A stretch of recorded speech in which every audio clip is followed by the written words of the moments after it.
Well, good afternoon, everyone. We are back. The European Tour returns, and we are here ready to rock and roll. Dan Dawson doing his intro bit. Welcome along, everyone. Kev, Ailey, how we doing? Excuse me. Jermaine Watimena up first against Leon Webber. Dylan Slevin then in action. Luke Woodhouse against Johan Engstrom. Lucas Wenig against Kim Huybrechts. Or is that Kim or Ronnie?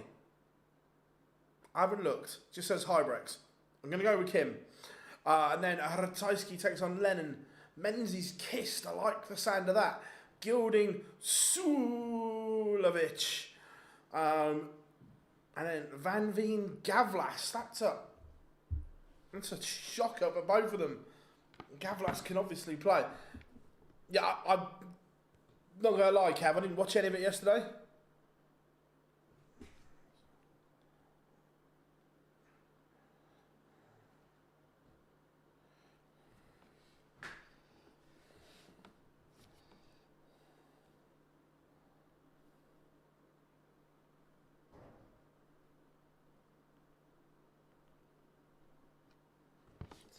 So, we are ready to rock and we are ready to roll. The European Tour ET10 time is running out for Dortmund. Not that long for players to get their Scooby on.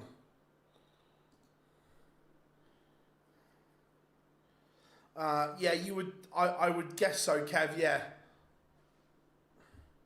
I need to update. There we go. And there he is, the wonderful human being that is Swiss Phil, Mr. Brzezinski on the stage. Afternoon, Jaden. Hope you are good. No, this is the first session, buddy. So round number 1.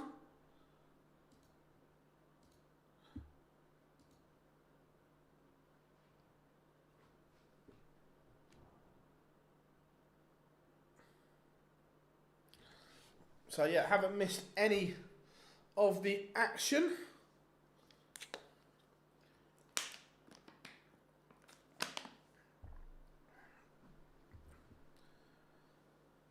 Oh, I've not looked. Let me have a look. Let me have a look. I forgot that came out at 12.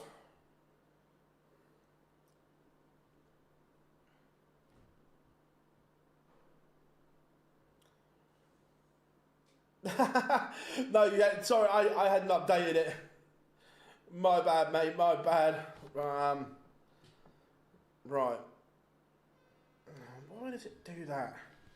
Why can't the graphic just be the graphic?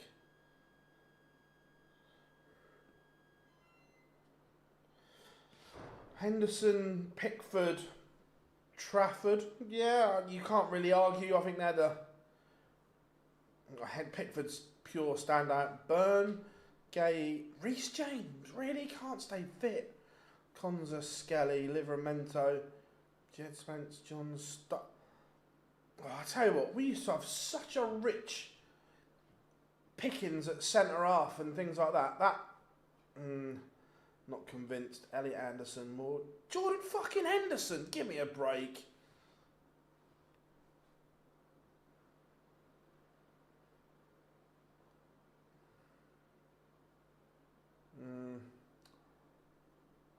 Not a fan.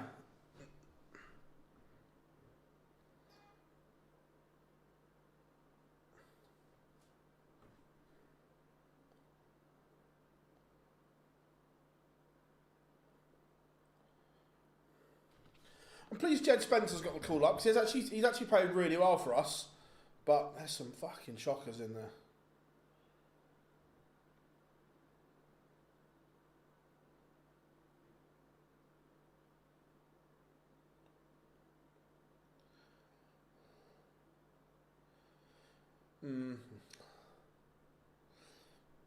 Jermaine on his way down.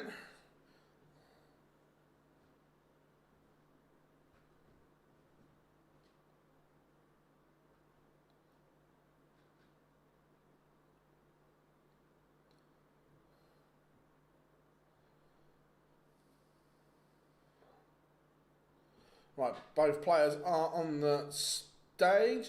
To be fair, Spurs' European draw's mint. I'm happy with that.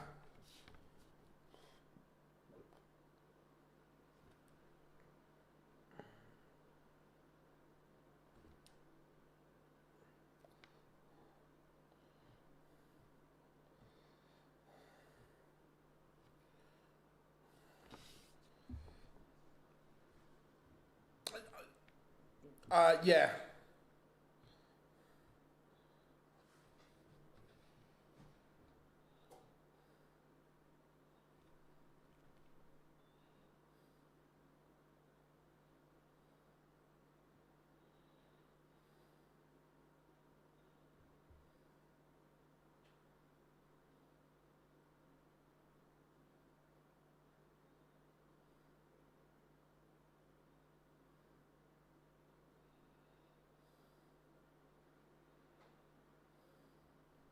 Right, we are underway. We are ready to go. The European Tour is ready. Let's go, everyone. Let's go. The European Tour is back, and so are we. Will Littler play this weekend? Good question. I suppose it depends how he is today.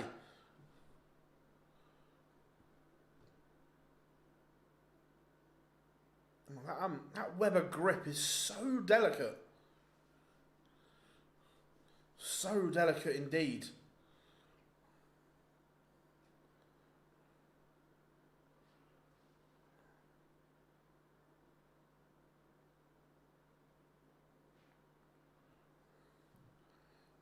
Watimena has effectively taken the darts here. I tell you what, for a Friday afternoon, that is a decent crowd on the Euro Tour.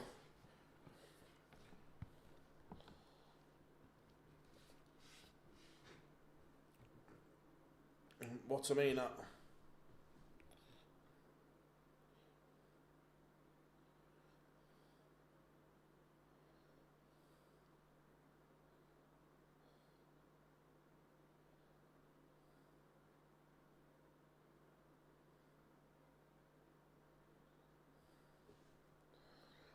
Afternoon, Kay. Hope you're good.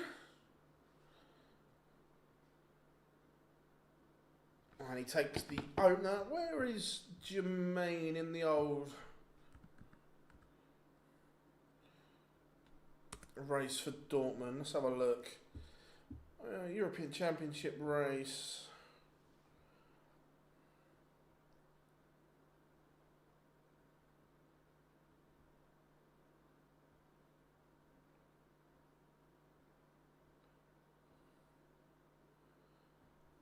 Where is he?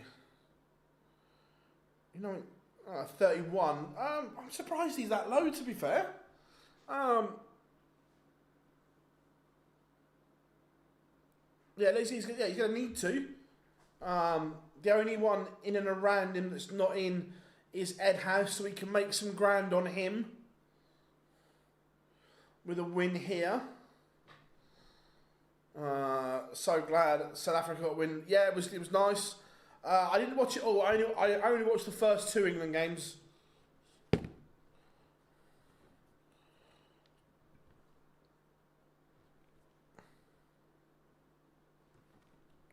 But Watimena has gone through the gears here.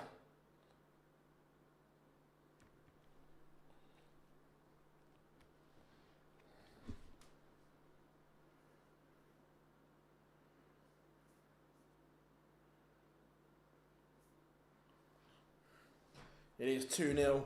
Watimena giving nothing away.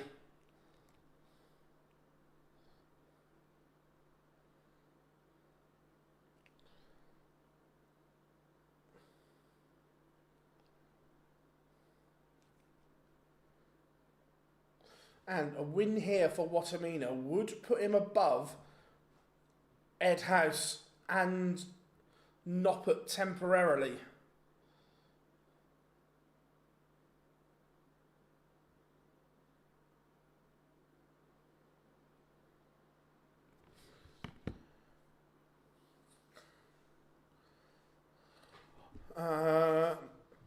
Is it bad for the Magpie to miss? He lost the last 4 matches of the qualifiers.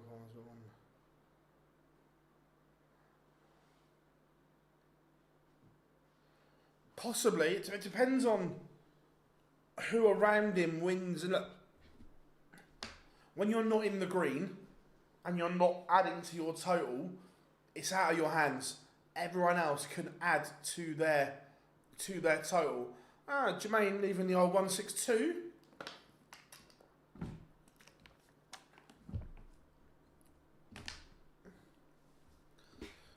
That's the issue with it, is you can do nothing.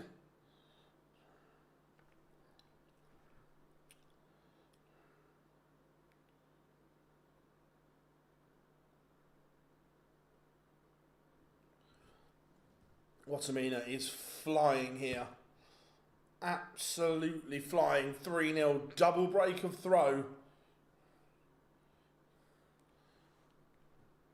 Webber only averaging 74 at the moment.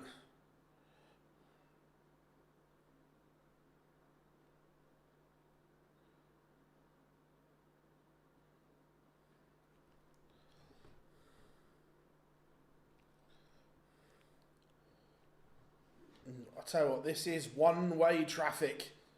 He's averaging just shy of 107 right now, Watimena.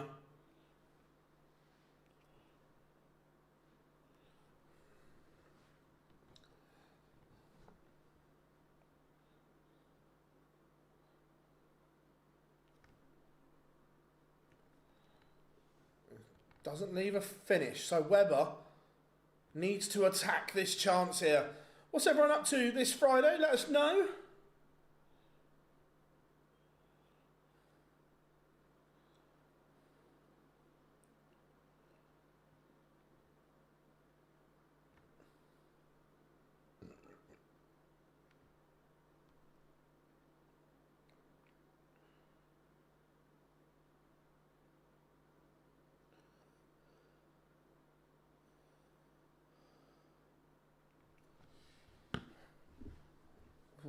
Webber misses, but he will return.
Sorry, I'm just dealing with something as usual. It's always something comes up.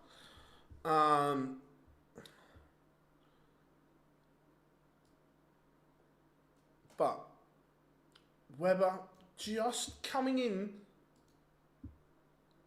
to this contest at the moment.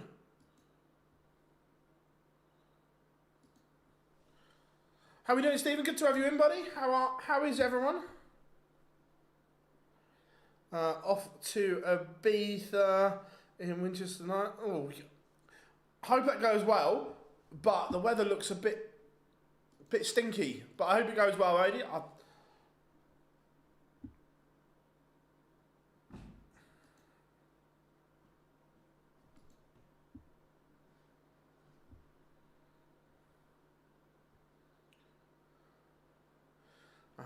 Back-to-back legs for Leon Webber, and he is upped his game.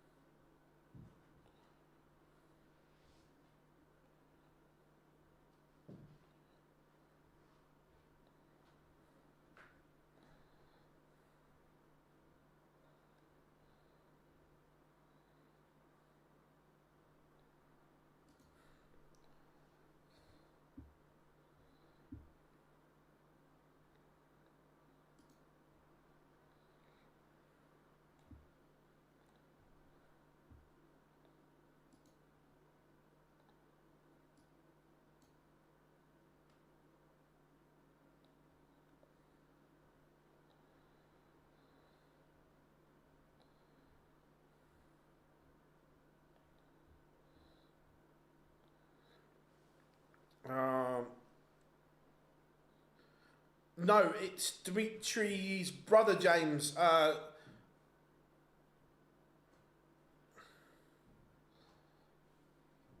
I'm sure it is. I'm sure Dimitri lost. Problem is, when the PDC send us stuff out, they send it out early before the qualifier and just put host nation qualifier. Let me have a look. Yes, it's Zanti.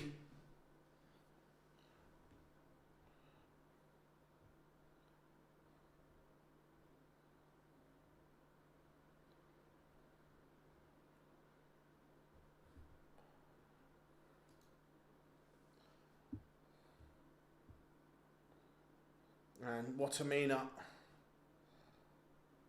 back in front, 4-2. He has stopped this little charge that Webber was on.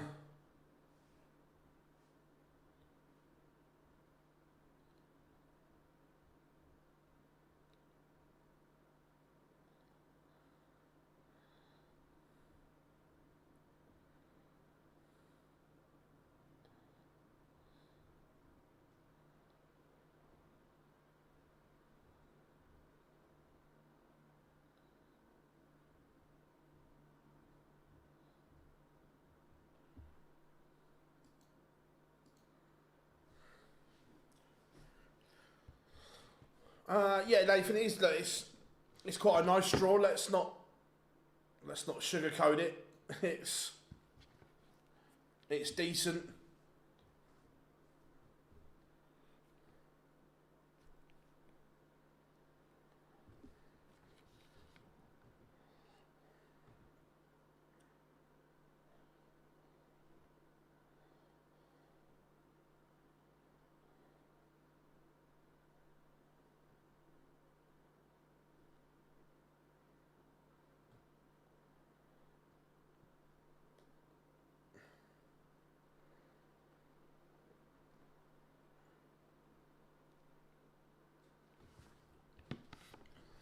Webber, Watimena, 117.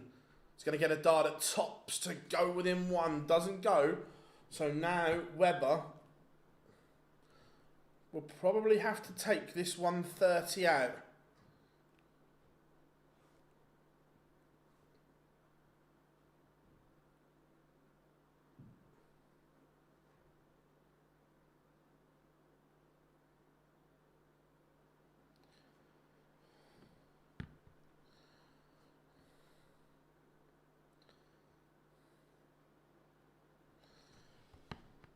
Watimena's missed. He's letting Webber in again.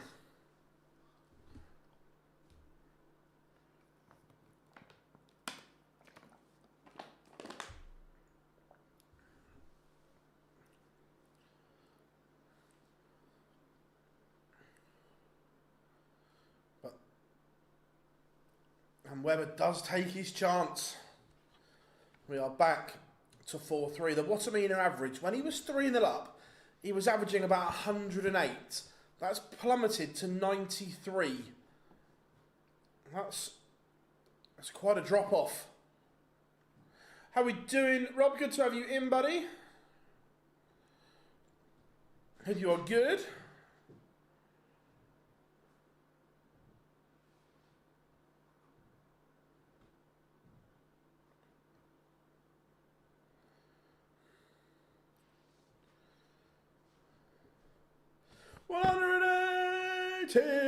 For Webber, and he's threatening a break back here.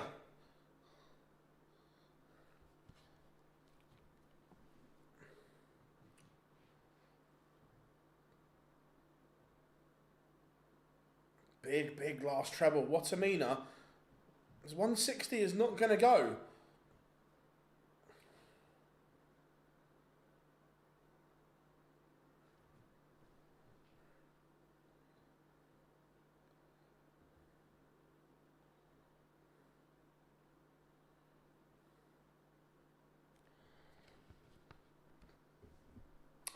I watched the first two England games, Rob. Watimena Misses again. Leon Webber was never in this tie. Now, is he about to go level? He will be if he finds tops. This is a massive dart. Oh, what a dart that is. Leon Webber, from 3-0 down, is now back at 4-all. And those last darts, they hurt. And like I said, Watimena, that average has dropped from 107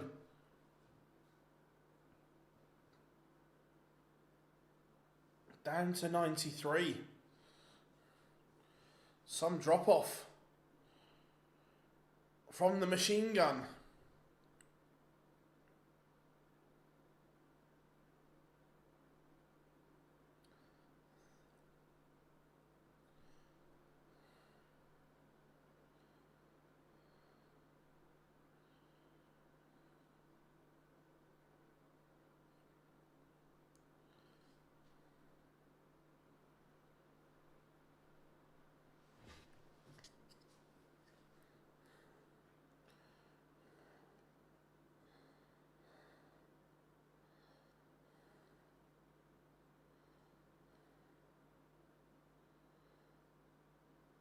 Tell you what, Jermaine Watimena is in danger here. Not England related. Yeah, don't get me wrong, I love Alex Spellman's a bit. Oh, the old one, I know you've hit a 177, but the old 169, Jermaine. 180 for Webber. Look, everyone knows that I love Alex Spellman. I think he's such a player, but I'm not sure those arrow flights do him any favours. I know he's finding a way to win with them. He won on the CDC, won a title with them. But I'm not convinced those arrows are right for the arrow flight is right. Webber is in front.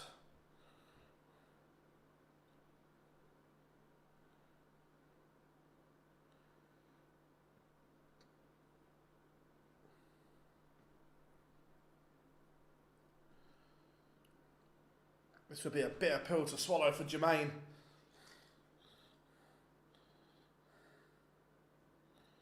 He was cruising. Absolutely cruising along.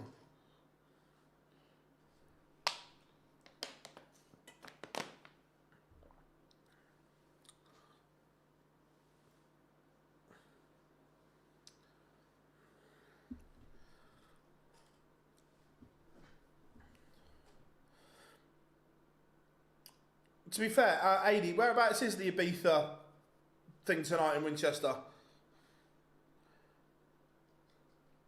Oh, I love Ibiza.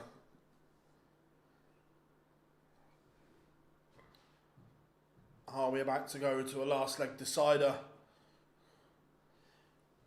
That looked unlikely when Jermaine was rattling along, making it all look easy.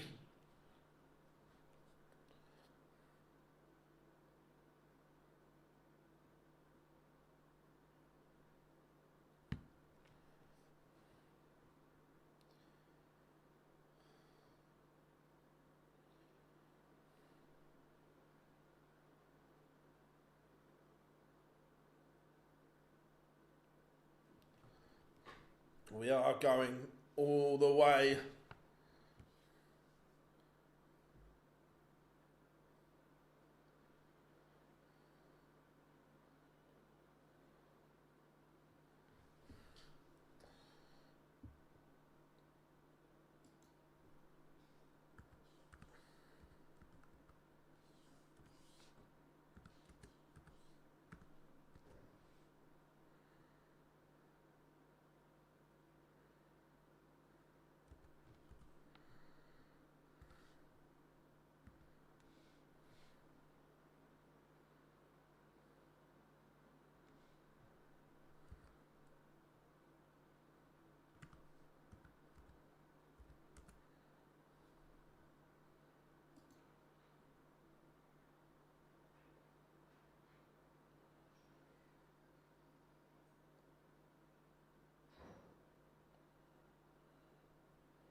Neither, Kev. Went to Ibiza been to Ibiza 3 times.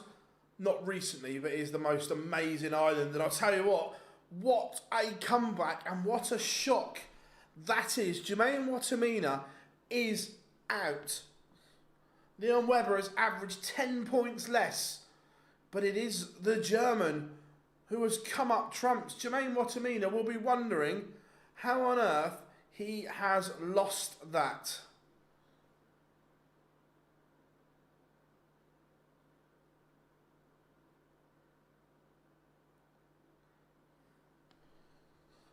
Fair play to Webber.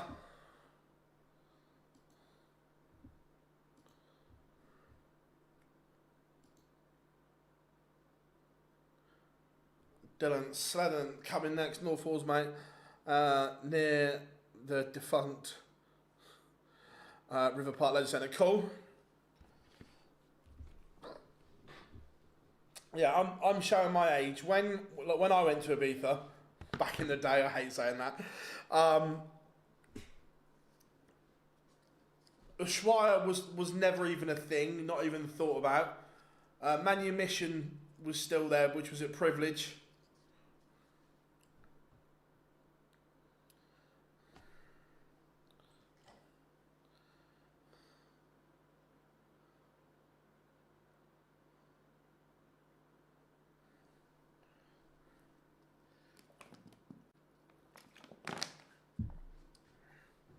Right, quick break in play, and then we will return. Dylan Slevin. Remember, big opportunity for him.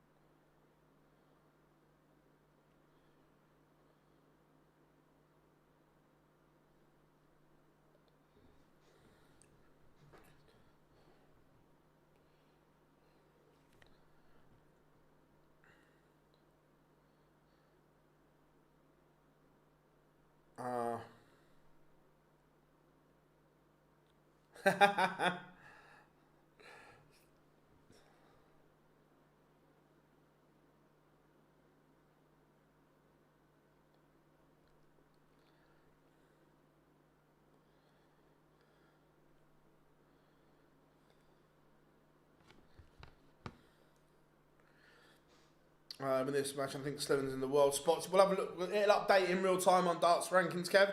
So we'll have a look. Ibiza, no, looks kind of average. You get what I mean? Something like tomorrow. Yeah, look, I think the world's changing, isn't it? Shit, but I agree. I remember 90s, and I went 2005, 6, and 7. I think, and it was incredible. Anthony, good to have you in, brother. I hope all is good in the great state of Texas. However, we all know the greatest city in the world, New York, baby. Hope you've got a good weekend planned, my friend.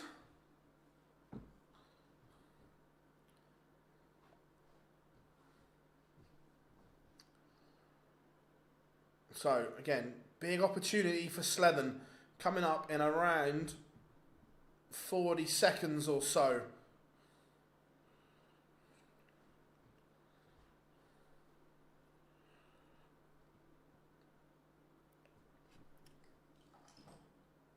Remember, if you are new here, please drop us a like and subscribe, because we massively appreciate it.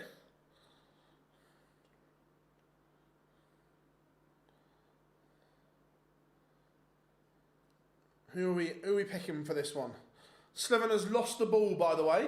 Whether that makes a difference or not to your thinking.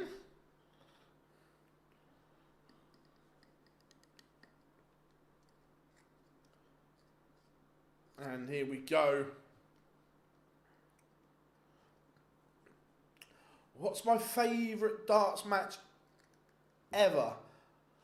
I've got a couple that instantly spring to mind, mate. Obviously, everyone goes on about the Taylor-Barney World Championship final, which, don't get me wrong, was incredible. But I'm going a bit the other way. Chris Mason against Martin Adams at Lakeside is one of the most brilliant games I've ever watched. Gary Anderson against MVG in Dubai, where they both averaged, I think it was about 111 over 21 legs outside. If you haven't seen it, I know it's only a World Series event, still a final, but it was incredible. And I also, when MVG walloped Barney at the Worlds, when Barney's averaging near on 108 and got whooped. Not because he got whooped, but just it was so good. How are we doing, Joe? Good to have you in, buddy. Dave, how are we doing? Always a pleasure, mate. Always a pleasure. Broken Texan, new subscriber. Good morning from Pittsburgh. Welcome along. Glad you found us. How is Pittsburgh, Pennsylvania? How are we doing, Rick?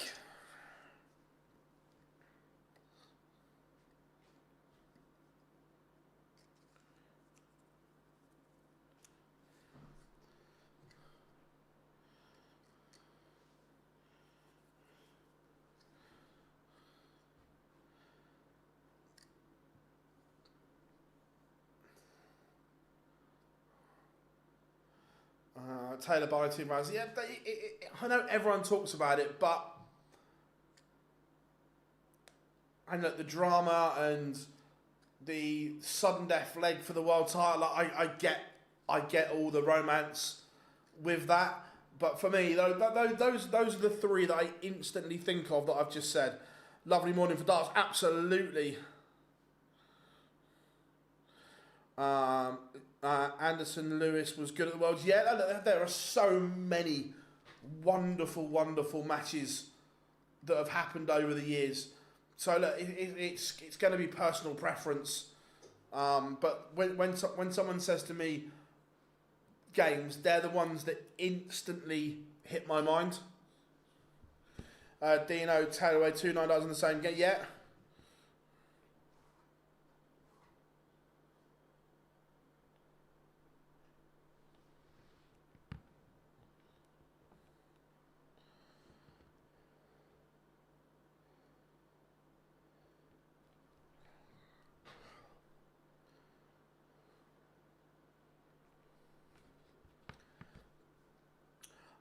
Yeah, I'm quite pleased that Spencer's got a call up. I think he's been superb. There's two in that squad that I can't get my head round. Is the darts on the PDC channel tonight? Yeah, it's live on PDC TV as we speak. I can't speak.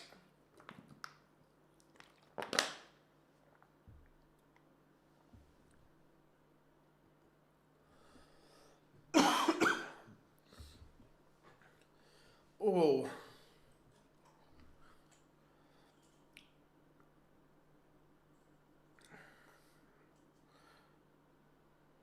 There's one that springs to mind that, and I like both players. Look, that everyone can have an off day, and unfortunately they both had off days at the same time. It was Mickey Mansell against Jim Long at the Worlds. Ugh. How are we doing, Aaron? I'm good, mate. Newcastle paying 90 million. It's not 90 million. I thought it was 64. Henderson and Rashford. Correct, Rob. I have no idea how they are in the squad. No idea. Yeah, James, it did. Before that, you could leave it in there and just plonk one on top. Can't do that anymore.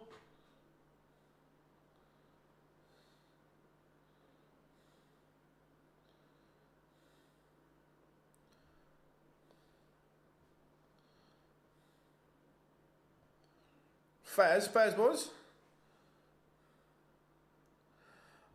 Just 3 180s in this one. Nice, broken, nice. Dylan Slevin started well here. Yeah, I think Mason Mount's had a good start to the season, I agree.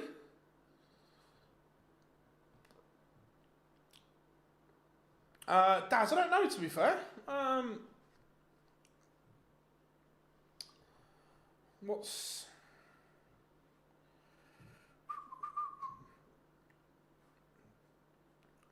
A sneaky little outside feeling for Johnny Clayton might have a good day or a good weekend.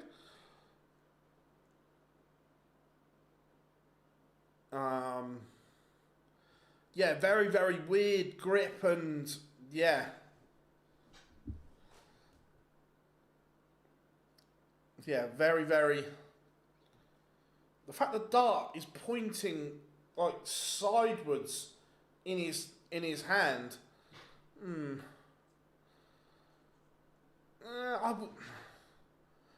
I wouldn't say easy, Rick. I'd say we've got a chance, but the issue is going to be the size of our squad at the moment when we have to start playing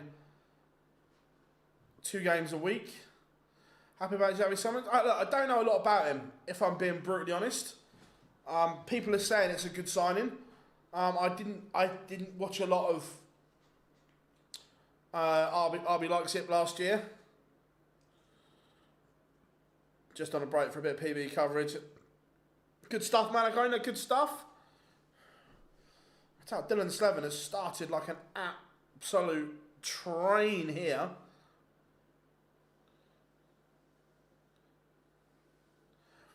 Oh yeah, I completely agree, Rob. I completely agree, but I still think obviously if we get Simmons over the line today, I'd still like another 2 in. I still think we need another 2 minimum, and that's not even to replace anyone. That's just to give us squad numbers.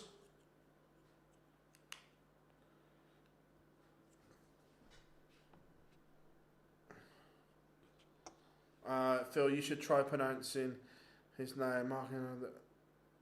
Not a chance, Shiv. Not a chance. I'd butcher that.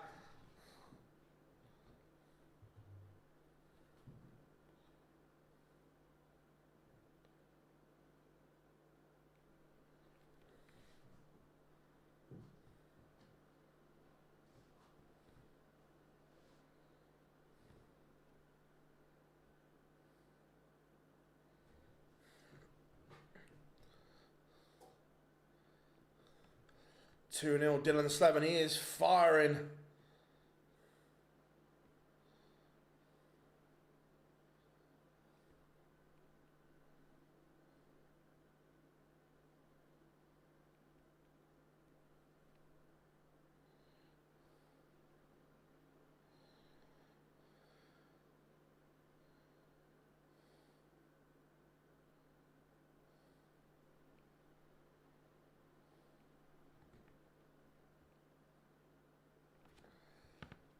It's really, really good from Dylan Slevin here.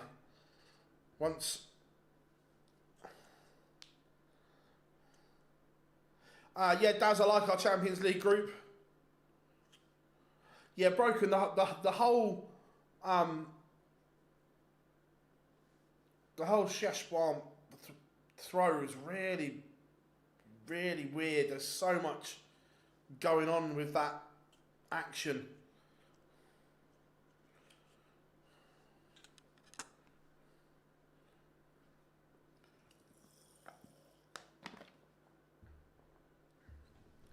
Where, don't get me wrong, the Dylan Slevin throw's not the best, but it's a lot better than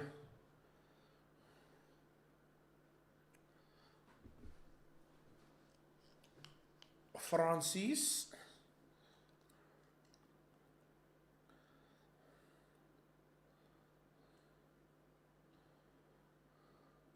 The old 162, Dylan. Talk us through this finish. Which route you going? Treble 20 first?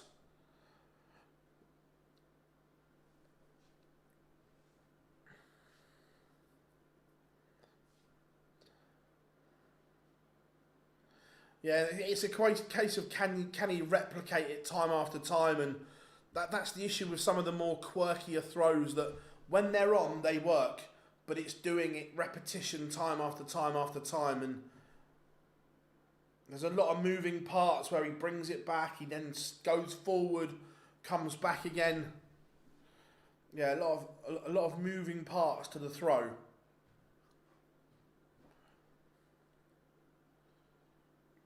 Oh, he's missed a big number.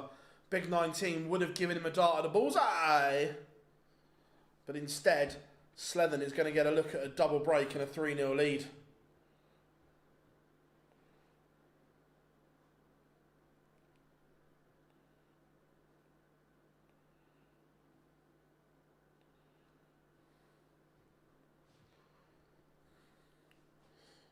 But Slevin has missed his chance.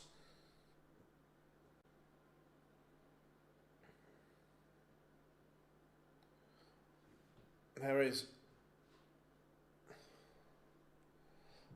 a big difference between 3-0 and 2-1.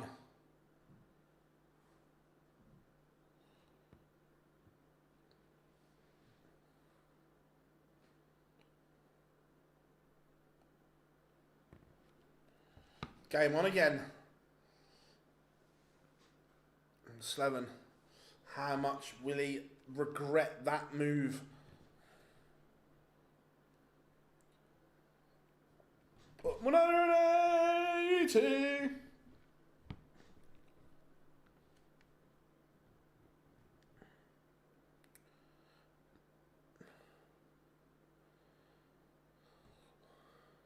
My PDC TV in Queensland is about 3.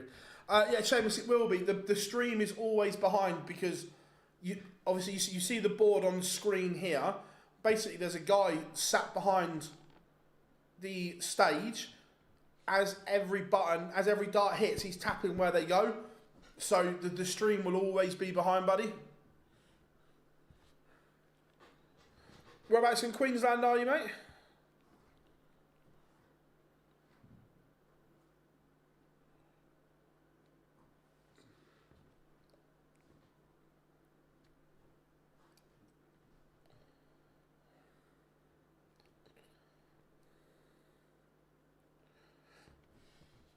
And Slevin 56 to re-establish that 2-leg cushion. Sunshine Coast, nice.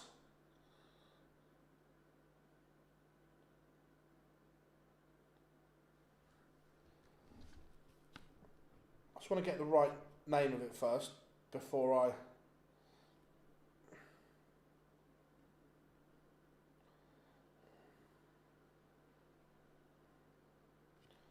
There we go. And it is 3-1.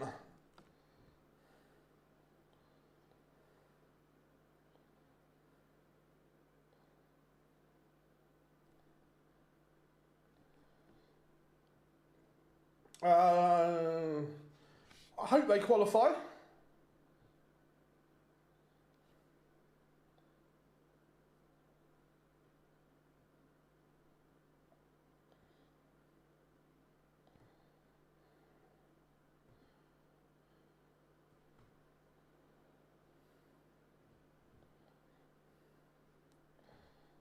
Double checking something before I ask the question.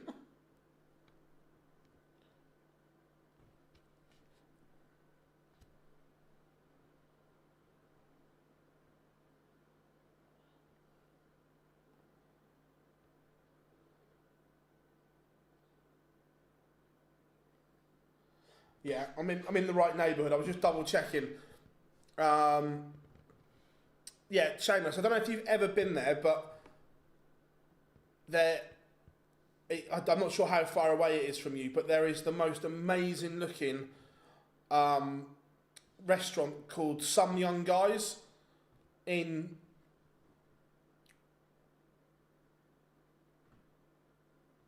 Sunshine Coast. Looks amazing.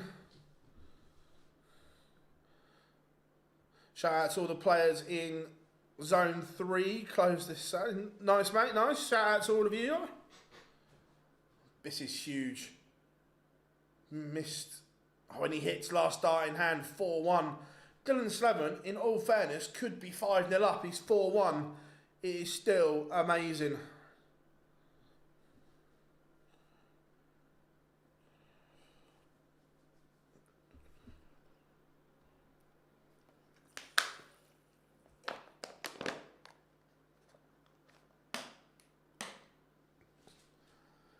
Now can Slevin get the job done here?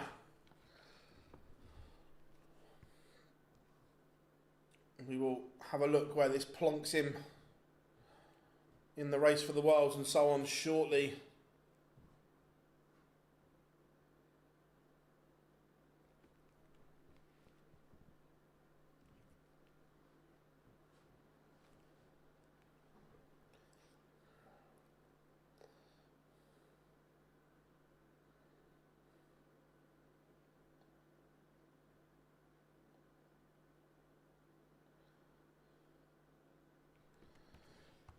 Slevin in control on his own darts here.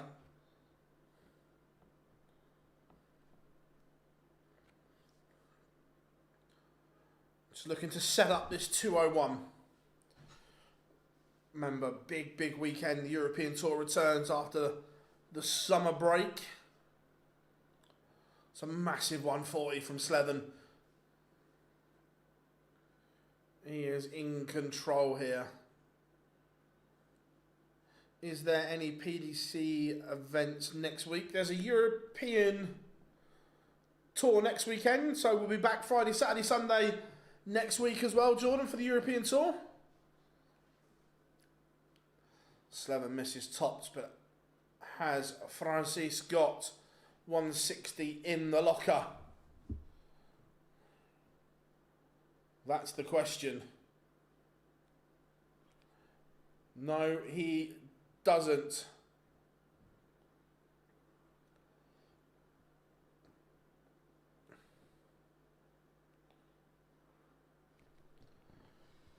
Slevin 5-1 up.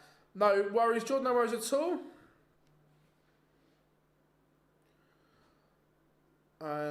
You need to come through to Melbourne for some of the best food. Yeah, look, there are loads of places.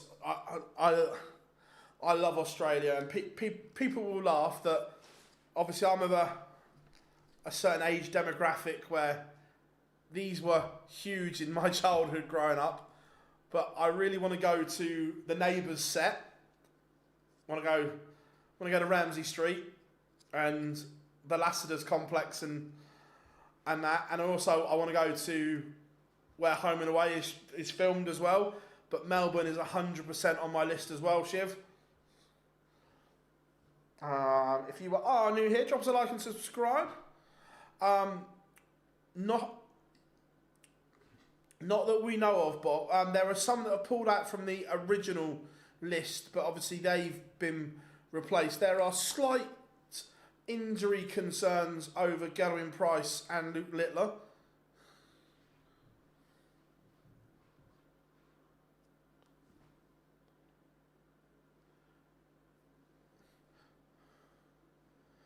To be fair, Jamie, I haven't watched it for ages, but as a kid, like my school years, Neighbours and Home and Away were a staple of everyone, especially here in the UK. You had to watch them. It was great. Yeah, Shiv, the other way, in the UK, that they were both big, but Neighbours was bigger. Neighbours was bigger in the UK. We will see Snakebite tomorrow. He will play either Luke Woodhouse or Johan Engstrom. Yeah. 5 till 5:30 Home and Away. 5:30 till 6 Neighbours. Boss, job done.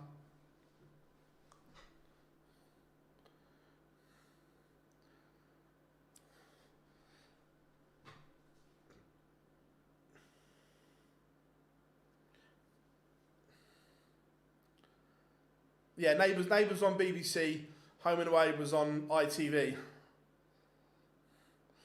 And Dylan Slevin will now throw for the match.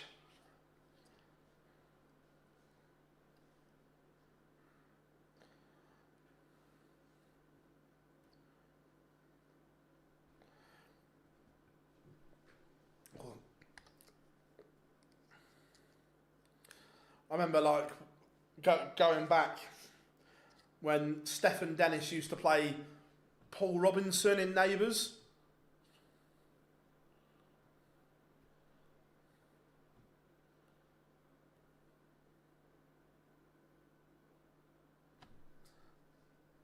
Nice, Rick, nice. Slevin not started the best here, though. He's opened the door for an attack on his throw.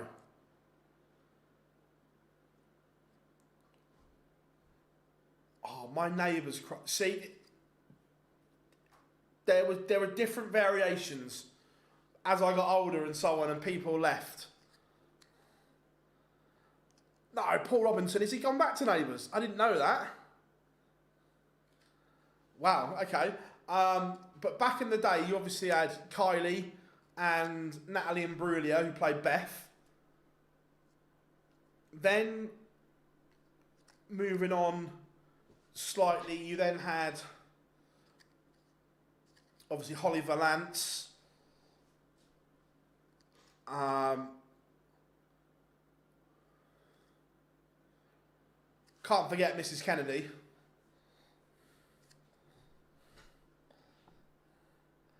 I was about to say that, and then moving on into the Delta Gudrun phase and whatever. Yeah, I'll tell you what, Slevin has made an absolute mess of that leg. From 5-1, all of a sudden it's 5-3, and Francis has the darts here to go within one.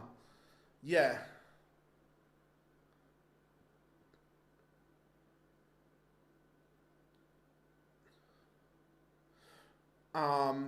And then obviously you had, oh, I can't remember what her name was, but she got written out of it. Like, she must have upset the producers really quick. Or she must have upset the producers massively, because she died and got buried in the same episode. She had a horse accident. I can't remember her name. How are we doing, Chris? Hope you are good. Yeah, great comeback. No, I've not looked as, to be fair. Slevin is getting a bit nervy here.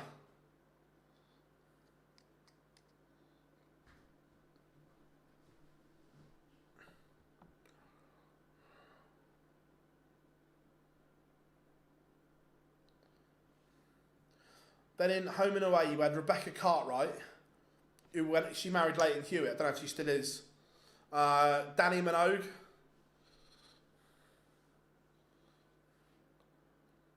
Well, I'll tell you what. Right now, Dylan Slevin is feeling it. He is under the cosh here.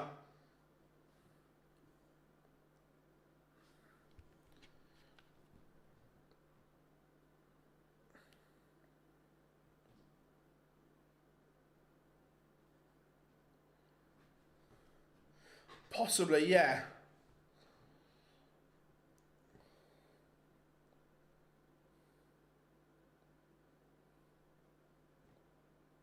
Yeah, look, Slevin is up against it here. The last two legs, he has not played well.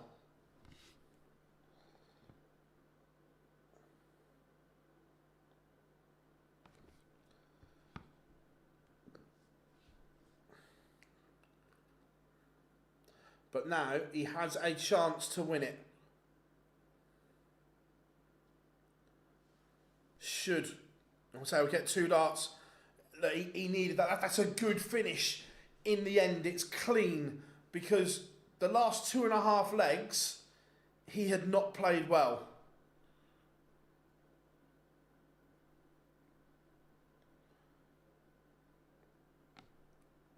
But that's a decent finish from Dylan Slevin.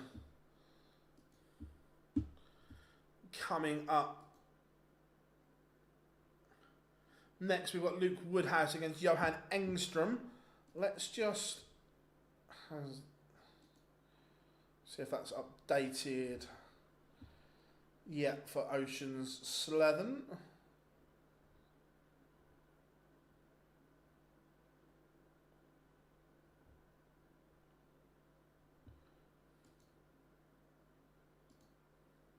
Not yet. We'll have a look at darts ranking in a minute. But good win for Dylan Slevin there. Needed that. Love the European Tour. It's not updated yet, Dylan. Not updated yet. We will keep you up to...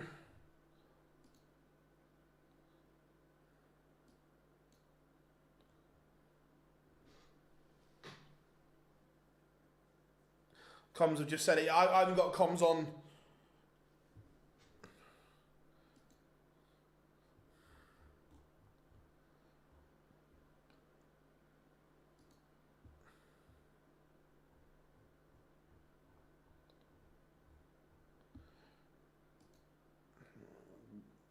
Talk. This only game number 2. Jermaine Watimena lost from a great position in game 1. So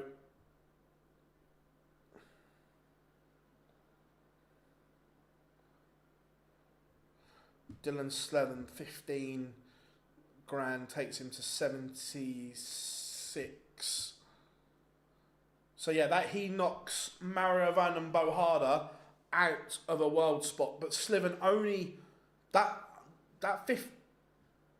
15 grand only gets him inside by 2 grand. That's how far Dylan Slevin was off keeping his card. That 15 bags only scrapes him into 64. Jermaine was 3-0 and 4-1 up, averaging about 106 and ended up averaging 94, I think it was. The wheels fell off.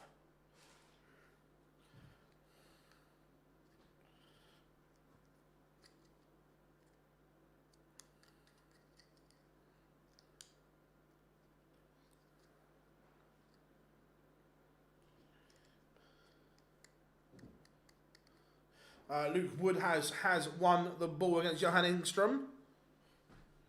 We've got about a minute till pictures return.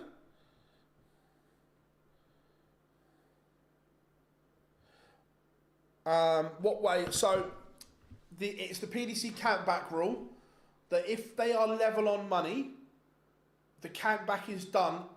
The player that has the most money over the last 4 tournaments gets the spot. If they're level after 4, they go back to 5, level after 5, 6, and so on.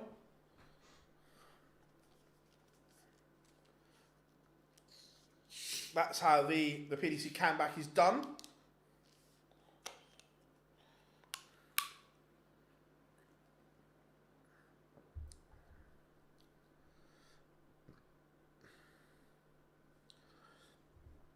Is Ed House going to qualify?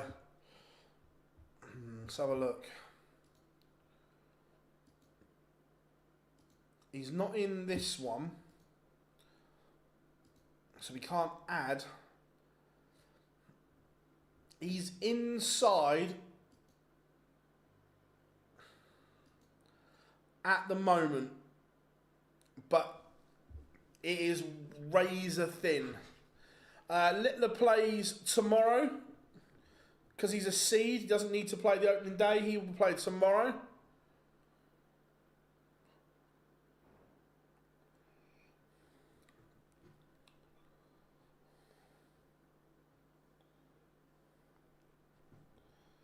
Right, pictures are back, so we are ready to go.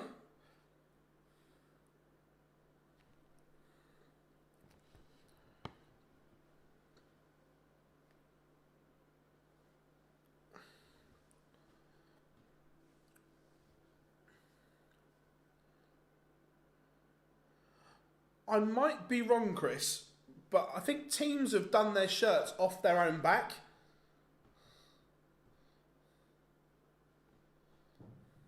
Well, they certainly did for the first event. Phil, do you think darts also on the radar for the Middle East? Only just found... Yes, I think it will be, but also the culture in some of the Middle Eastern countries doesn't suit darts yet. But obviously we have a World Series event in Bahrain. Would I be surprised to see another World Series event in the Middle East? No. So yes, look, I think we will see more darts in the Middle East.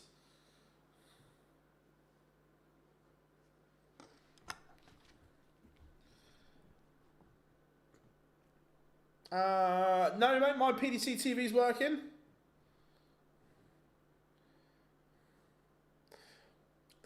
Jack, that's why I say it's changing, because the first establishment in Saudi Arabia is now open for alcohol. So it is changing in that area of the country. Look, we know what Dubai's like already and so on. So it is changing.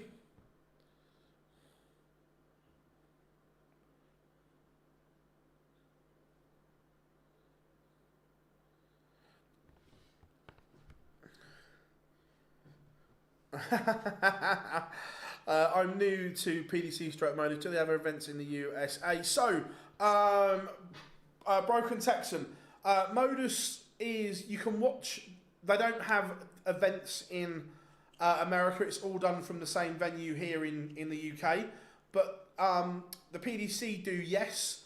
In June, we were lucky that we were at the most magnificent Madison Square Garden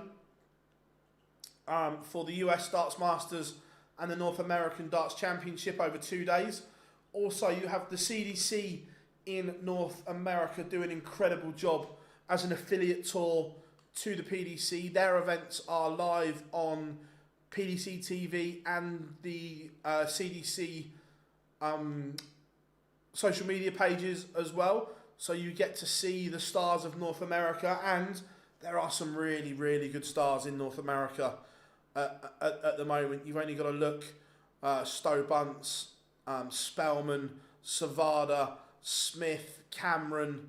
The list of talent in North America is huge, mate. So yes, it's growing all the time. The PDC will be going back to New York City June 2026. So if you can get up for it, certainly do. It is superb. I'm lucky enough been to all the events in New York City over the last 4 years. It's been sensational.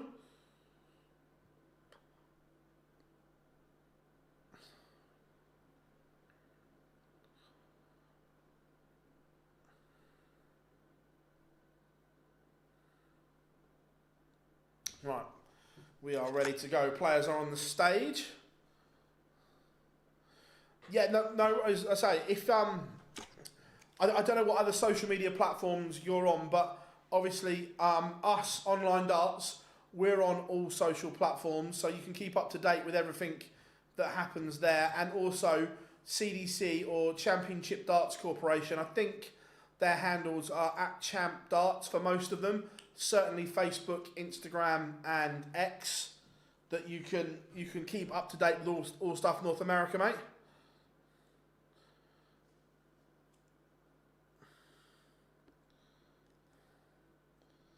So we are underway. Luke Woodhouse, Johan Engstrom.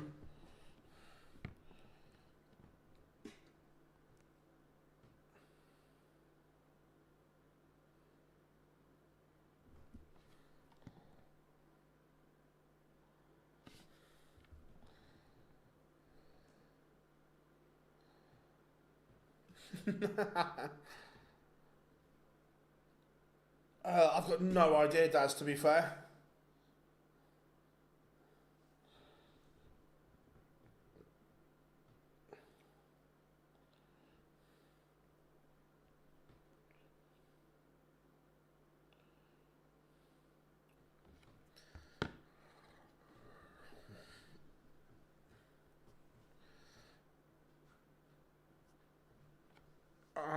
Yeah, it looks like they've got a bit of colour in them, doesn't it?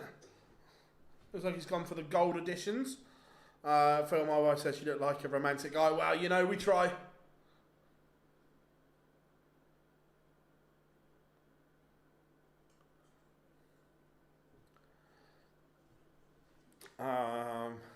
Yes, Jamie.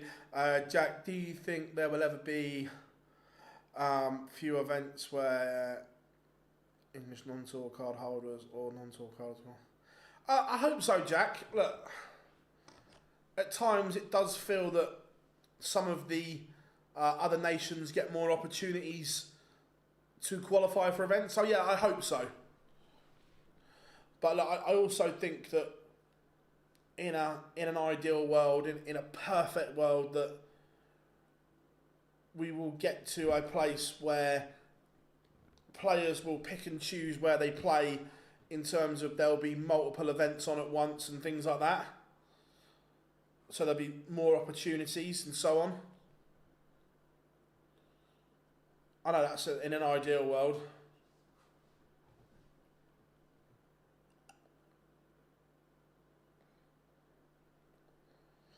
Yeah, 100%. That there could be a Pro Tour in England and one in Poland at the same time. I've just picked a random Eastern European country there. But yeah, that's the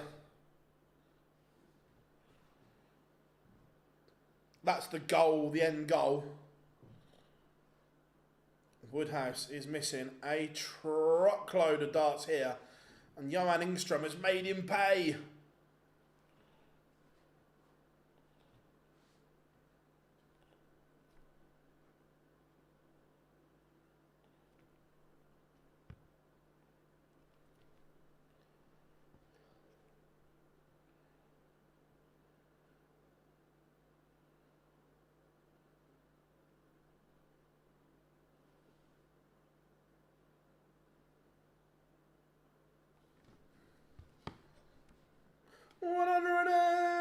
Luke Woodhouse is massively outscoring Johan Engstrom here, but the doubles, 0 from 3 is his problem.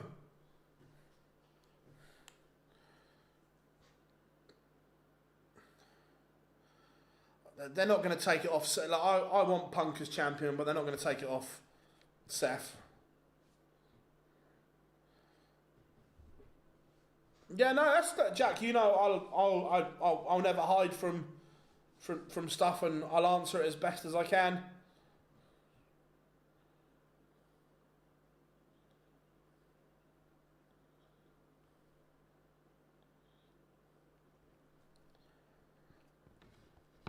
Woodhouse's scoring has been on point here.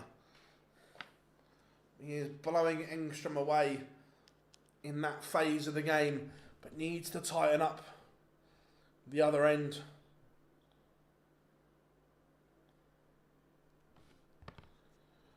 Down to 58 for an instant break back for Johan Engstrom.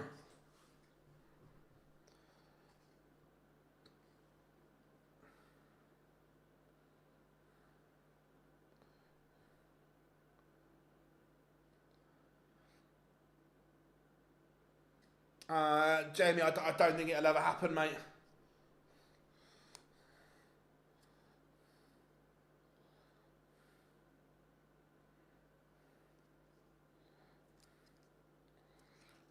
Don't see it. I don't see it ever happening.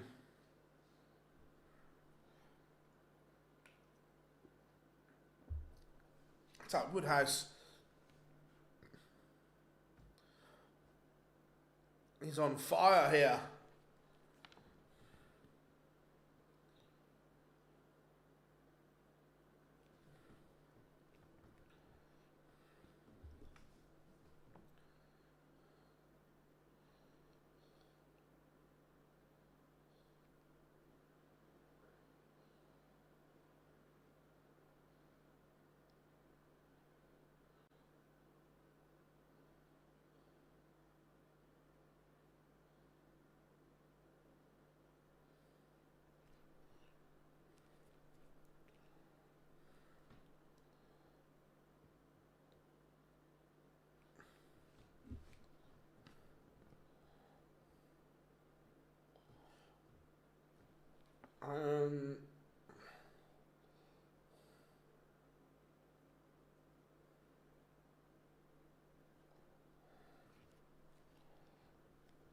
Going Price just pulled that doesn't surprise me.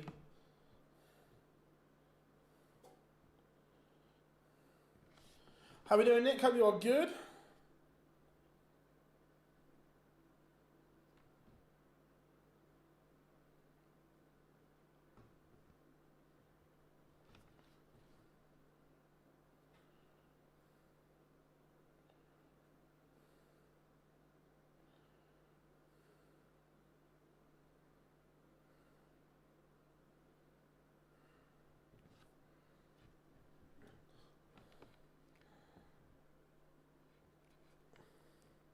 Is that on the PDC? Have they announced that? Because obviously I'm streaming, so...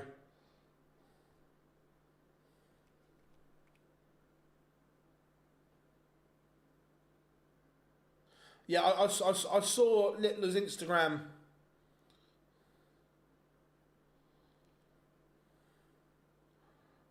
Comms just announcing it. Right, okay.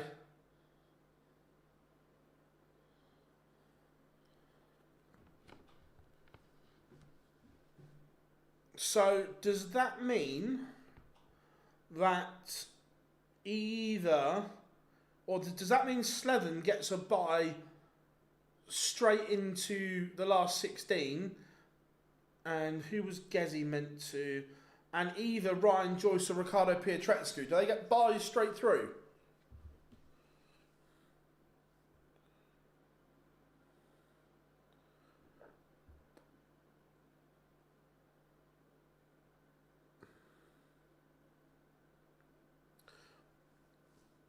Why don't darts do Champions League group formats? And they kind of do.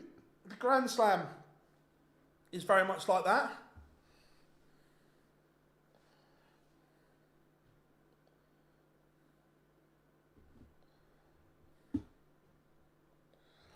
That's shit. I don't like that. Look, I get it. The tournament started, so you can't bring people in. I get that. I just don't like it.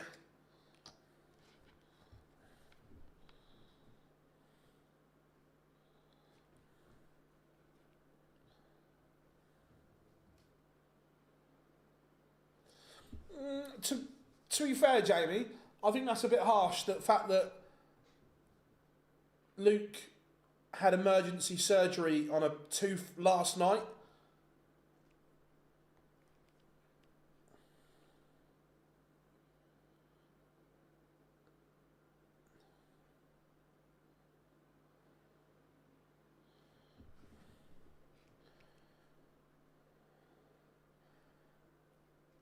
Was that with Whitlock and Lewis?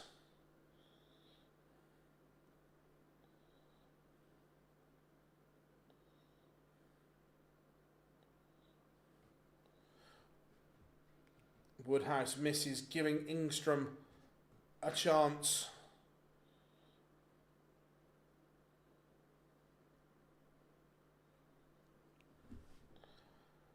He is making a mess of this, Engstrom, and he misses again. Woodhouse, 8-8.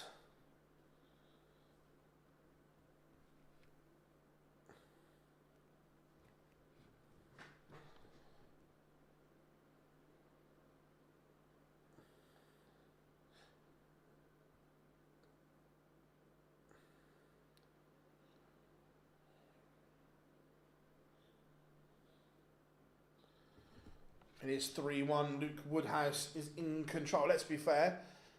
He should have won leg one as well.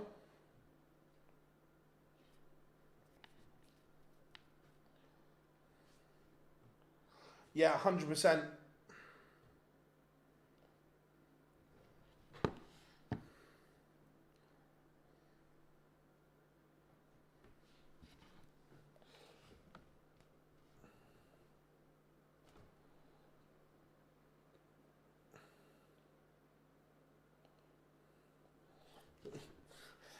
Jamie, the top seeds are going to get even more protection next year.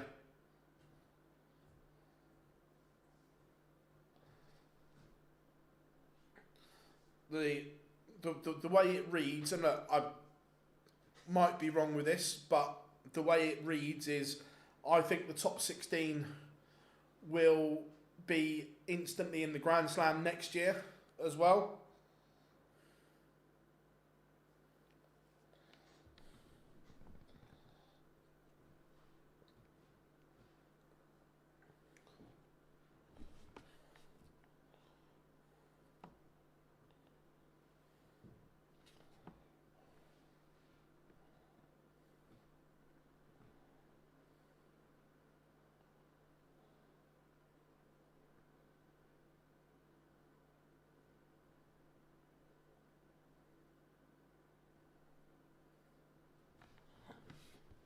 There we go, 4-1 now. This is much better.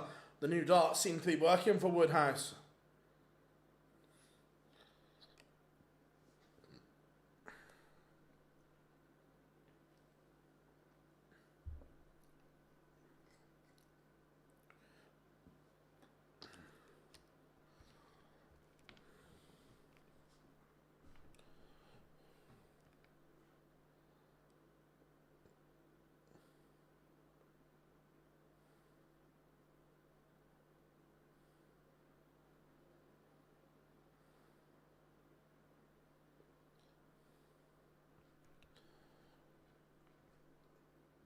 You feel here that young Engstrom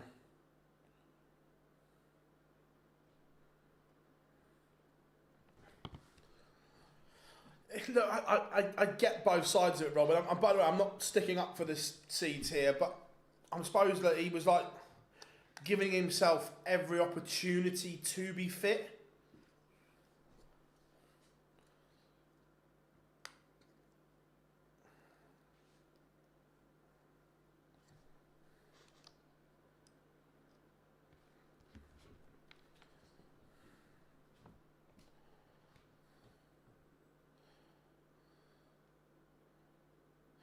Yeah, but they've just said on comms he's pulled out. That he's not had a. He's still in a lot of pain.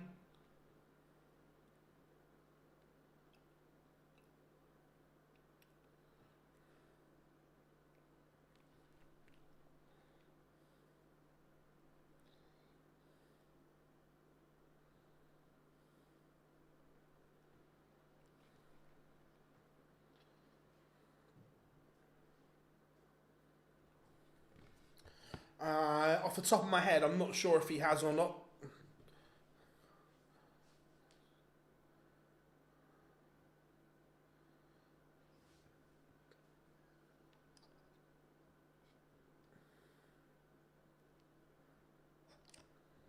Woodhouse 5-1 in front. It's clinical. Apart from leg one, this has been really good from Woodhouse. Mine's working fine, mate.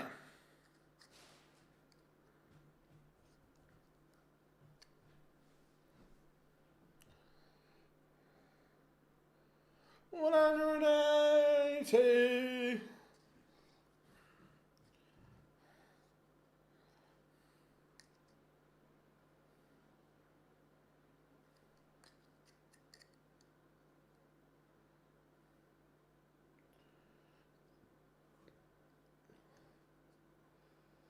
Is he closing in on victory here?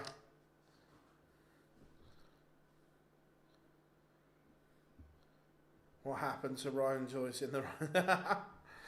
To be fair, again, I saw on Instagram that Ryan Joyce got the train to Belgium for this one. Didn't need to fly.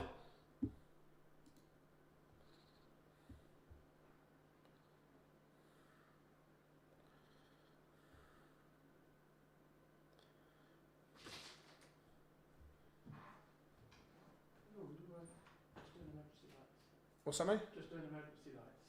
Oh, all right, okay.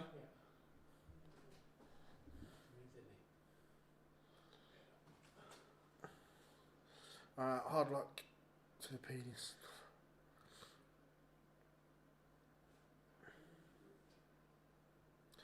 They'll keep trying though, Chris. They'll keep trying.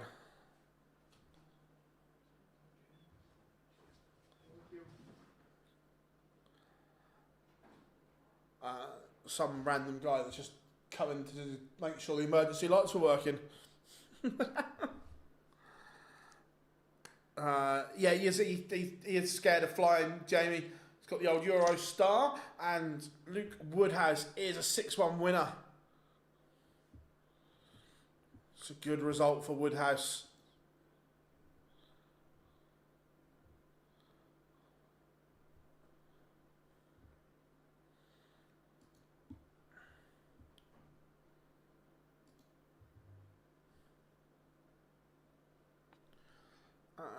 Yeah, Kim Huybrechts against Lucas Wenig coming next, but that is good. Yeah, look, it's getting, look, it's their content, so they're making it harder.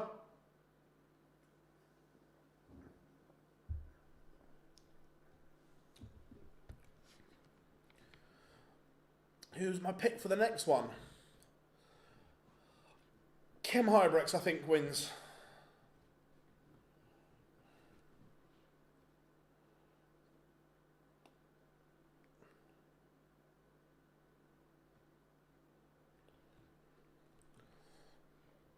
But that's a really tidy result for Woodhouse. How are we doing, Brock? Good to have you in.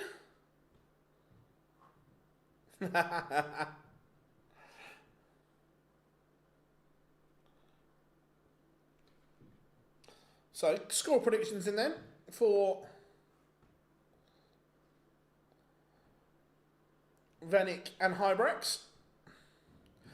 How are we doing, Brock? Hope you are good.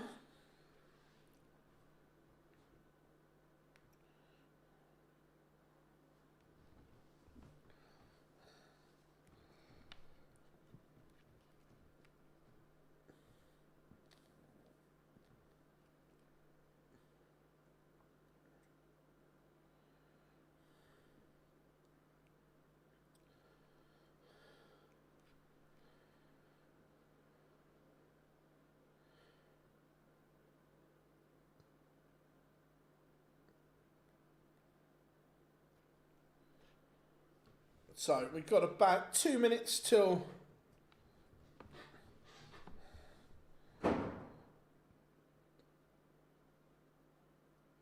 probably GT. I'm not a massive game fan, so I don't even know if there's a darts one in the pipeline, so I'd probably say GTA.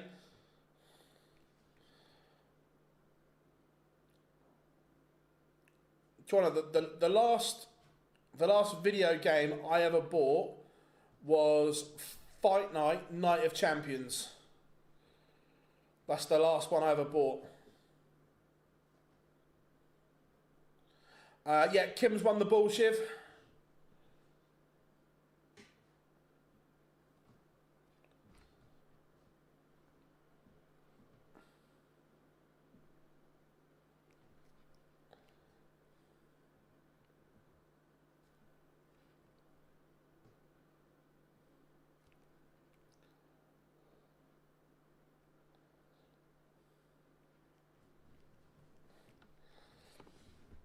So what's everyone got planned for the weekend then?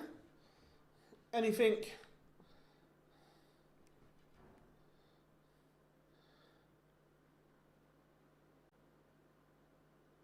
Anything nice?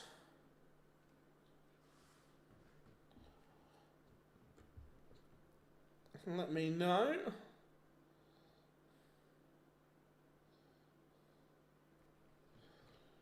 FIFA 18, yeah. If I say, yeah, Fight Night, Night of Champions. No, 100%.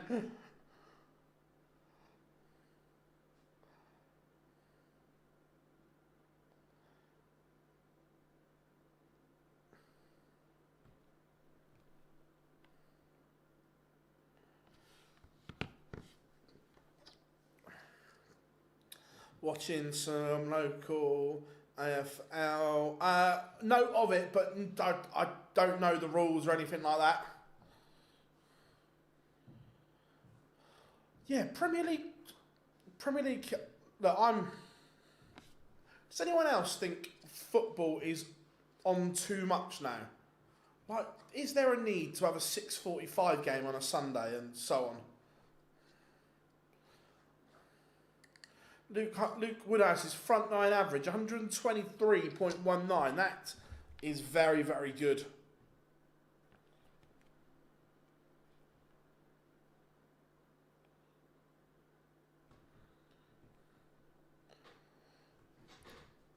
Who do you think will win the Champions League? It's hard to look past Madrid, Barcelona, PSG.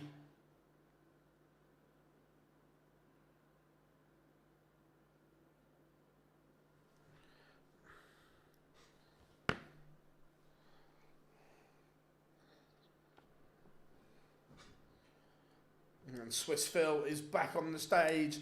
Mr. Brzezinski. Yeah, Bayern Munich will be there or thereabouts. City will still be there or thereabouts. Morning from the great state of Massachusetts. Nice, Wayne, nice. I'd love it, but don't think it will happen.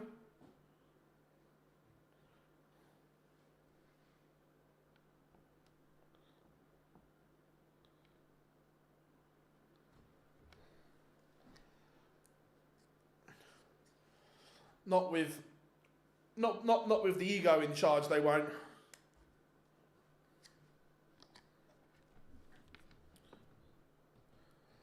That's ridiculous, Rob, isn't it?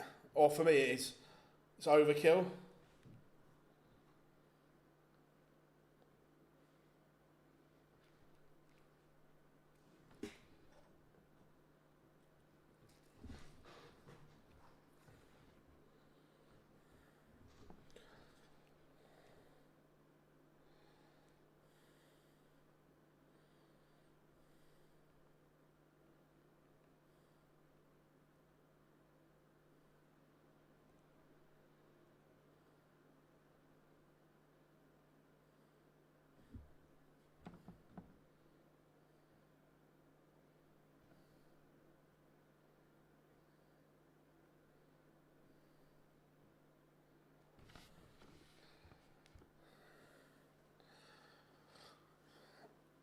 I get that they had to be there. I get that. So you could just, for me, you can just go 2 games on a Sunday, a 2 and a 4:30, as in televised. If teams need to play because of the fixtures, then so be it. But like the 7 p.m. is just ridiculous. I don't get it.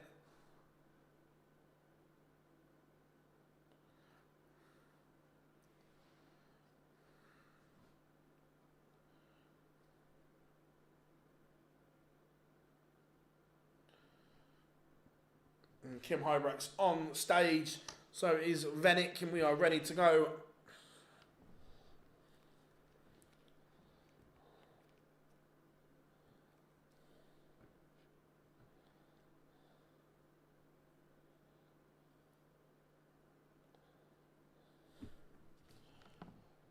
I like an evening game. Then, if you're going to do that, James, then get rid of the 2 o'clock one and go 4 and 7. I just don't think you need so much.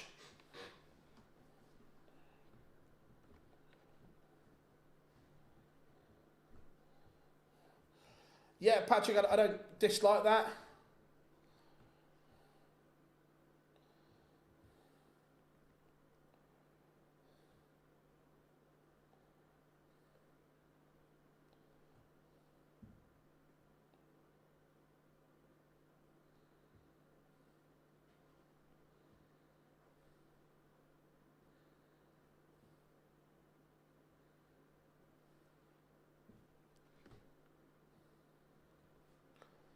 But we are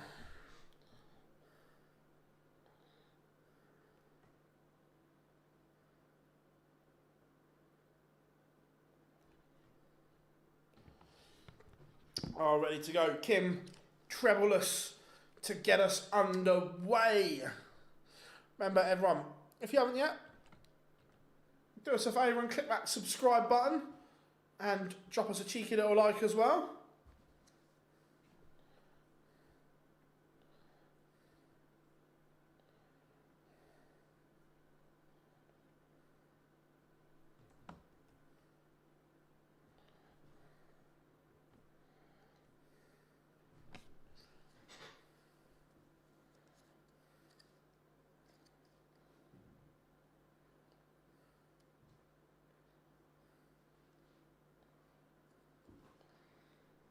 Kim Huybrechts.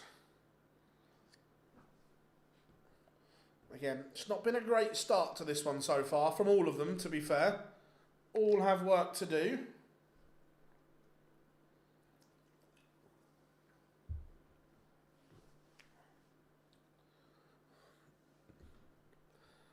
Better, but Wenig can leave this 220 handy.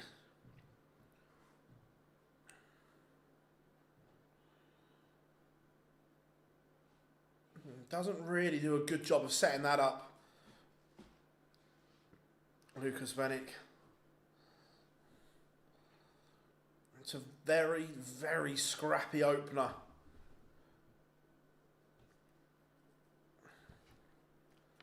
Oh, this would be showbiz. Oh.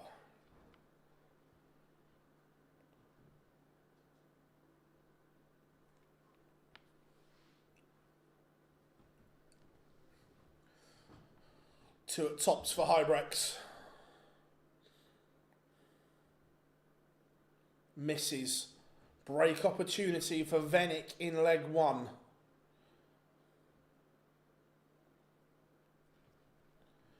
And takes it. Kim Huybrechts trails.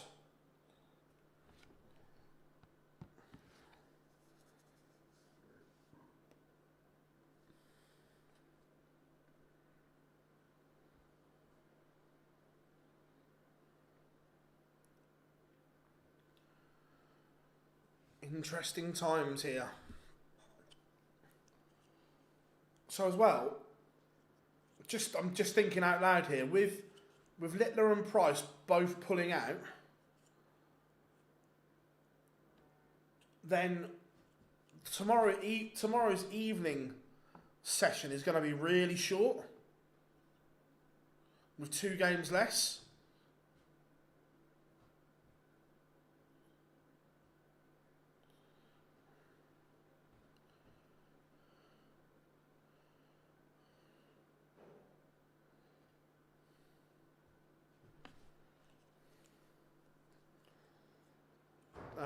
Darren Beveridge is the next reserve. I'm sure he could jump on a plane.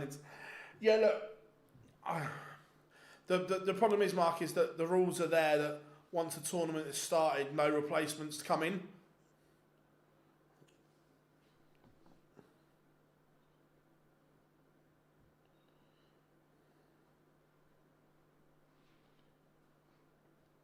Look, you can't help that obviously both Luke and Gezi have got genuine injuries. But it's the fans I feel sorry for, getting 2 games less tomorrow night. How we doing, Bob? Good to have you in, buddy. How we doing, Joe? Hope you are good.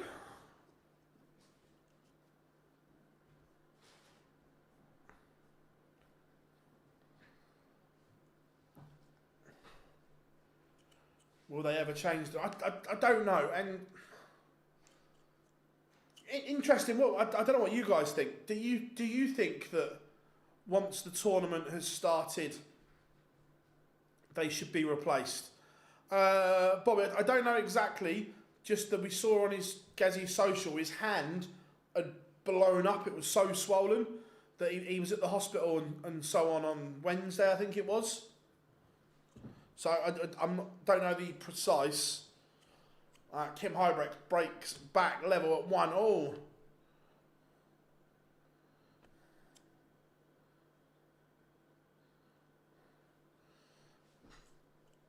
So I suppose it's just the fact that those players on a reserve list would come in and take the seed spot if it was late like this, because you couldn't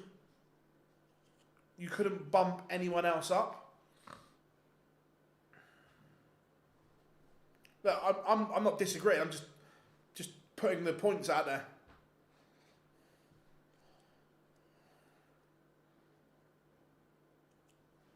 Kim Huybrechts darts are all over the place. High, low.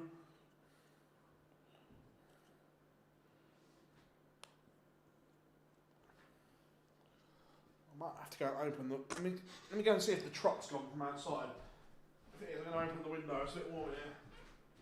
Yeah, it has. Let me I only turned it off because it was noisy.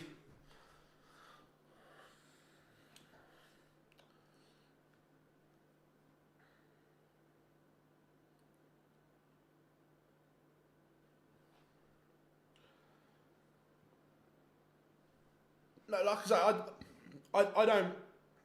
I don't dislike it. I was just bang the question back. 180 for Kim Huybrechts. It's a better leg from the Hurricane.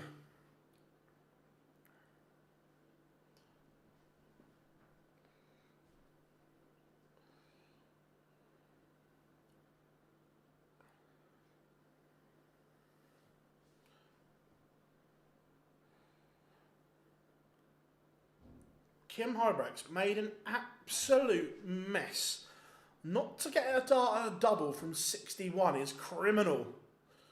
Look, it's not going to matter because Wenig is not on a finish. But not get a double on 61.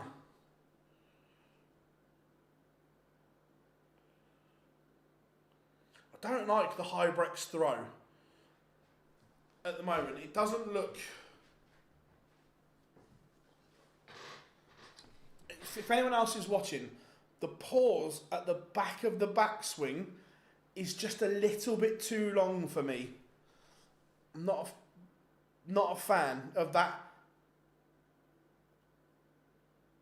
It just feels like he's holding on.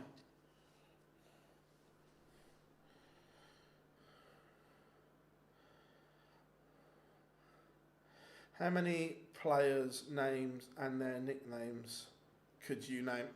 Pass. Probably a few.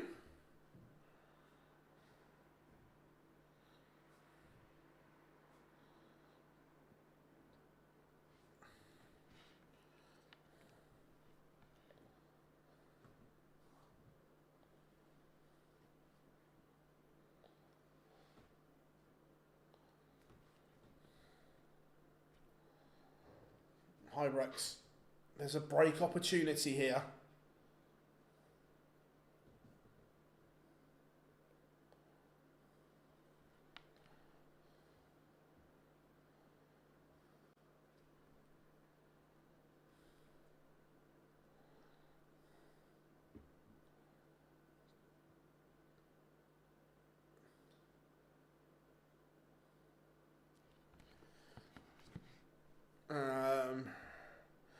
Question, okay.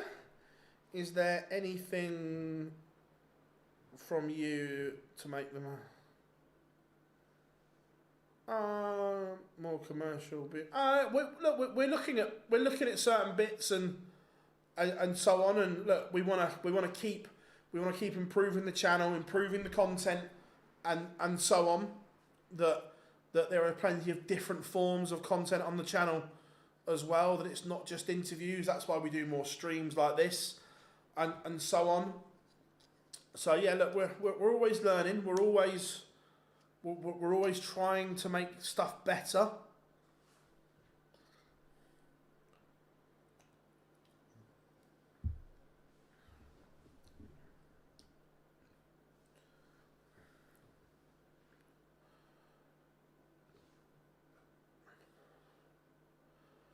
This has been much better from Kim Huybrechts. He's grown into this tie.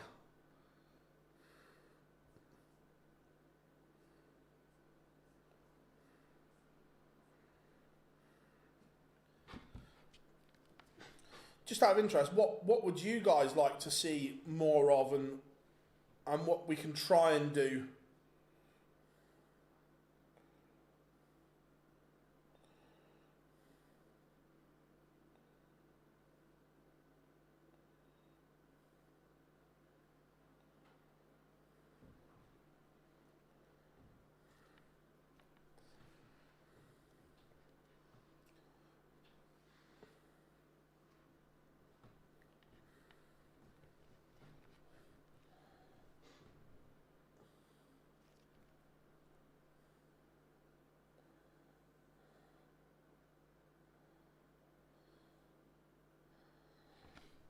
Okay, that is something that we're working on. 100%.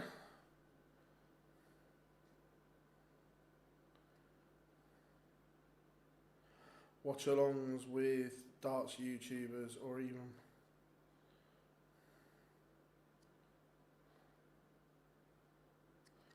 Cool, Rick. Yeah, it's something we can look at. In terms of the YouTubers, not so. There's only a few of them I like.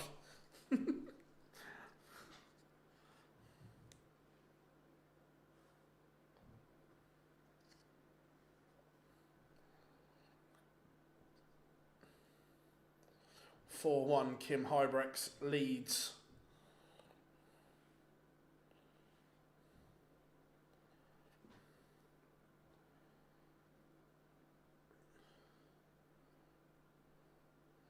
Yeah, I'm just being honest, there are some YouTubers that I definitely wouldn't collab with. I want to see...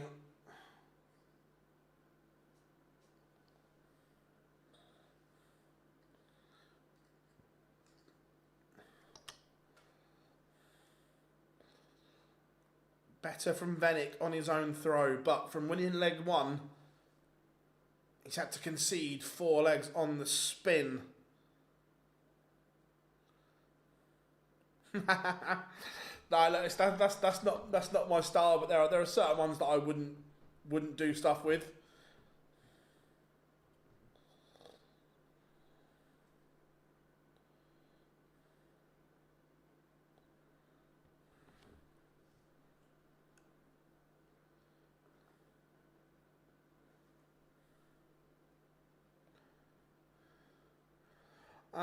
Do you get on with Harry from TalkSport? Yeah, I've only met him 4 or 5 times, but I've got on well with him.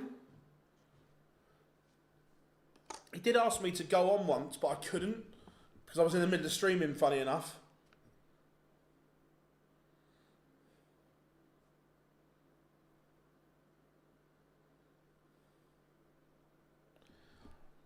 I thought 2 better from Wenig.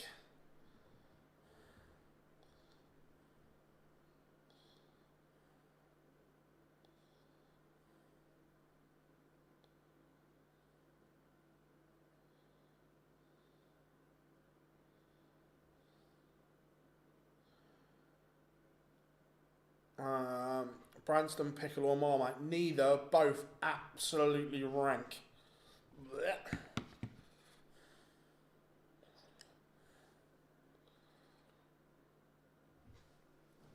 Huybrechts will want to hold here. Will not want Wenig effectively getting back on throw.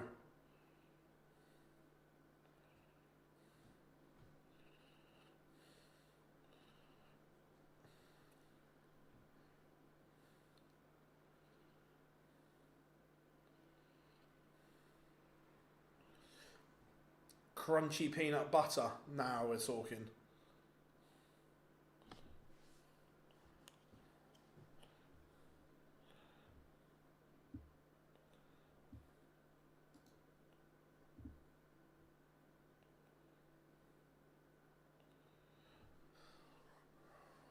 I tell you what, Huybrechts, he's offering a chance here for Wenig to get us back on throw. How we doing, Mado? Hope you are good.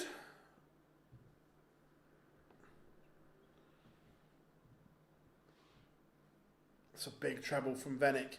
It's going to get him to a finish. Kim Huybrechts at 4-1 up. Was cruising. But now all of a sudden we're on the verge of being back on throw. It's all or nothing for Huybrechts at the moment.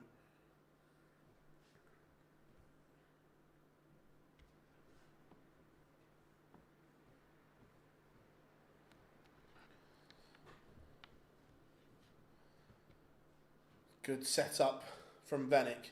Has Huybrechts got a 1-4-2 in the locker? He might. Stay there, surely, yeah. I don't mind the play of staying there.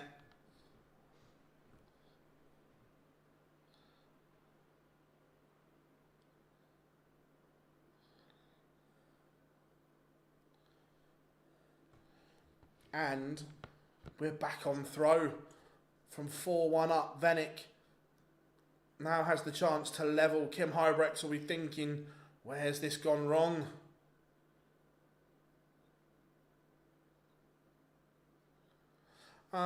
Do you normally bet on darts games? I've been known to have a little flutter. I don't bet on every game. It's one of those ones where if I see some value or something I like, I'll have a bet. Like today, the first 2 games, the double paid just under evens, which I thought was good value, to be fair. So I had a little wager on the double.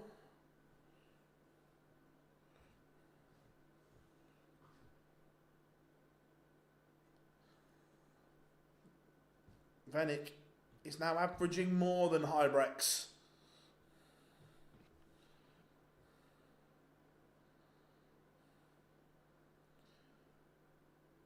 $3-140 on the spin, gets him to 81 after 9. A potential 11 dart hold of throw here. And I tell you what, Kim Huybrechts has gone completely off the boil.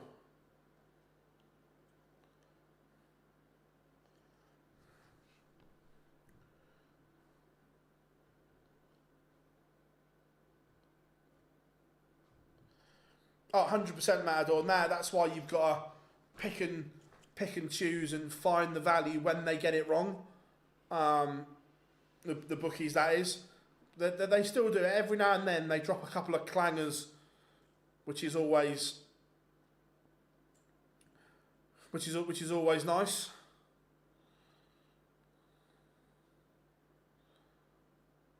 4-4. We are level.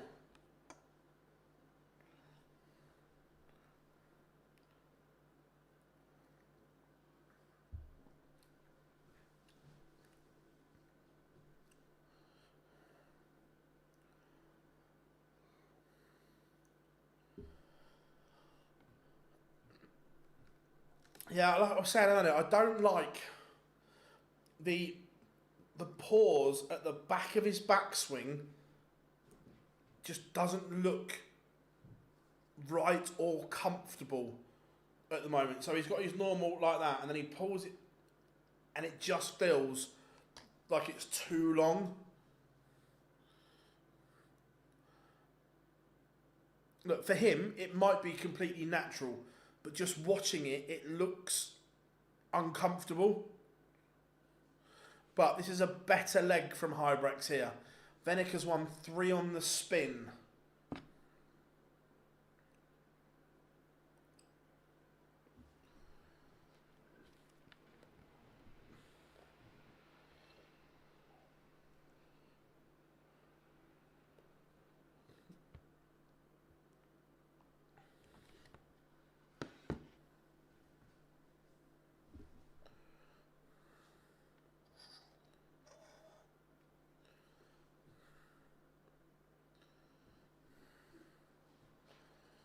Wenig leaves 120. Huybrechts, it's only going to be a dart at tops here to re-establish the lead. Misses, gives Wenig a chance to lead this match.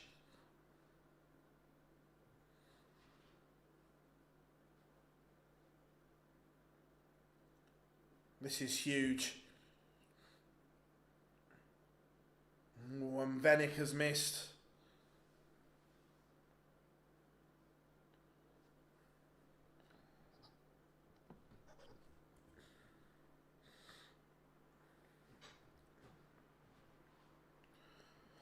I've got to say, last year the WDF Worlds was great for punting, because the bookies got that priced all wrong. Even in play, they were having a mare.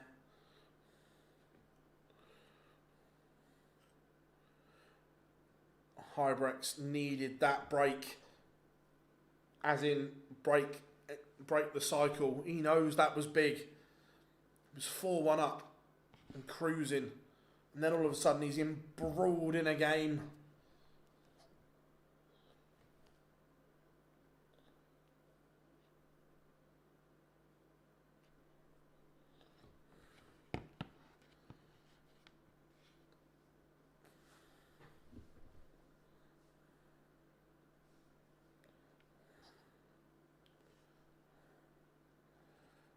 And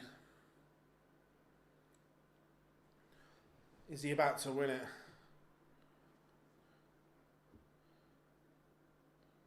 Oh, I remember it well, Matador. I remember it well.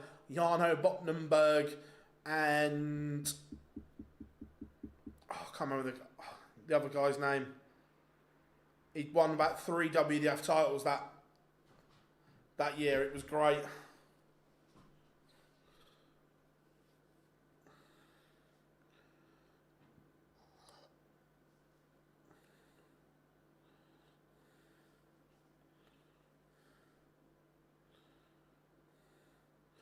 Oh, Wenig.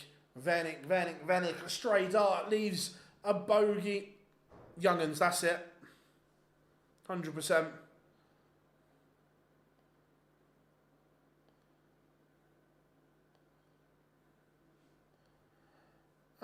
Because something we can look at, Chiv, yeah, 100%. Yeah, Thomas Young'uns, that's it. It was great.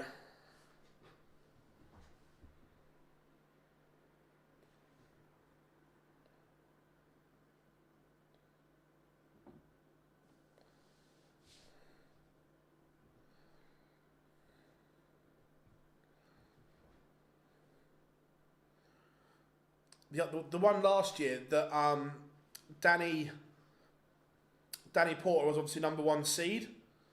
Going against him in round 1 was profitable. Because again, the bookies had gone with the seedings. And we are level. That's a tidy finish from Wenig. Huybrechts was sat on double 16 after missing a match dart.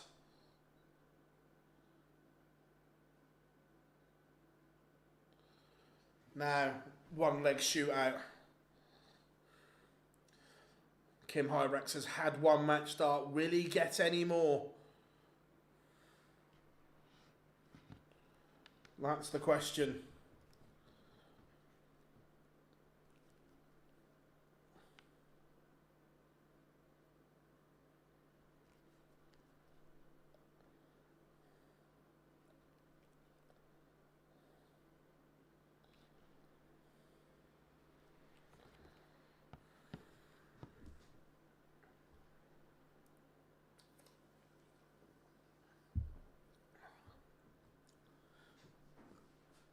This is good from Huybrechts, showing all that experience in this deciding leg. Down to 1-2-1. Nothing Wenig can do about it.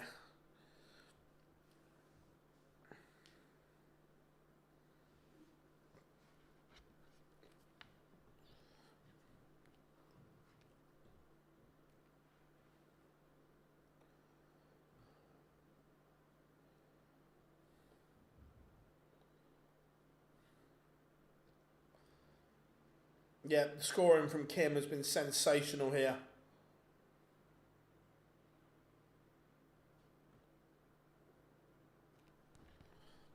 Double 16 to win it. In a seesaw game, only needs the one dart. Kim Huybrechts is in to the last 16.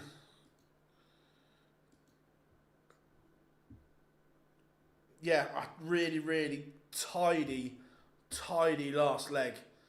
Coming up next, it is the Polish Eagle, Krzysztof Ratajski, taking on Stephen Lennon, the Shamrock.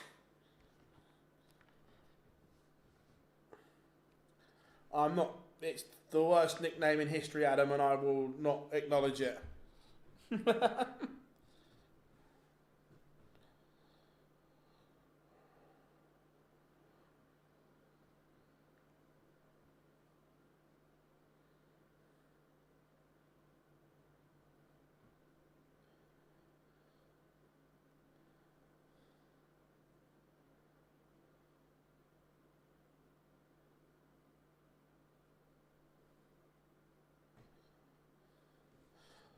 Look at the smile on Kim Huybrechts' face.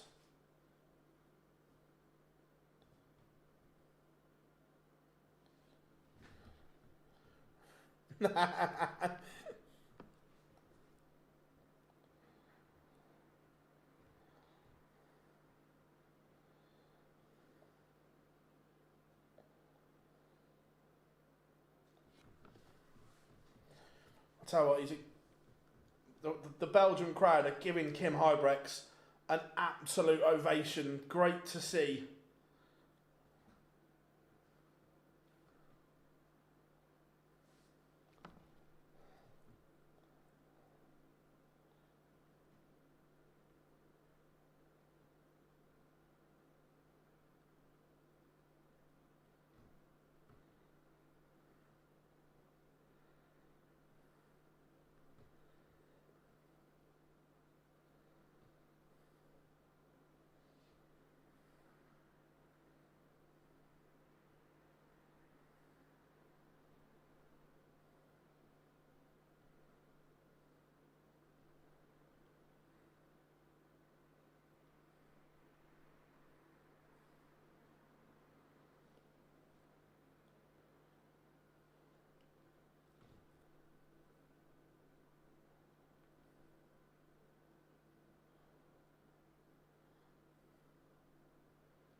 So it means more, doesn't it, when you're playing in front of your own fans and you can see what that means to Kim Huybrechts.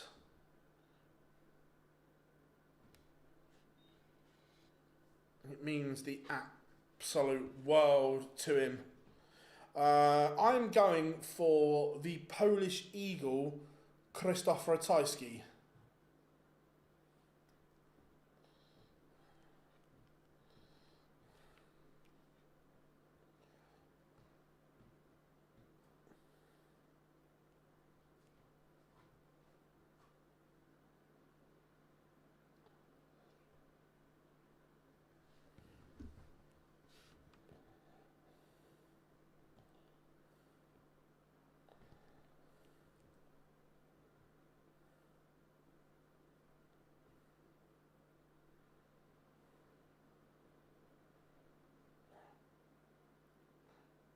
Oh, I tell you, they just put the camera on Dana and Kim's daughters, and both of them are an absolute spitting image of their mother, which is a good thing. So you can see what it means.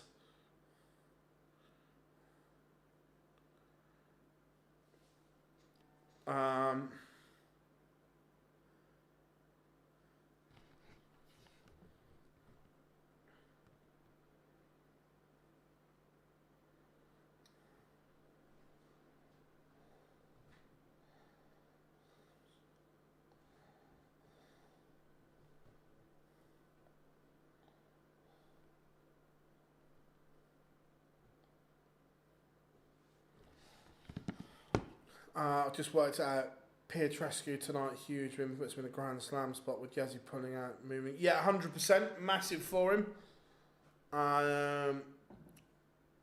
Question, Phil, if you had £10 to put on 3 games, which games would you want the winner, would you choose? No big...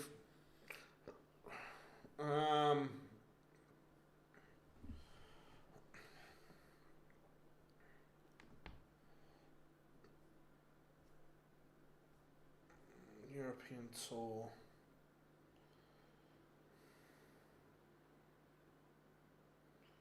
No big favourites. Gilding.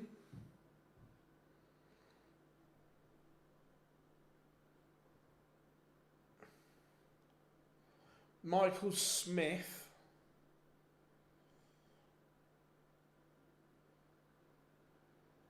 And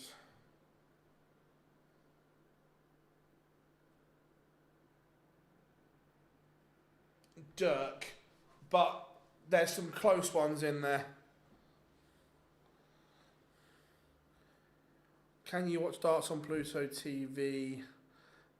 If so, you should get... not in the UK, or it depends. If you're talking PDC darts, I think you can watch on some countries, but not the UK. Yeah, Bob, 100%, great one.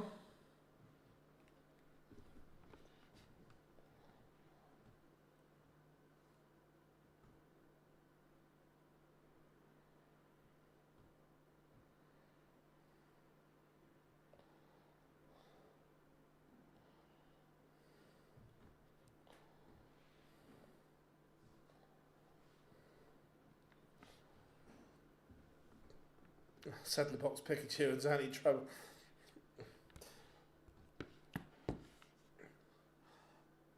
I like Wessel as a player. My only problem with Sedley-Box is, Adam, is when you think he's going to win or whatever, he chucks in a stinky one every now and then still.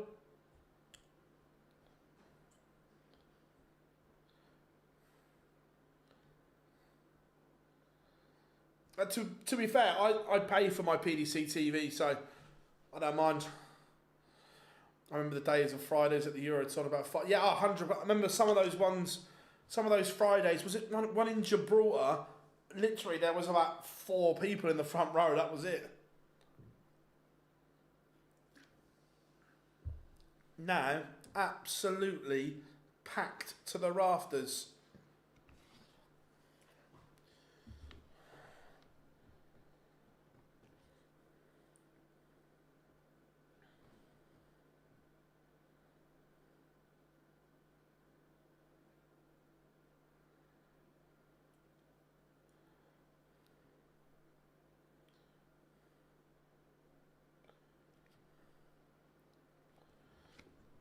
Scuba Steve.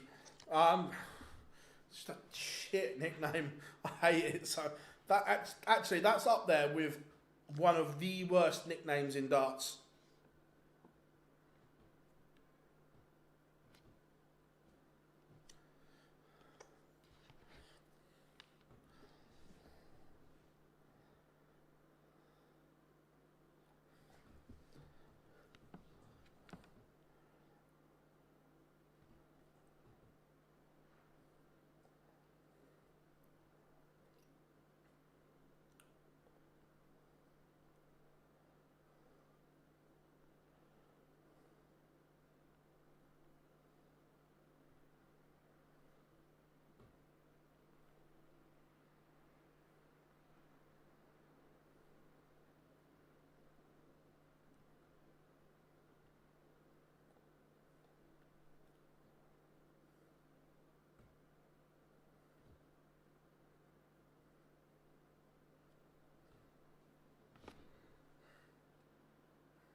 Smithy, Dennis Smith, yeah, that's up there. Northie as well. See, Steve, it can't stop it now. It'll always be the Shamrock. Yeah. What's he walking out to now? Oh, Swiss Phil.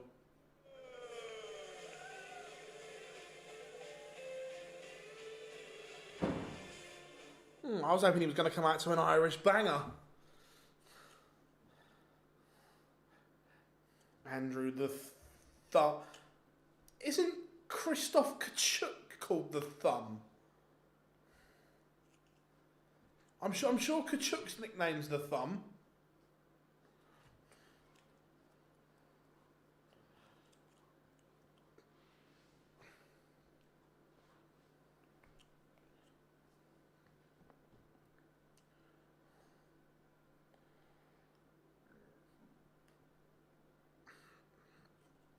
The Polish Eagle, Krzysztof Ratajski.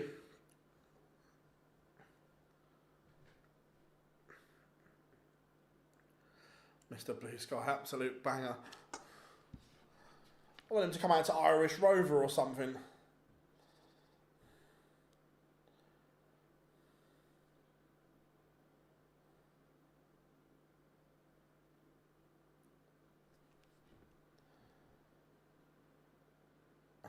Favourite person, the Asp.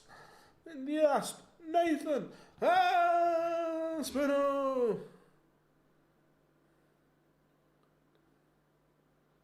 3-0, 6-3 to the Polish Eagle. Steve walked out to the Irish National Lottery theme song. What a stat that is, Bob. I'd have never have known or guessed that. So yeah, that's a great stat.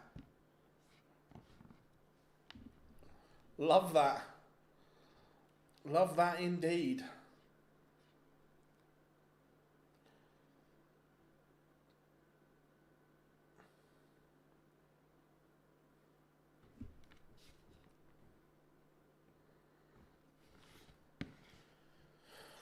Paul Lim, one last dance. Ali Pal, if he qualifies. Yeah, look, it's going to be harder and harder to qualify. That the standard is getting better and better in that Asian tour. But look, who doesn't want to see the one and only Mr. Paul Lim at Alexandra Palace?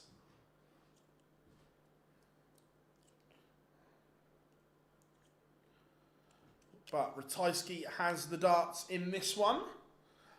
The Polish Eagle getting us underway. Here we go.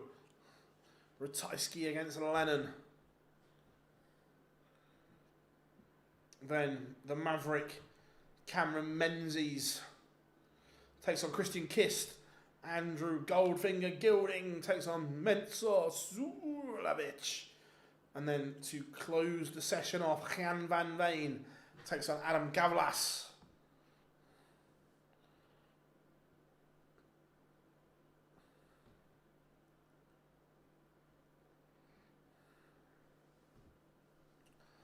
Here we go. Da, da, da, da, da, da.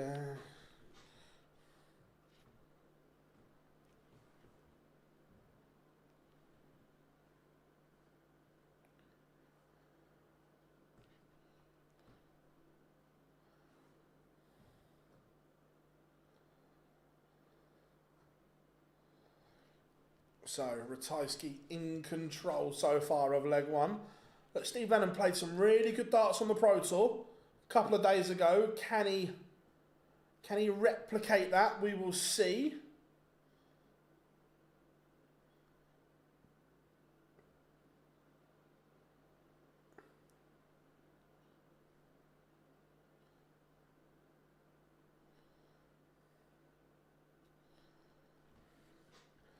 Double 16 to lead. Ratajski has been flawless here in leg one, and he pins.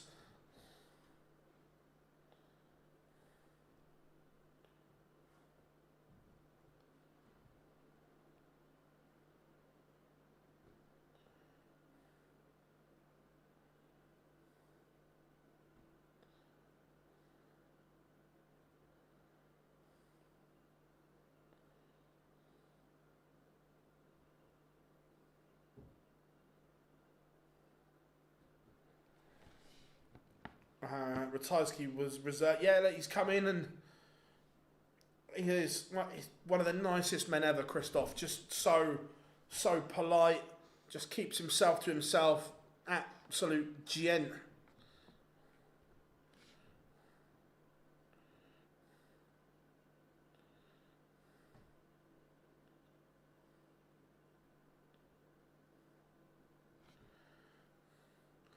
The big fish for Len.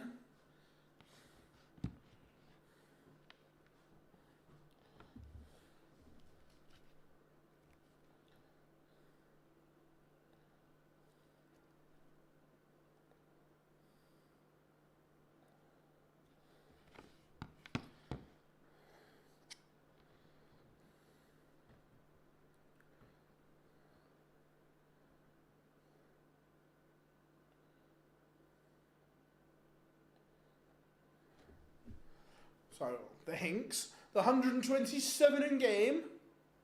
It's on. Bullseye. Oh, set it up, isn't he? He loves the double 19.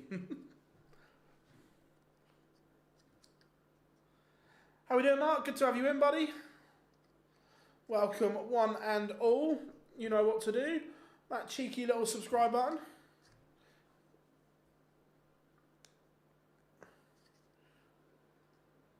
This is big. This is a huge moment. And Lennon has missed. And all of a sudden, in a leg that he was in no danger, Ratajski has 2 darts to break. And does.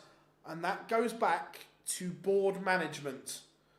When your opponent is not on a finish Should he have just put a dart in Big 10 or Big 18 instead of going for the fanfare?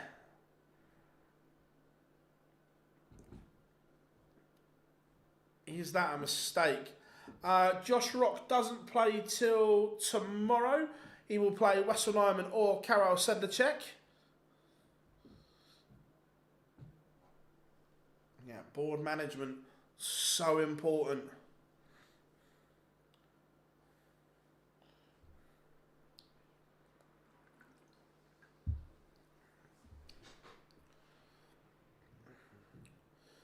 Because now Ratajski can go 3-0 up. How are we doing, Julia? Hope you're good.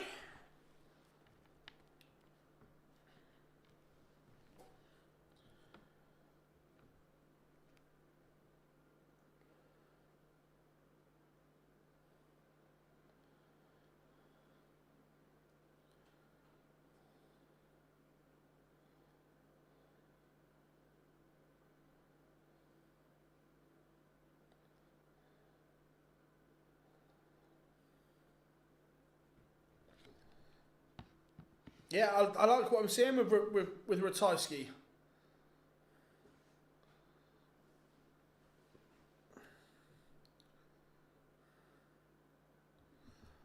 Lennon, he's got an outside chance here, and he's going to get a look at it.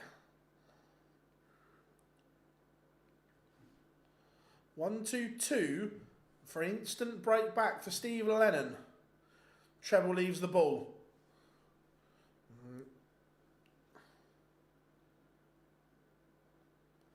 Just watching Lennon, his throw's a little bit flicky for my liking, where he sets it and there's not much of a pullback.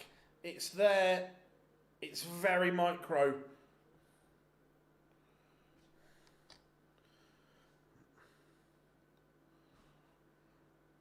.14 and ball. Bullseye. That's very good from Lennon. That should settle him down.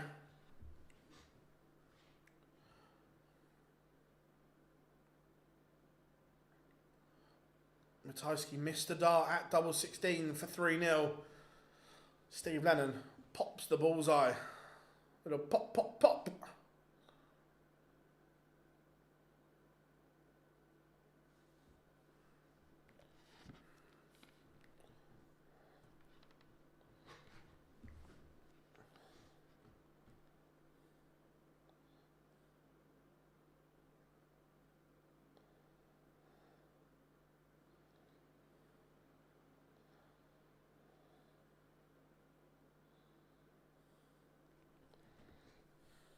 So, Lennon bossing this leg. Is he about to get us back on throw?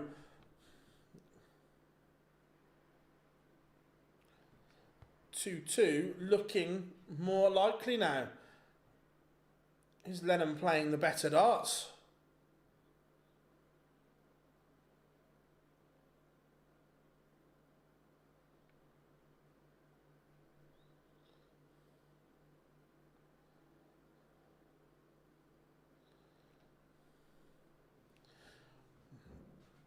Rescued the situation. Come inside double 12.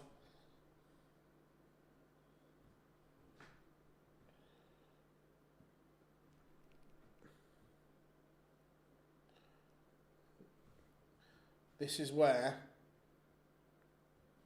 he doesn't want to mess around. Has to be aggressive. That's good from Lennon. 2-2. And he should be winning this contest.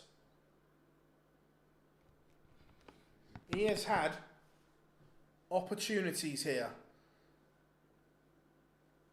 Ratajski stole leg 2.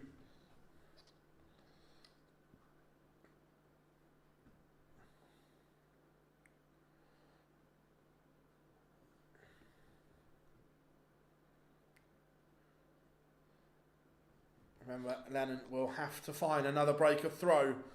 It was only a break back Ratajski still has the darts.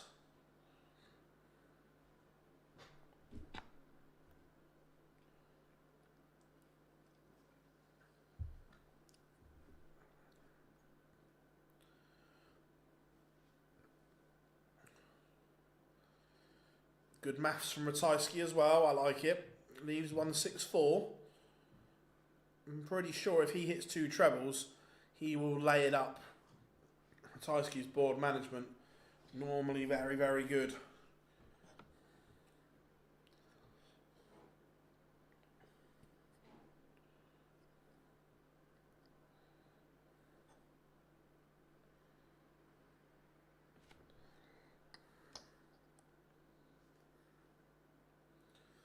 So 68 when he returns. Lennon is now down to a finish.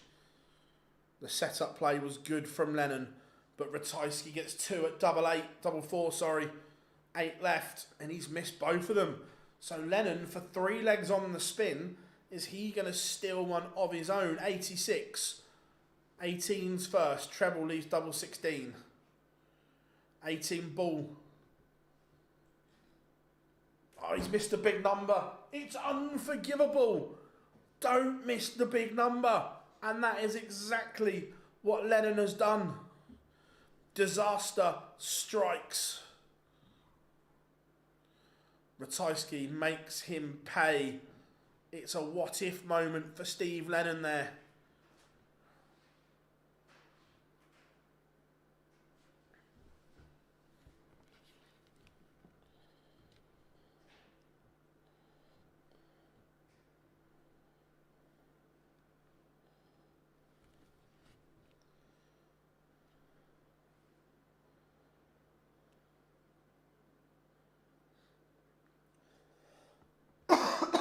Excuse me.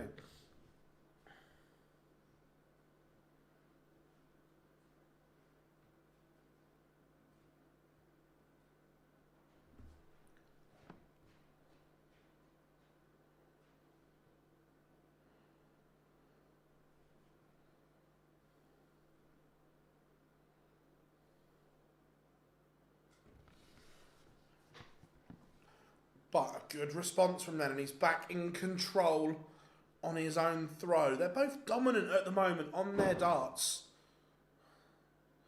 The scoring has been good from both. Ratajski annoyed with himself.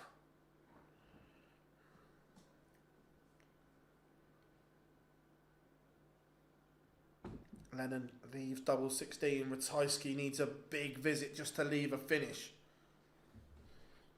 Needs another treble and can't, so no pressure.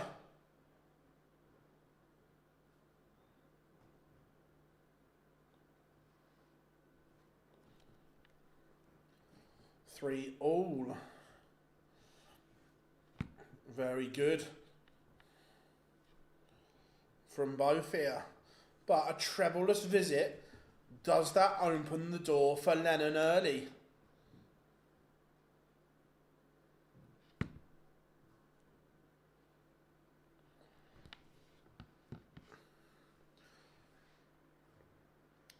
Who's still at work then, chat room? Who's cheekily got us on in the office?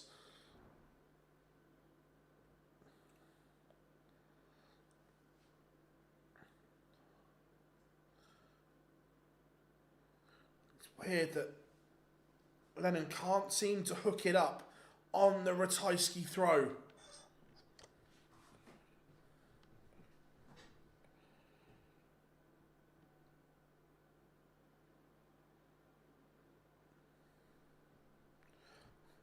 How are we doing? Lucas, hope you are good.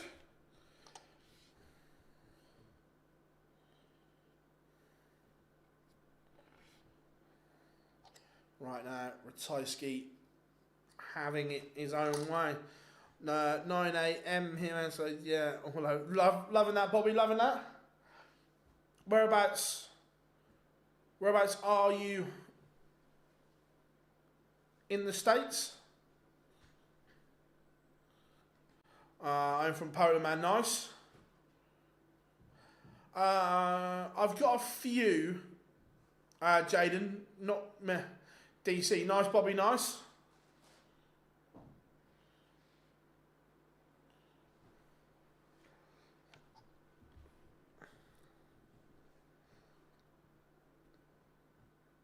Again, Lennon, that just opens the door for Ratajski early here.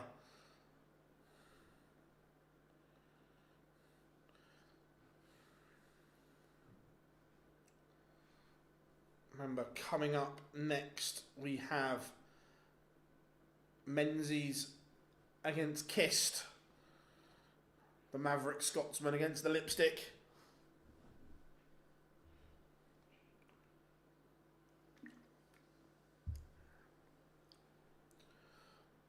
There's a lot of big names outside Dortmund at the moment. Rob Cross currently outside. Barney outside. A win here for Ratajski would put him in temporarily.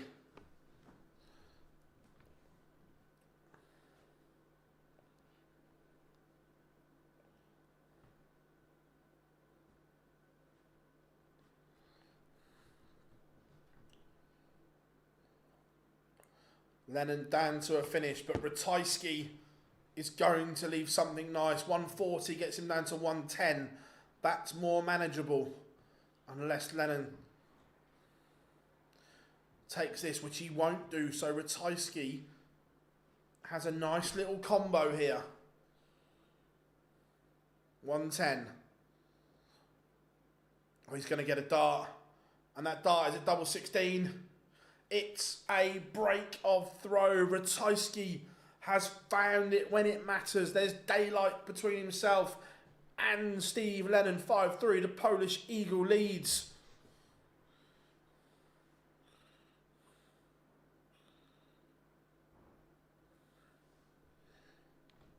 It's a nice little finish from Ratajski. Cool, calm, ice cold, and then we get the little celebration from him.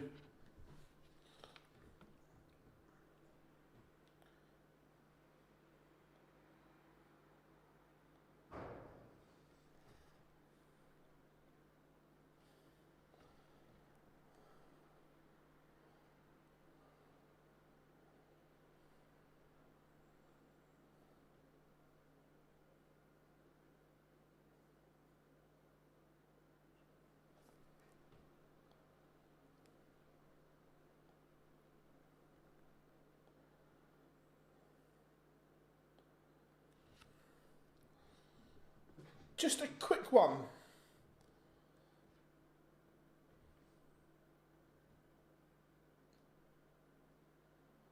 Chat room, did they say on comms that Littler and Gezi had pulled out?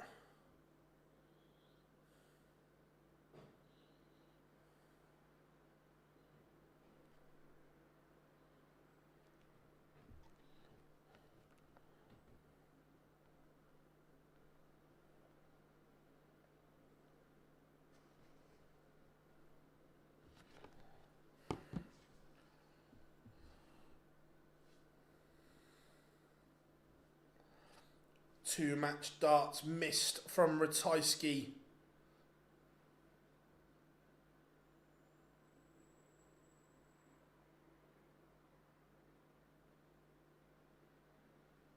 Really, Bob? That's interesting. I like how these little quirky anomalies come up. And Lennon misses the chance.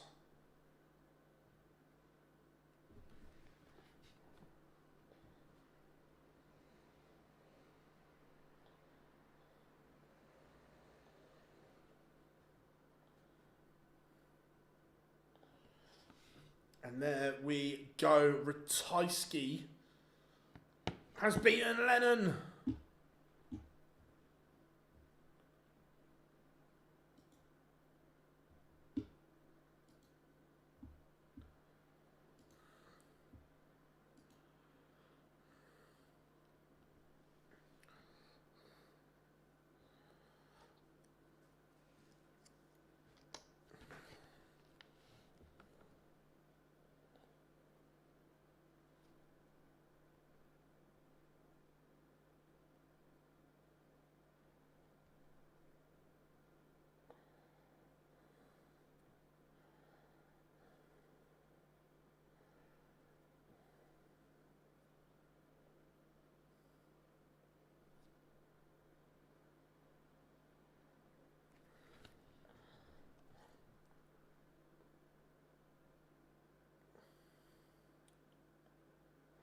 So yeah, just out of interest, can anyone confirm in the chat room? Did they say Littler and Gezi were out on comms? Because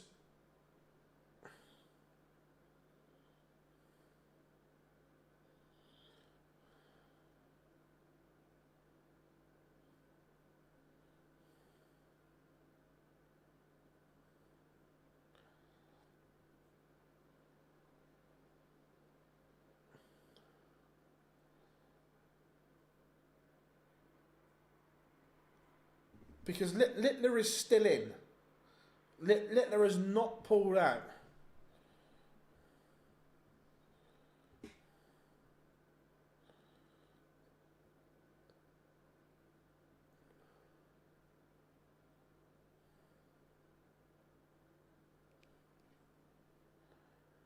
How are we doing, Scott? Good to have you in, buddy.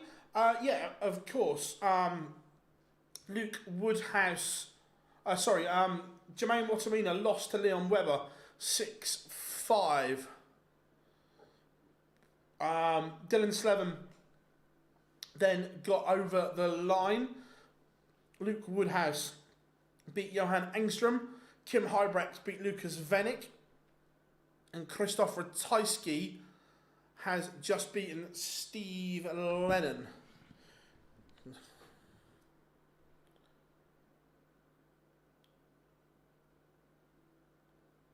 How we doing, Rob? Comms said Littler was going to do his best to get there. So I've literally just spoken to him on message.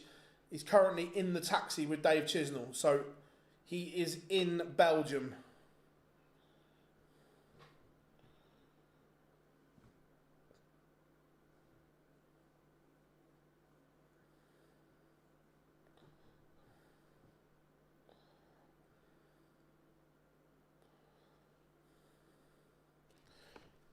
But cheers for that, Rob. Like I said, this is the issue that I don't have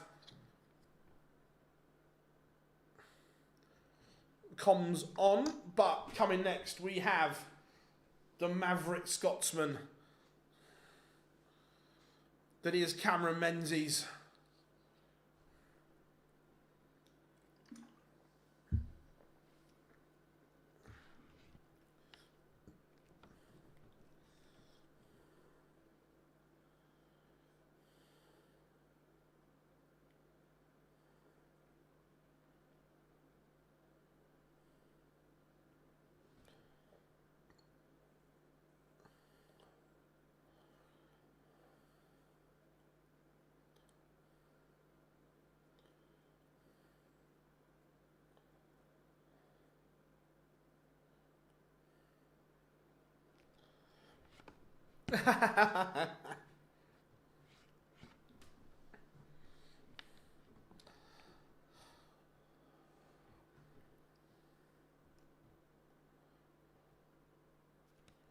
Pictures are back, so here we go.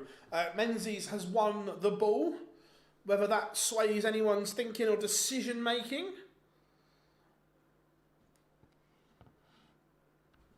Ratajski's scoring wasn't that big. He had a bigger overall average than his front nine. 43% on the outer ring.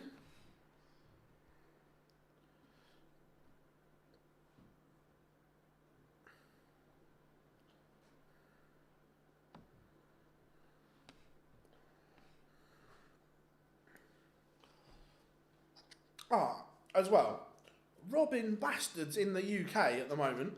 So I've got an event in Manchester in September. So it's well over, it's over a month away when I checked. How much do you reckon, I live in Hampshire, how much do you reckon for a return train ticket from Andover to Manchester? Absolute daylight robbery.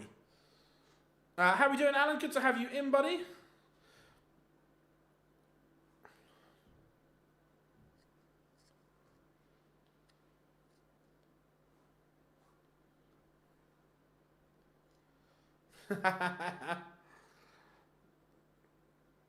Ooh, not sure about that Kist shirt. There's a lot going on there.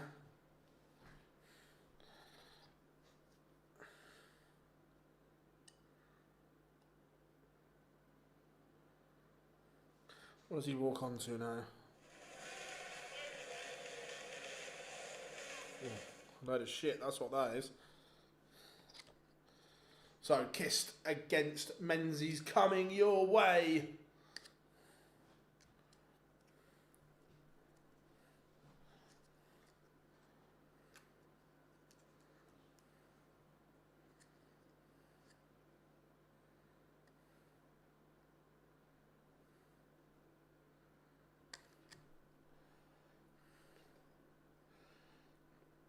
We'll see if Cammy stuck to his change of walk-on that he went with before on the Euro Tour.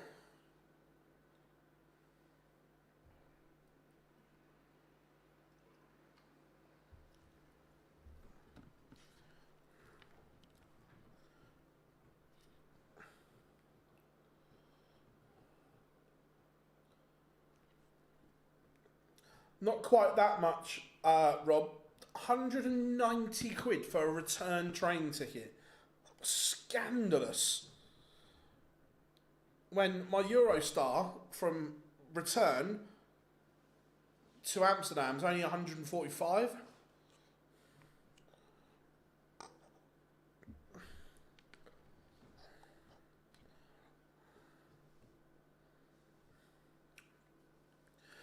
I watched the first two games, Rick.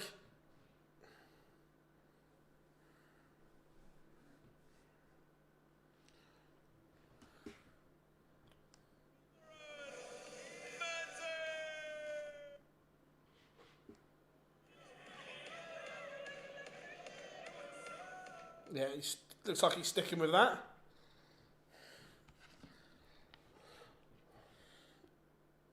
Played well to qualify for the World Series finals on Wednesday, did Cammy. Playing some really good darts at the moment.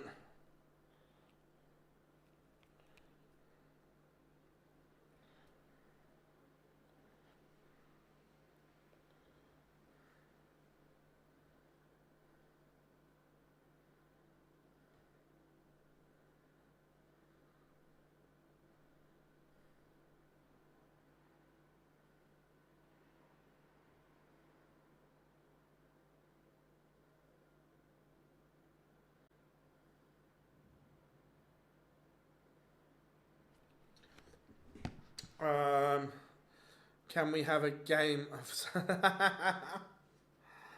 Menzies on stage? So here we go.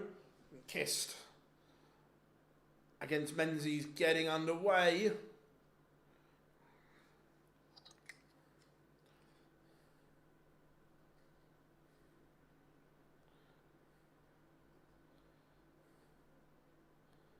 At least you have trains, mate. We have nothing down here.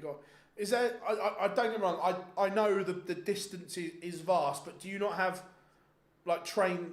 Is a train not an option like between Melbourne and Sydney? I know it's a long way, but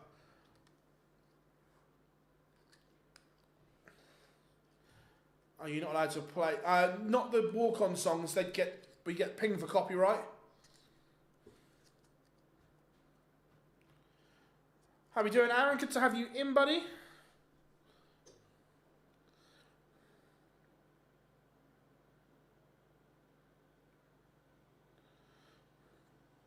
So let's do this. Been such a good session so far. Remember, we will be back at 6 PM this evening as well for the evening session. And Menzies gets us underway.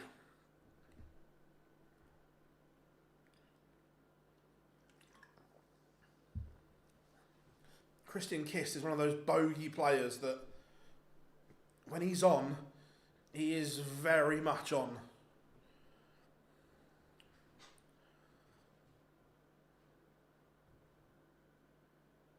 I know overnight went 11 hours. Whew.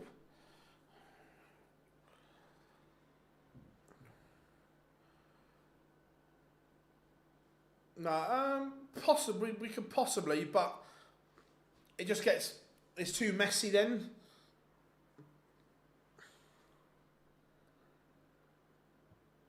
In New Zealand as well, they have all this railway lines and nothing. To be fair, I do drive to most places. I'd love driving anyway, so. Kist is going to get a dart at the ball. And doesn't. He's outscored Menzies here in this leg. We know that when Christian Kist is on, he has such a high ceiling. But Menzies' throw is under the cosh. 2 at double 16 for Kist and a 1-0 lead. Would be a break of throw as well. It is 1-0 to the Dutchman, Christian Kist.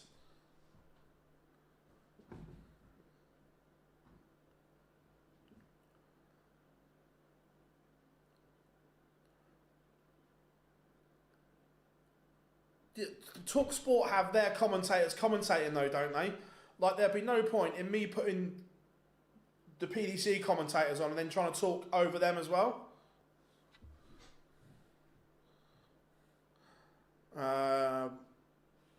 My city finally got a stadium after 14 years, but it's right in the city, very limited parking. What stadium's that, mate?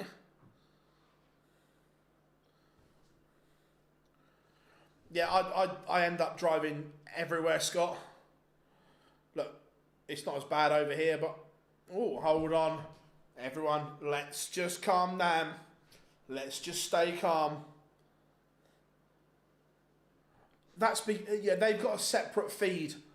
TalkSport get a separate feed from the PDC, where I'm taking their broadcast feed.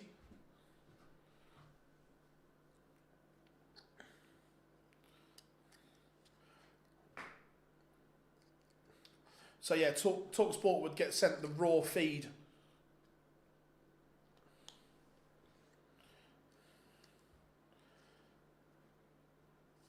.96 to break straight back. Cameron Menzies has woken up in this leg too at double 18.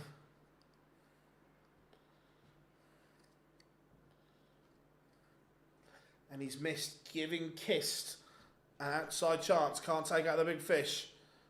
Yeah. No worries, sir. That's why. Yeah, they get a separate feed. Christchurch, nice.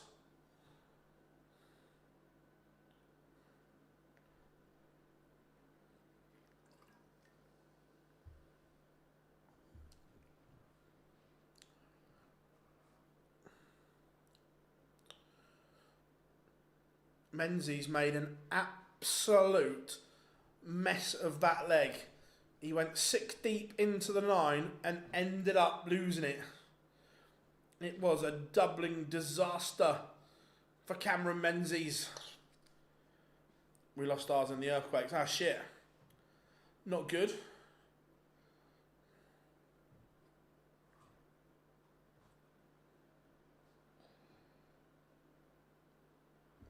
Nothing wrong with Menzies scoring here. His doubling is a bit like mine, like the dog and duck.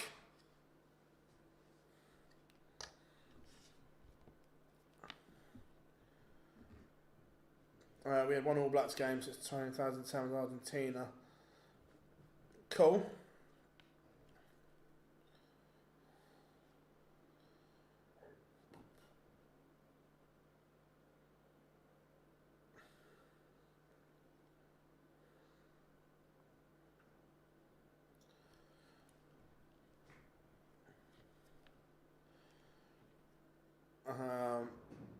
But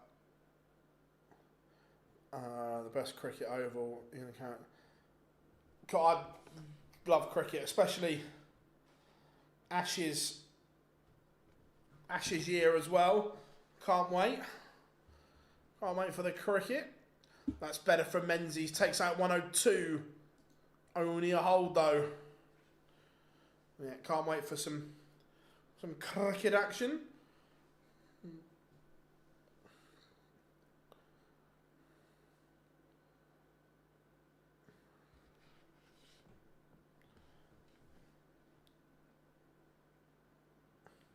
Nice, like that. That's doing the Boxing Day test at the MCG is on my bucket list of things to do.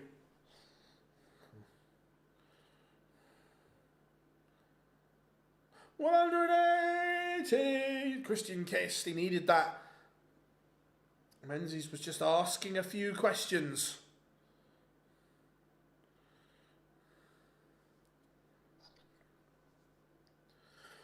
Mind you, nice. Mind you, going into an Ashes series, England have got so many questions at the top order. Like, I'm gonna.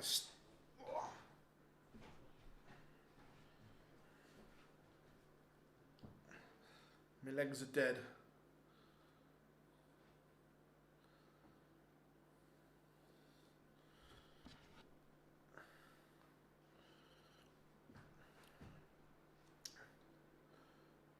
Can't stand cricket.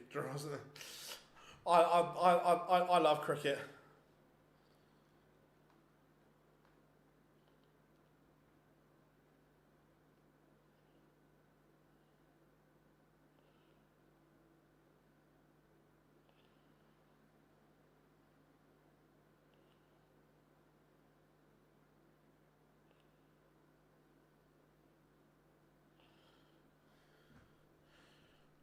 (3-1) Kist is up.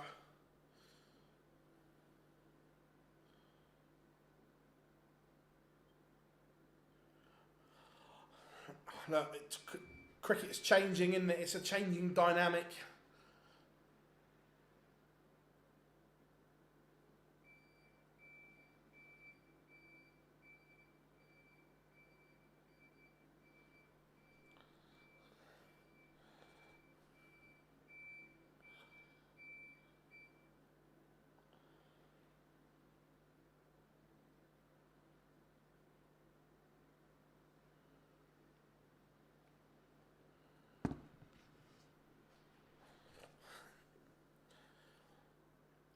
Cameron Menzies, 1, 2, 3, but this is on his own throw. Remember, he's going to have to break Kist because of leg one.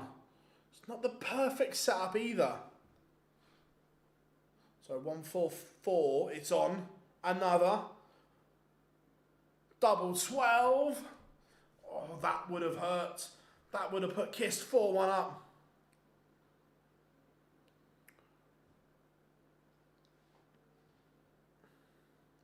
Menzies misses again.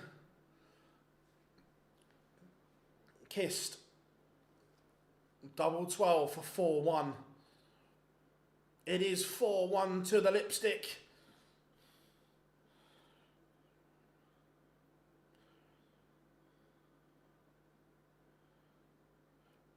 To be fair, I like the 100. So I'm not going to criticise the 100 because I like it.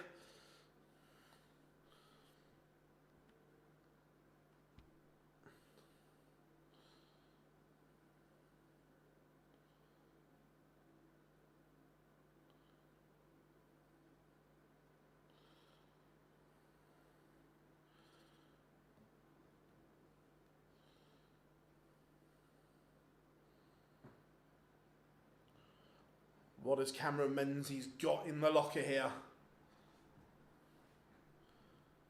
Yeah, James, 100%. He's playing well there. He's averaging around a ton. Playing well here, Kist.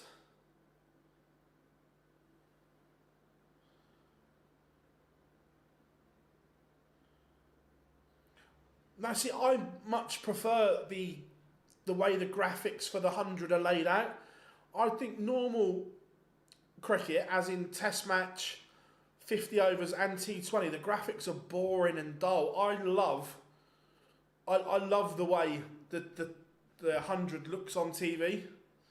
The lipstick, who gave him that? Yeah, he needs to. Aaron needs to.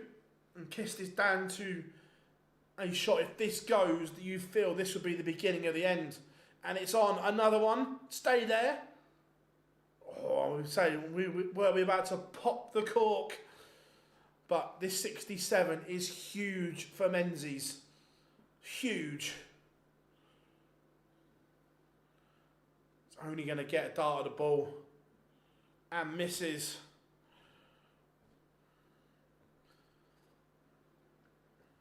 But Kist, this dart is massive. One at double five. And he misses lifeline for Cameron Menzies. I'd rather watch, man. I'm a big cricket fan, Johnny. I love it. It is 4-2. Cameron Menzies keeps his hopes alive. Yeah, I agree, James. Yeah, I think it should be allowed.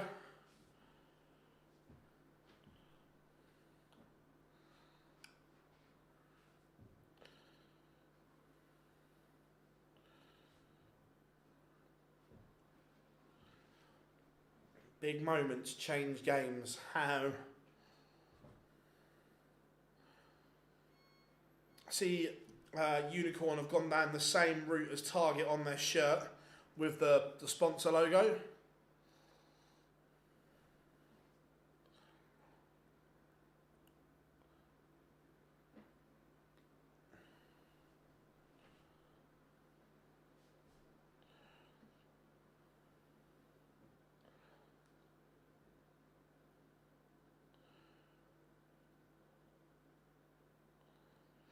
I asked you a couple of days ago, you hadn't heard the news, thoughts on... Yeah, look, it's part of a franchise, isn't it? So I'm guessing they didn't have a lot of say in it.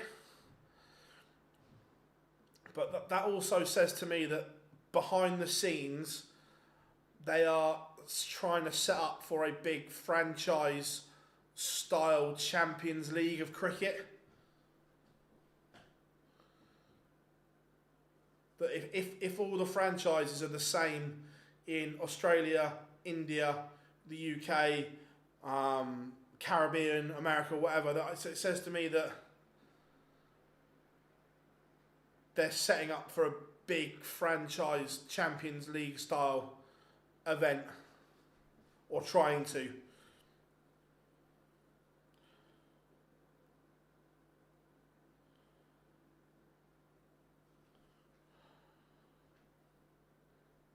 Menzies sat on double 16. He's the 128 within Kist.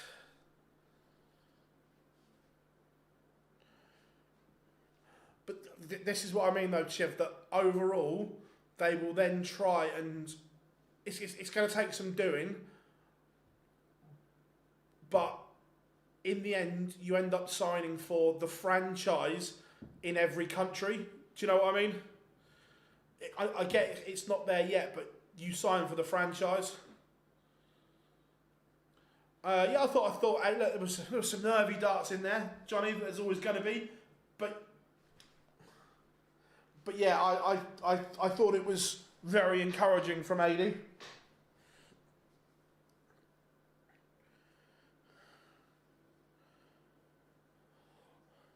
Kist needs to stop this Menzies revival.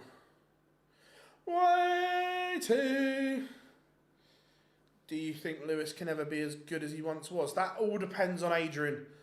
Now, is that desire, that burning desire there? I don't know. Look, I hope I'm wrong, but I'm still not convinced that we see Adrian go back to the PDC. Bold but effective, Cammy ignoring the... But I like it.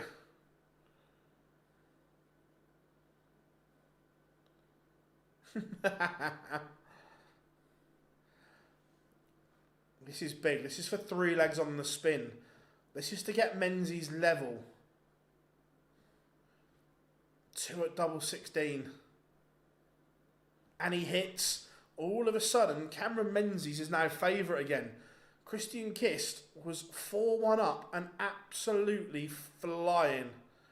No, I'm about 2.5 hours away from Essex.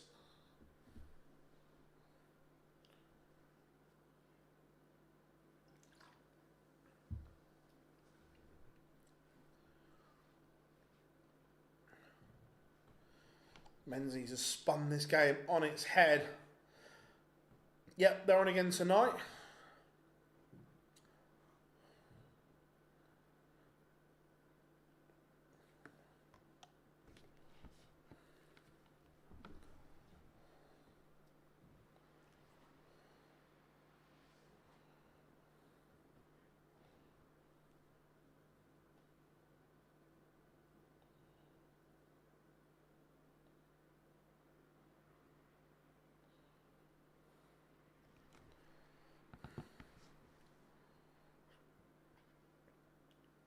Don't know exactly where. I live in Hampshire, in a town called Andover.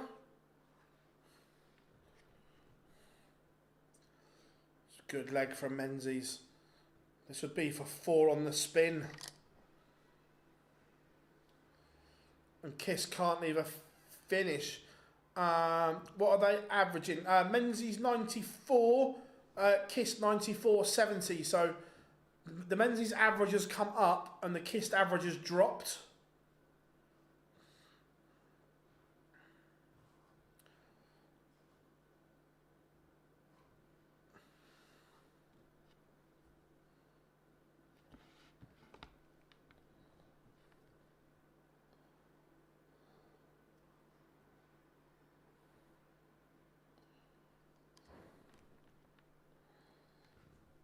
So Kist is going to have to win 2 on the spin.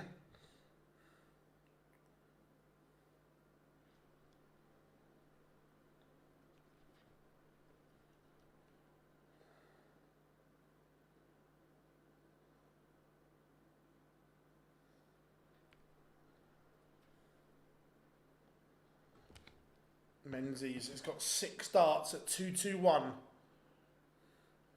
Not a problem, Aaron. Not a problem at all, buddy.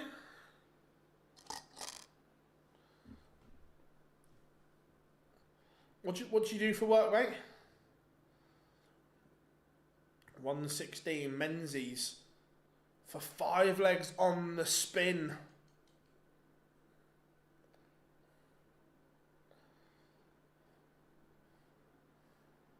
Tops. Match dart missed for Menzies. Will he get any more? Kist needs a ton topper to save himself. Treble 18, bullseye. Oh my!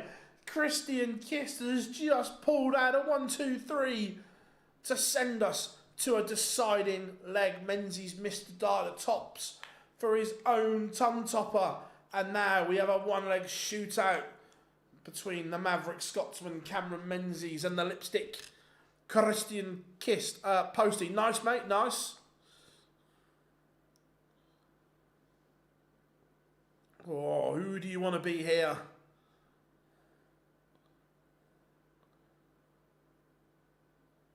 Big last start. However, a big visit here for Kist and his favourite. His favourite, 180. He has found something. The finish has ignited him.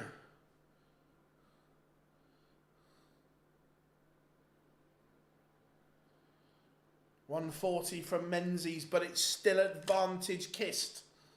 He gets to a finish first, needs a treble. Finds treble 19, leaves a ton. Menzies, how low can he leave this 183? Needs a treble. Finds one, he leaves 83. But it's advantage Kist, he gets first go at the 100. 2 at tops. What a leg this has been from Kist. And he's missed 2 match darts. 1 at tops, 1 at 10s. Menzies, 83. And he's missed double 9. They've both had and missed match darts. Cameron Menzies has had match darts in 2 legs. But now it is out of his hands. Christian Kist, double 10. And he pins it. The lipstick beats Menzies. Menzies started double 9, was wayward as well. Didn't really threaten it.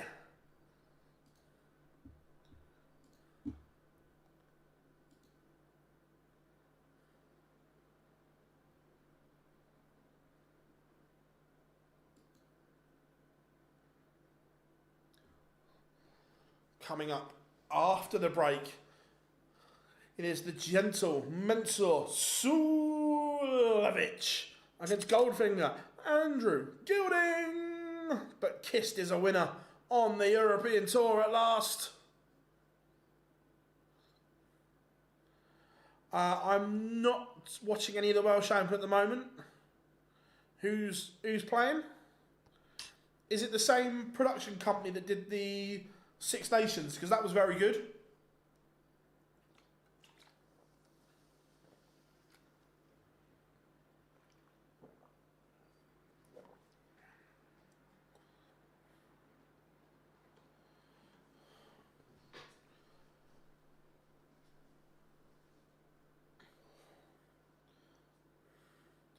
Bookies have an interesting...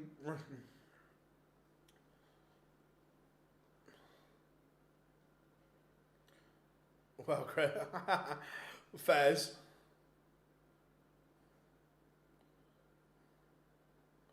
What have they got? Like one streaming board? And then the finals, obviously, streamed. Suljovic has won the ball.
He was so bad anyway. Who are we talking about was so bad?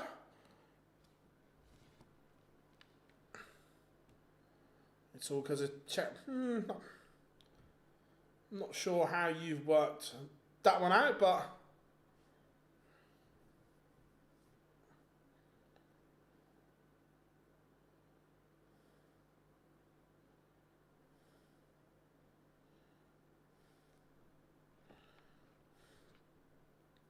But we've got about a minute till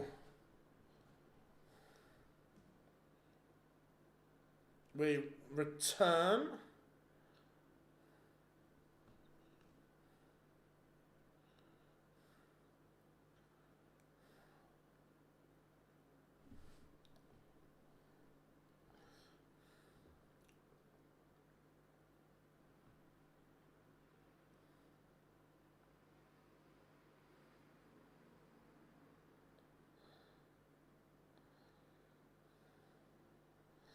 So, what are we saying then? Suljovic or Gilding?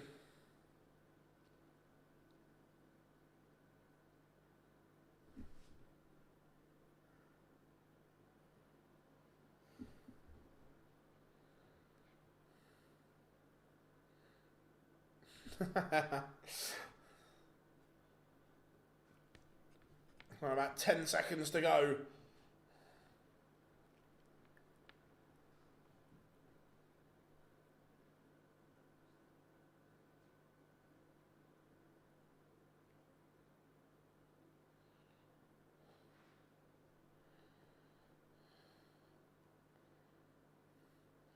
It'll be interesting.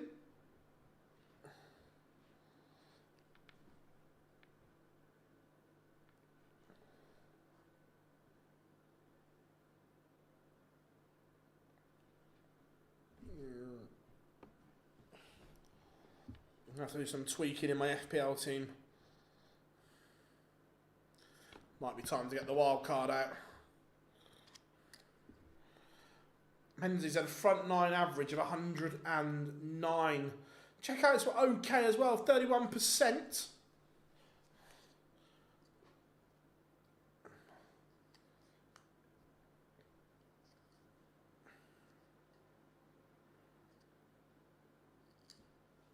So 2 games to go. Gilding, Suljovic, Veen, Gawlas.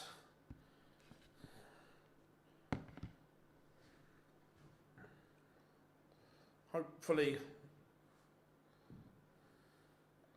the latter one won't take too long. When you know, you know.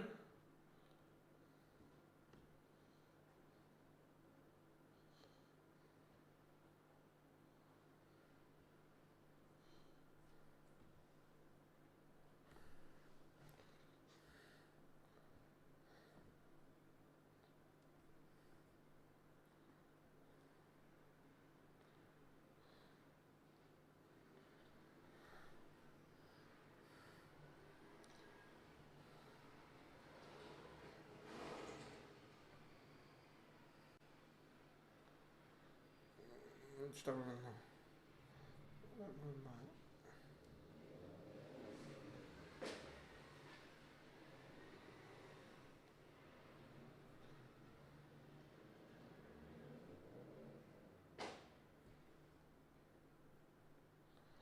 Right, here we go.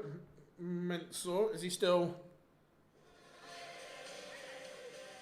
Yep, still a bit of simply the best. What's your prediction for the after? I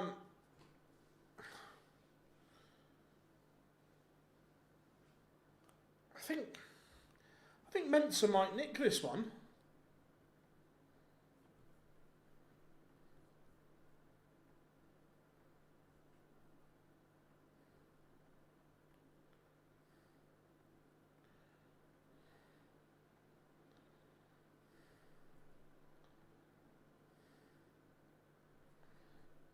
Right. We've had some pictures come through from the Euro Tour, some good shots in there. Da-da-na-na-na.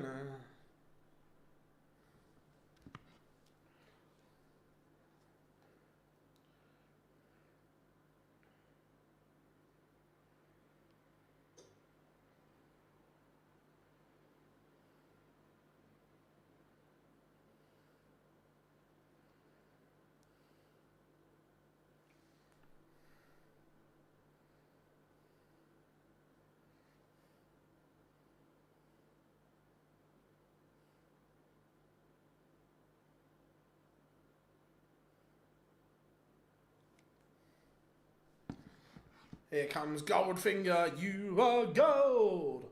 Always believe in your soul.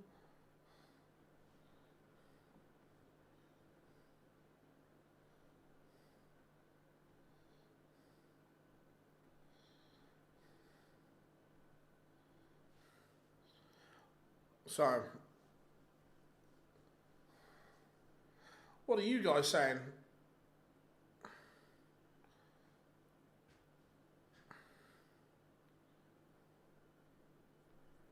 Da-na-na-na-na.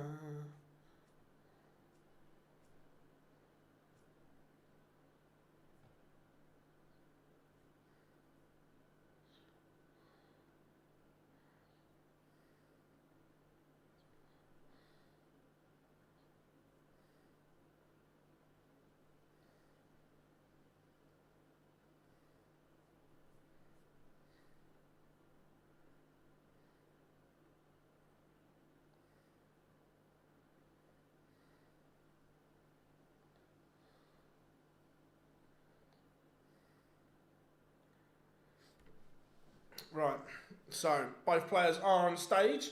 We are ready.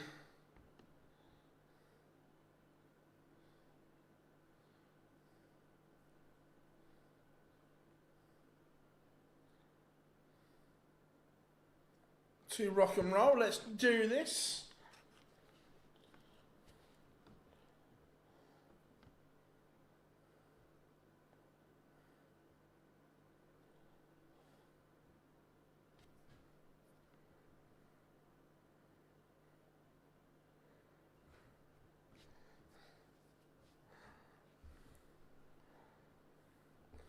So, here we go.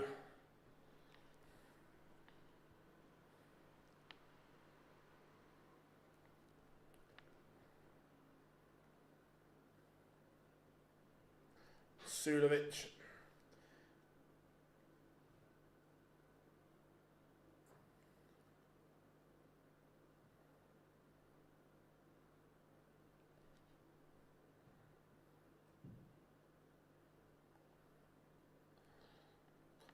So, let's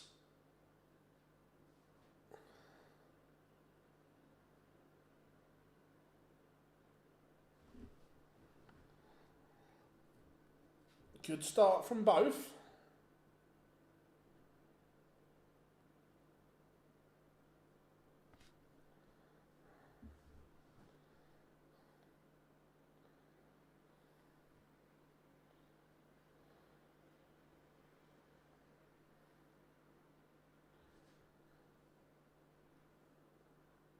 Both just asking early questions here. It's interesting that Suljovic is back with the standard flight and stem, that he's kind of abandoned the kites that he always played with.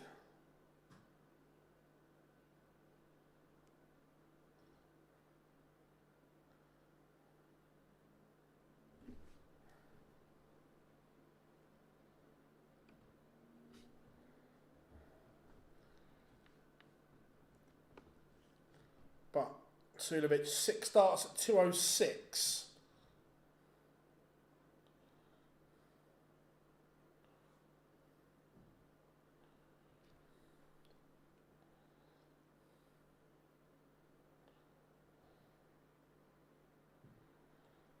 Only 59, that kind of hands the momentum to Gilding, who fires in a maximum. Better give him the thumbs up, wouldn't we? I was going to do the old Brendan Dolan, but it's not, it's the...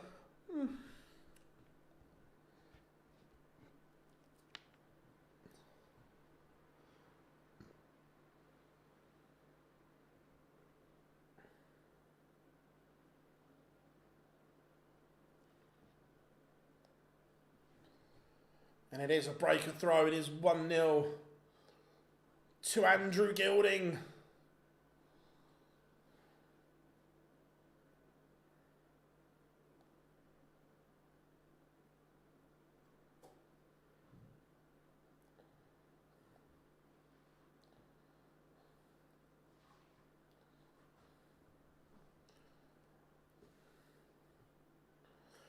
Goldfinger takes an early advantage,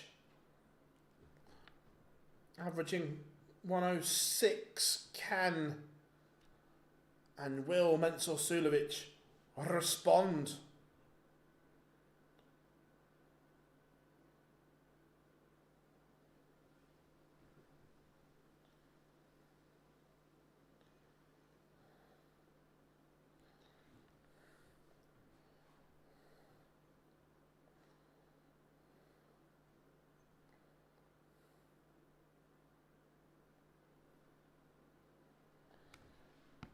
What has Suljovic got? Cannot be letting Gilding run away early. That would be a disaster.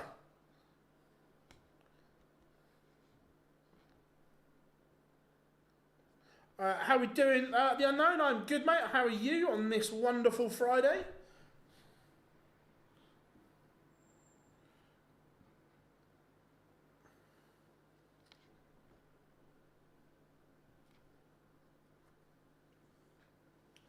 Suljovic needs to respond. Needs to respond with something big. Another treble gets into a finish. Not going to go. So Gilding has the advantage to make it 2-0 here.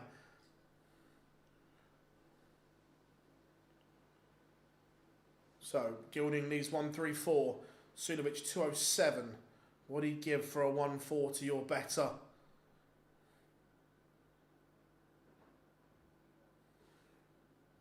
Right now he's just crying out for a treble and can't find one.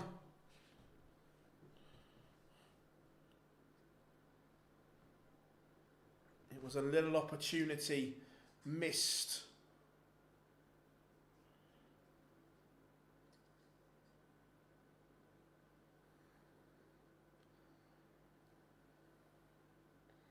This is the perfect Mentor finish. Treble 20, double 14, double 14. Ha ha! We called it. Mentor Suljovic. It's his finish. It's fabulous.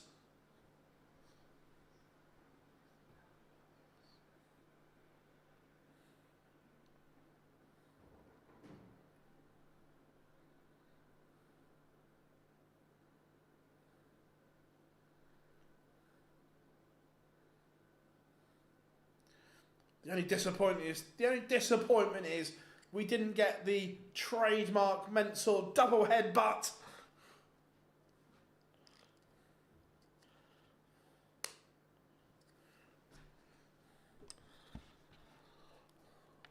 But then kicks off treble-less. Not ideal.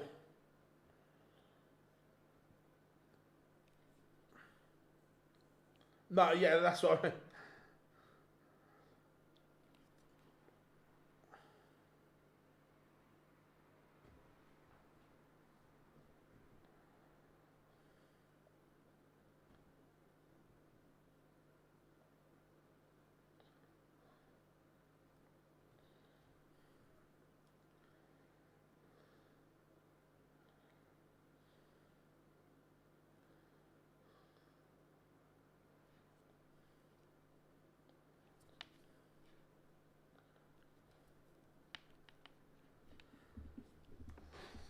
Mentor has not kicked on after that finish.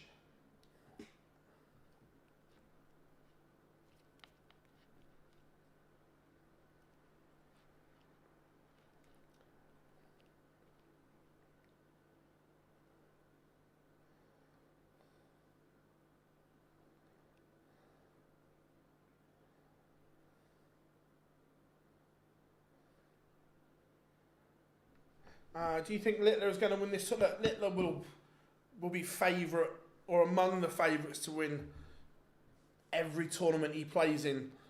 So would I be surprised if Luke Littler win this? Absolutely not. I do like the fact that the first Euro Tour that's not in Germany is there. And I tell you what, this is some statement from Andrew Gilding. He's gone 180, thumbs up. 177, thumbs up to leave 24. That is world class. From Goldfinger.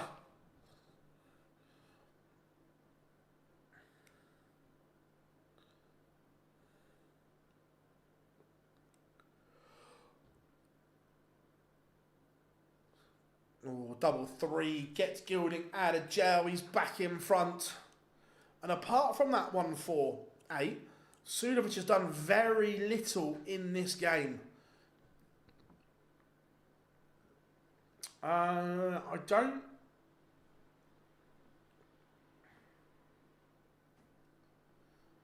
no, Luke Humphries, I think this is his last one off as part of his holiday.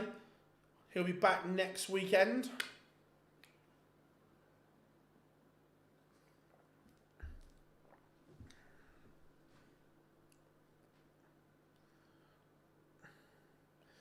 I can confirm that Luke has travelled.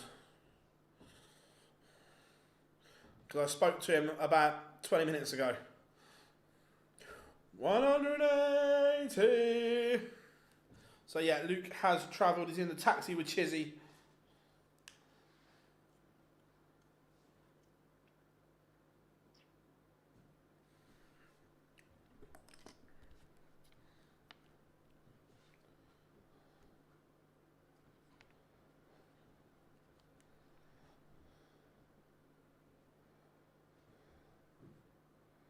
No worries.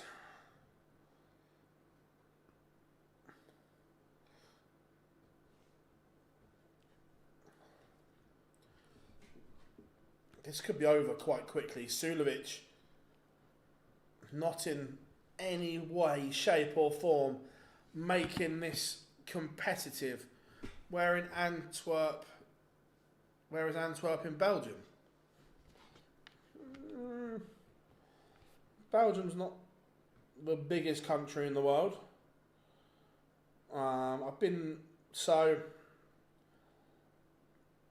Antwerp is pretty much halfway between, it's pretty much slap bang halfway between Holland and France. So it's like right in the middle.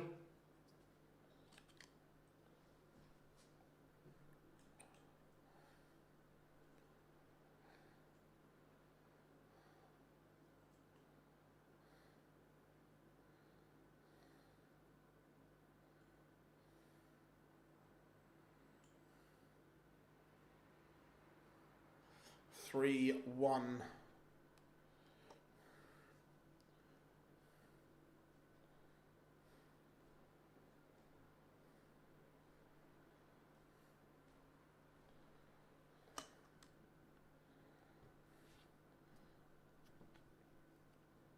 You just feel that Suljovic isn't going to produce the levels he needs to here.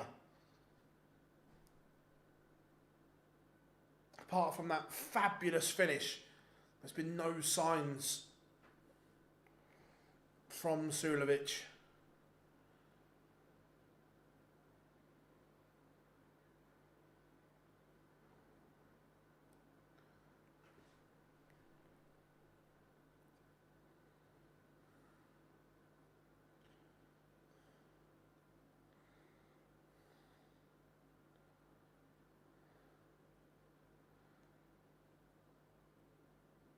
Yeah, it's got water around it, but what I'm saying is it's hot France, Belgium, Holland, Antwerp's like there, like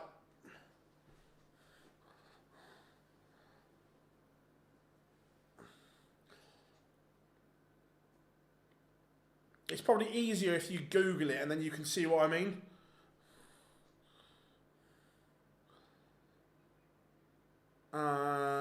How are we doing, Harry? How you doing? Wasn't going to come on until the scene image. Wanted to say hi. No worries, mate. Yeah, cool.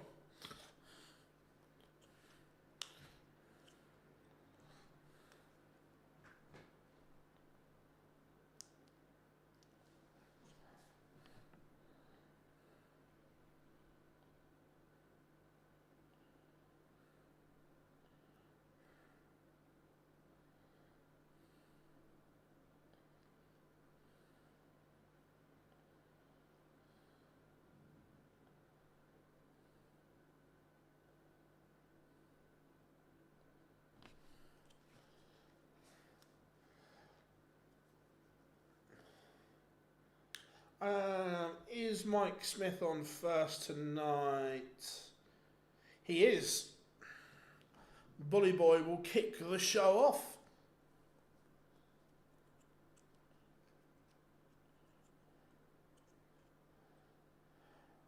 Yes, that's what Barry told the world.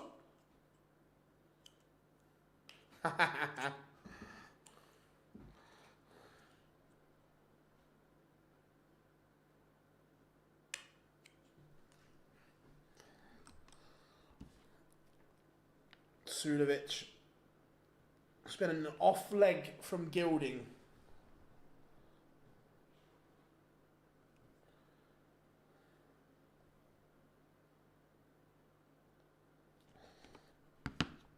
So I have the old school dart. That's my setup.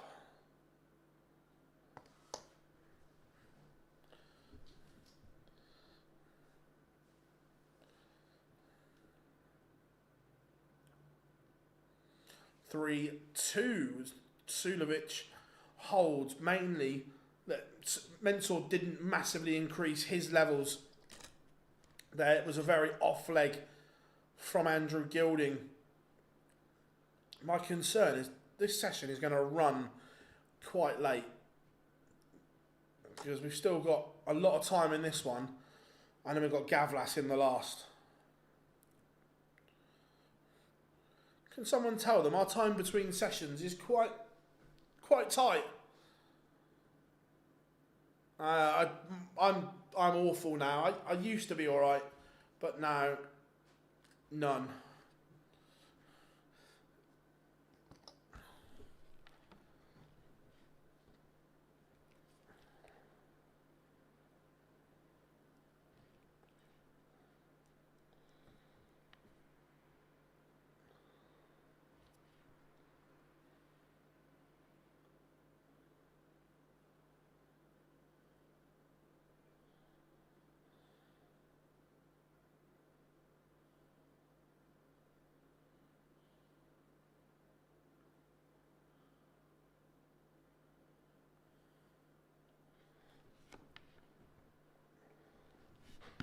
So Gilding,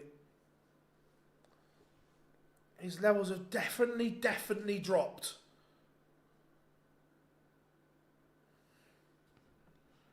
It's not, the first 3 legs of this contest, Gilding was playing some absolutely lovely stuff.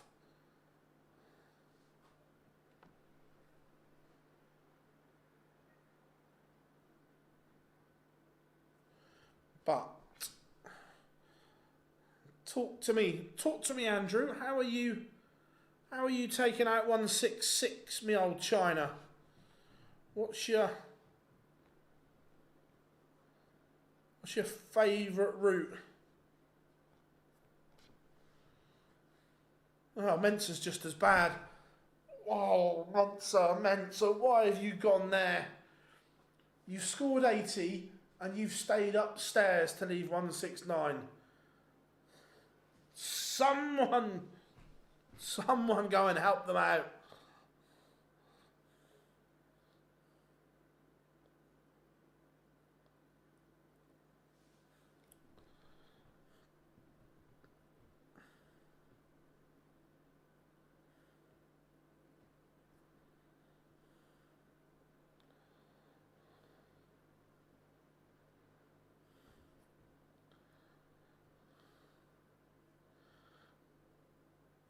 Let's play I Spy instead of these. Oh, I just hope Veen plays well in that last game,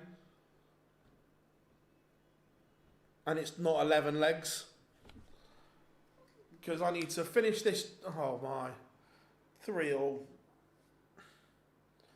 Gilding's average has dropped from over a ton to 88.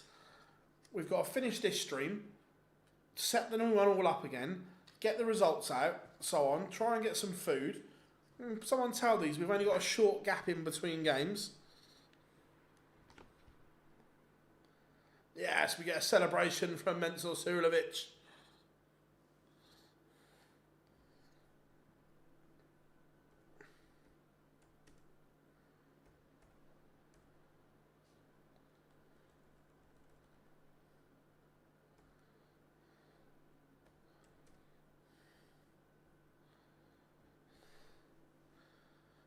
Yeah. The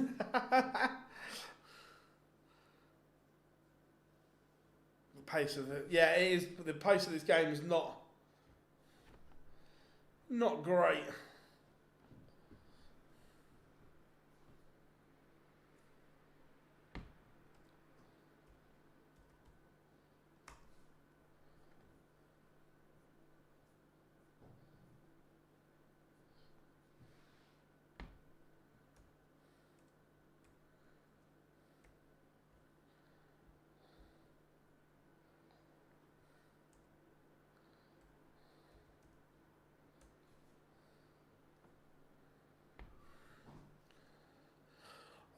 Which player makes their debut at the World Championship this year? Without looking, I don't know. Rick, at the moment, I'm not sure. Time's going to be limited.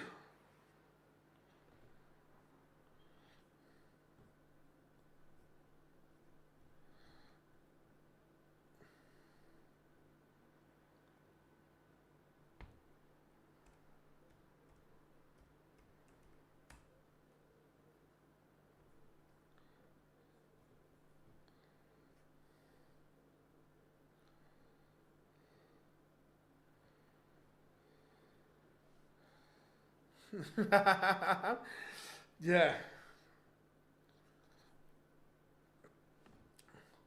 Suljovic could now lead this. This is, look, don't get me wrong, Menzies has got better, but Gilding has got worse as well.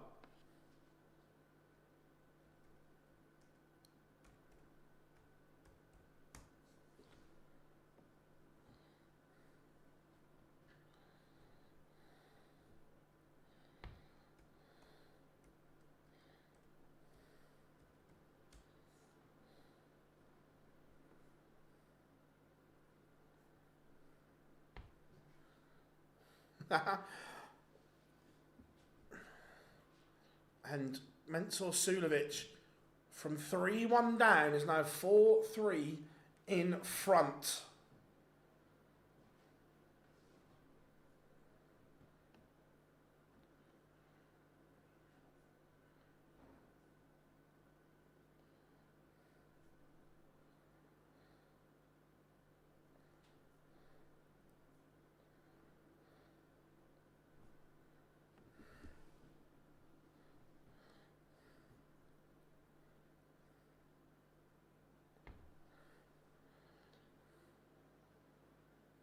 It's where the drop-off from Gilding's come from. It's been quite a surprise.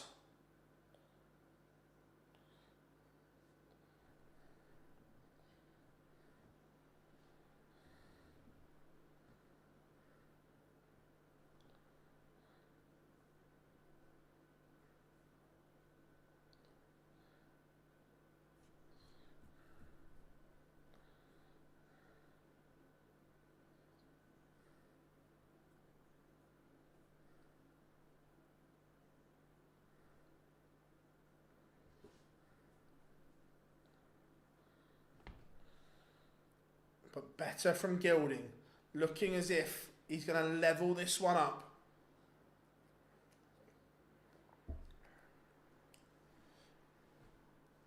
Yeah, look, if anyone's going to, you'd be backing Littler.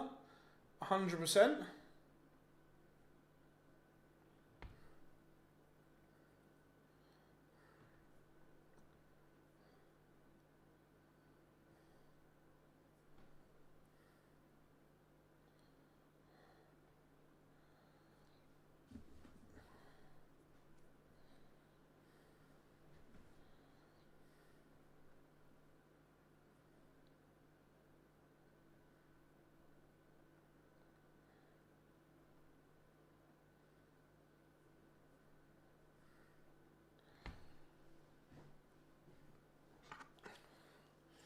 I was going to try and pop to the local range as well and see what stalls they had, because these ones, the ones we've got in here, are a little bit uncomfortable.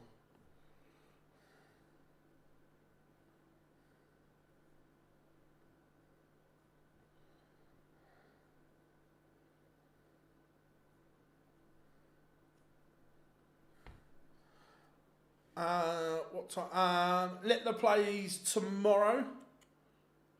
He will play Dylan Slevin tomorrow night. If this goes.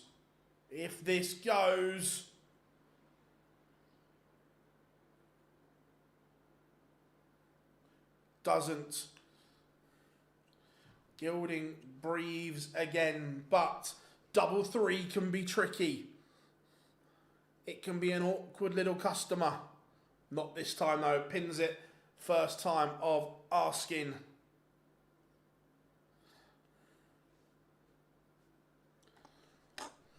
So, 4-all. This session is going to well overrun.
No treble from Gilding, just allows Suljovic back in.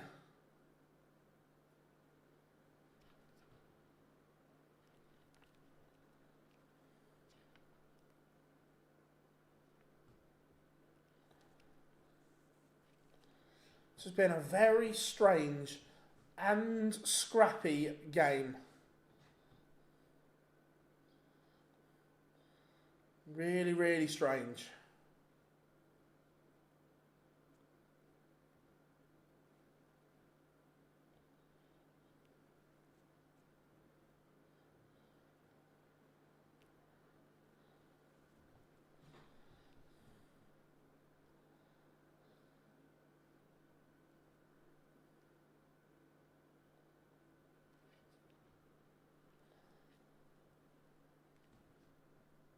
Needs a treble here and needs a treble quickly. Can't find one. This game has all of a sudden just got very, very scrappy indeed. Who is going to hold their nerve?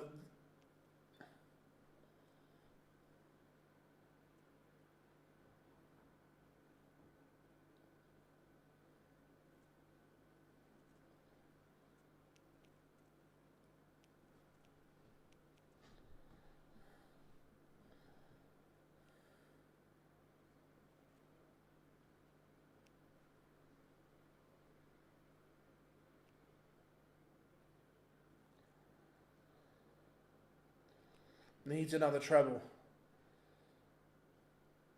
Finds one. He's down to 101. Gilding 181. Who is going to go within one?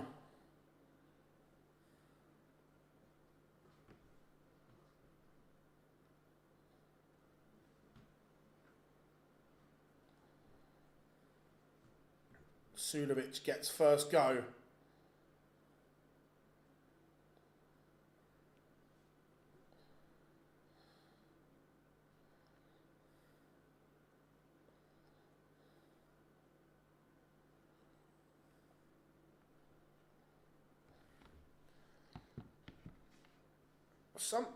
Well, here we go. Suljovic took his time here. The average is 90 and 89. It's not been a classic, Bob. That's for sure. Well, Gilding doesn't get a dart. Even at the ball from 76. Again, criminal. What is going on?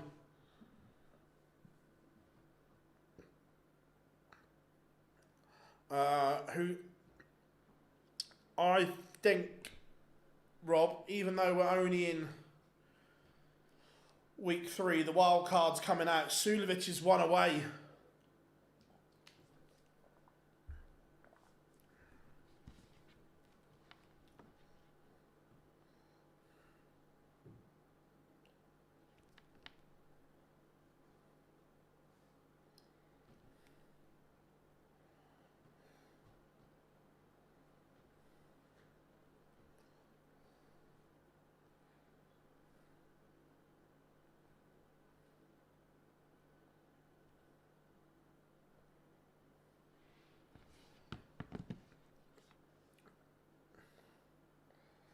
Gilding will be so disappointed though.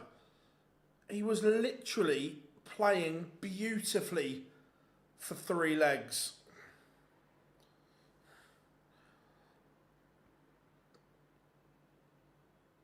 I've got 2 as well, Rob, but there's too much damage.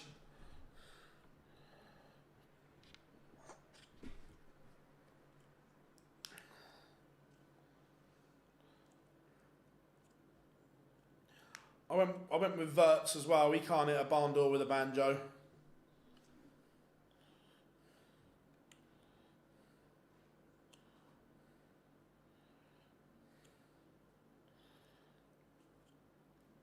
A big visit from Mensa here, and he'll get a match-winning opportunity in this leg. He has the throw in the last. But Suljovic looks as if he's on the cusp of winning this one. Remember, he was 3-1 down. He was not playing well. Gilding was on fire.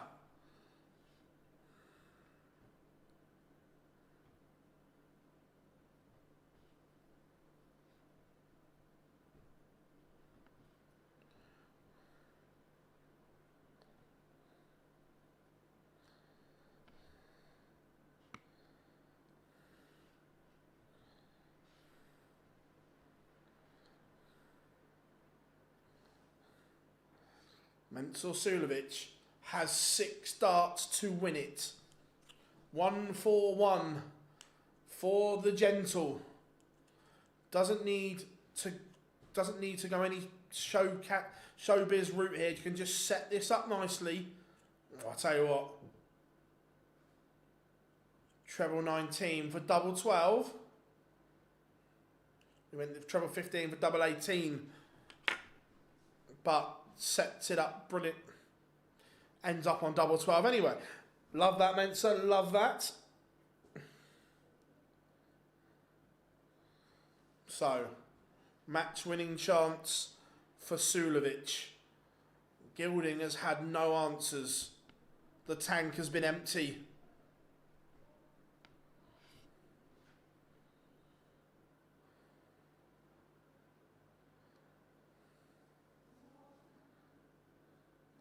Suljovic going round the houses, and he's missed 3 match darts. Surely Gilding can't take this out, can he? We've got Jan van Veen against Adam Gawlas after this, which is a bit concerning because if it goes 12 legs, it could be an hour.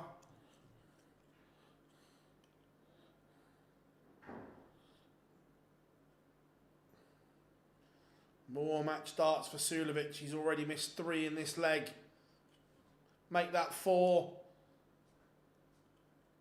5. The tally's going up.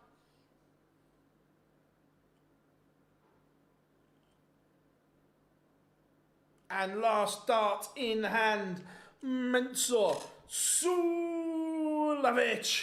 is a 6-4 winner. And remember, he was 3-1 behind. But the gentle has ousted Goldfinger.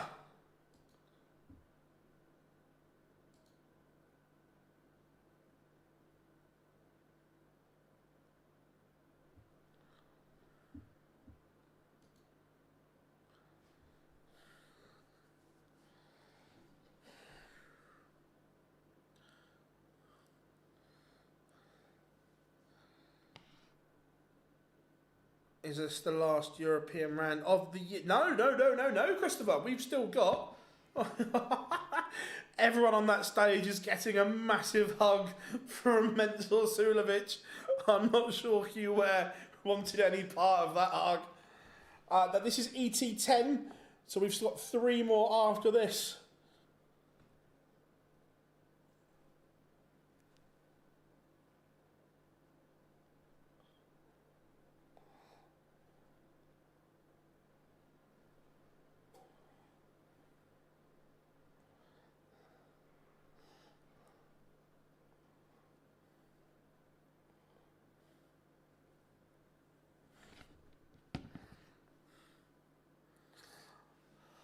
So, quick break. Gawlas has won the ball.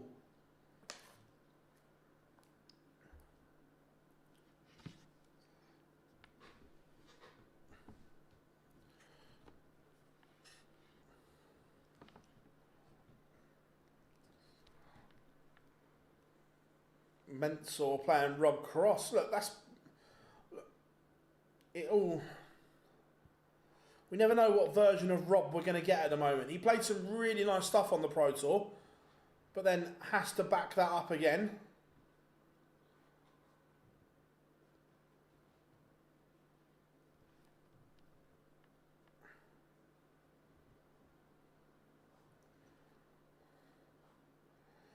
It seems to be going nuts in the Premier League today. I just had a quick scroll through Twitter, and it was just someone's bidding for him, bid here, bid here, bid here. Everyone's bidding for everyone. It's gone mad.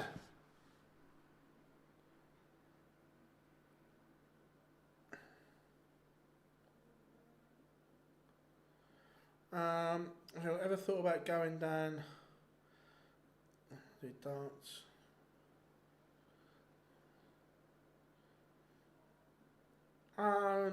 Not really thought about it, Dal, to be fair.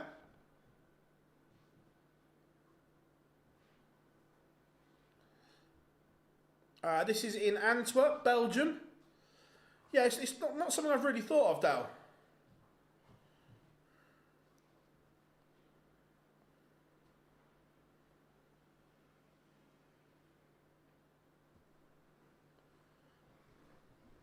What? Andrew Gilding uses, I think he's with Cosmo. I think they're his signature Cosmo darts. I think.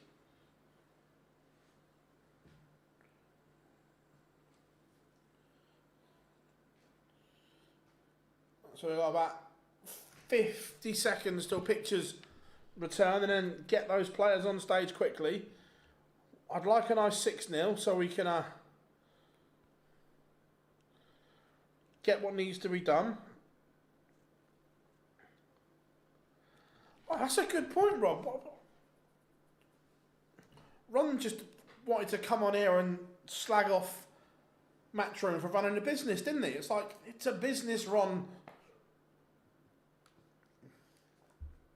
Yeah, we've not seen him for ages.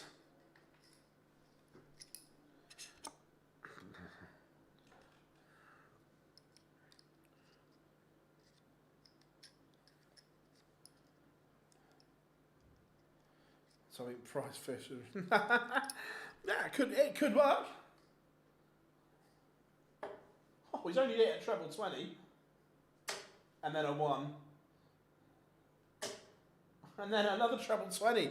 He scored 121 from the seat. Must have become Barry's yacht driver.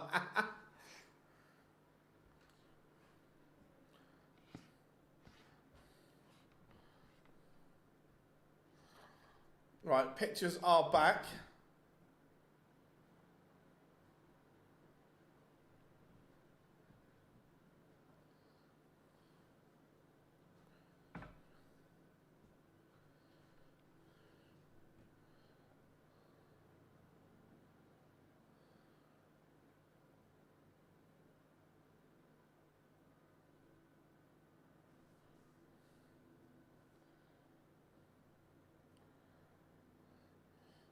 Right.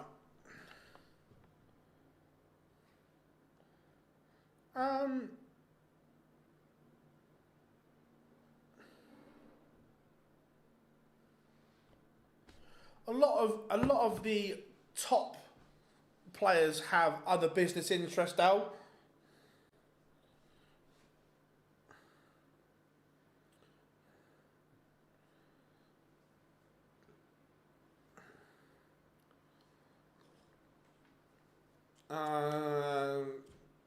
I've got no idea where you can watch it for free. UK bookmaker sites. If you've got a funded account, you can watch it on them.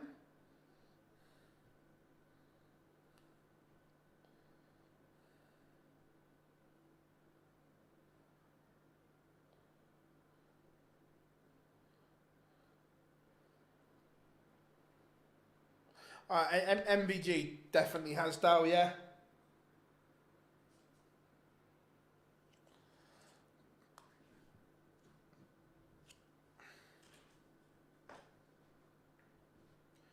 Da da da da da da da da.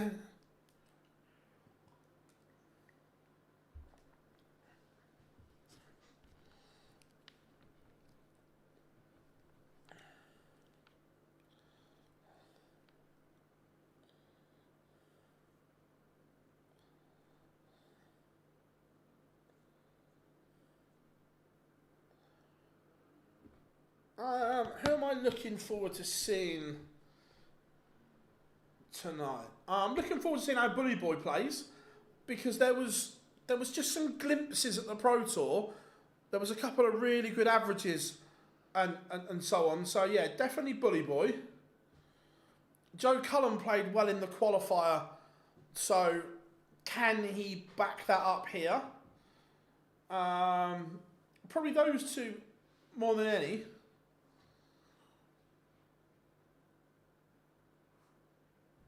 You think with sports guys, it's like they need someone. Yeah, and most of them have got decent people as well. Chisnell is defending champ. So if you don't have the right people around you, it's difficult to get. Yeah, no, 100%.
Right, both players are on the stage, which is good.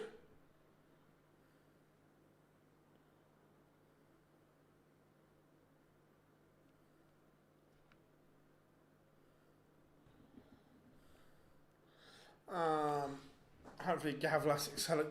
Yeah, I haven't seen him play for a while. Hopefully he's a bit quicker. How are we doing, Kieran? Good to have you in. Yeah, Gawlas looks good.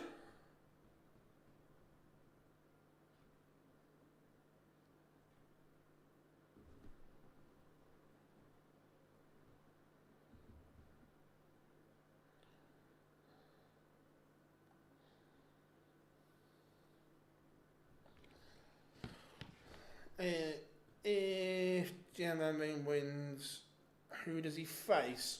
Good question. Veen. Michael Van Gerwen. That'll be good.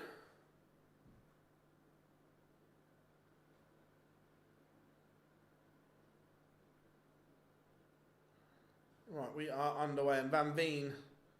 Oh my god, I forgot how slow Gawlas was.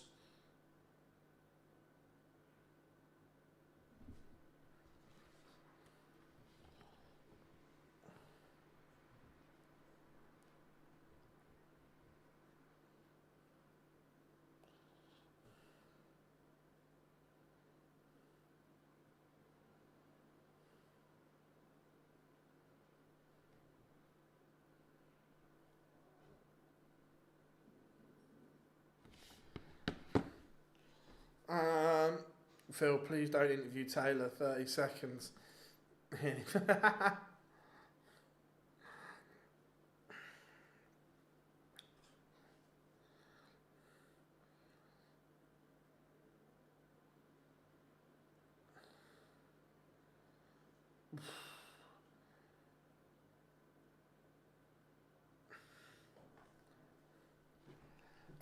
Yeah, he's always been this, so.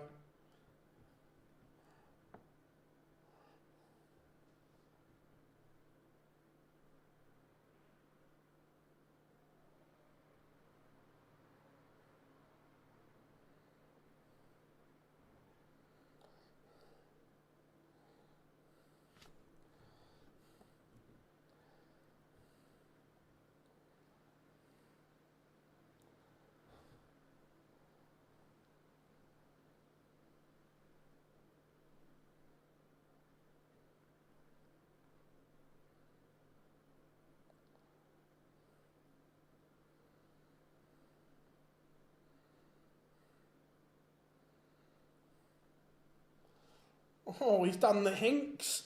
The 127 in game.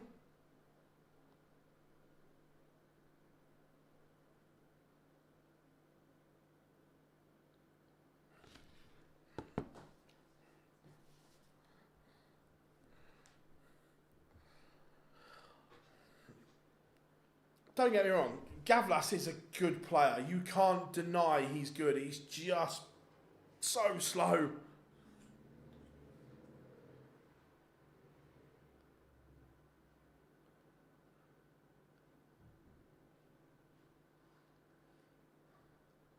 Is that the PDC one, Rob? Yes, it was great watching Adrian last night. The Darts World Championship. It was funny when Michael shut him up. Basically, it was funny. That was it. It was also well edited.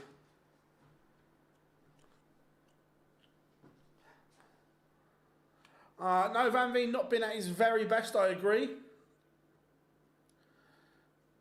I'm not so sure Adrian even goes to Q School this year.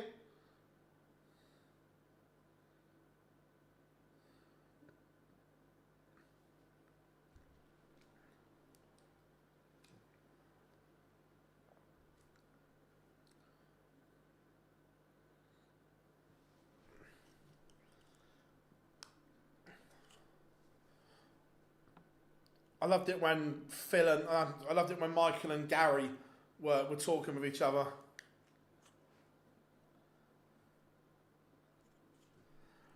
No, there was a couple of bits that were taken out.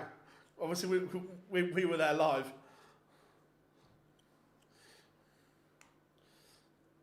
Oh no, that bit was as.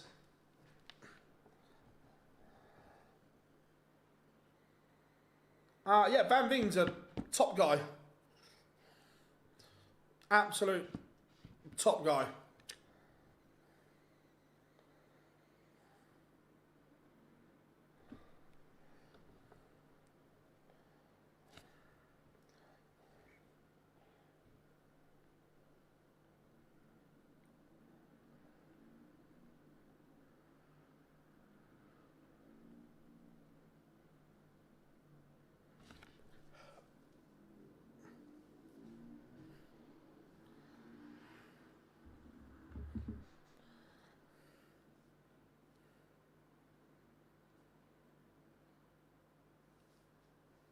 So someone wants a picture of my streaming setup, so I'm just gonna.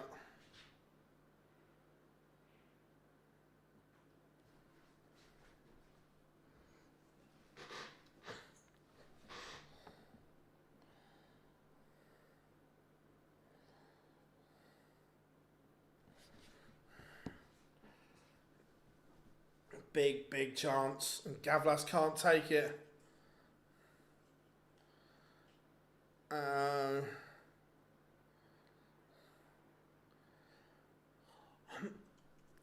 I'm not so sure. Does Beaton win a card back though? If he then goes to Q School and doesn't, I don't know.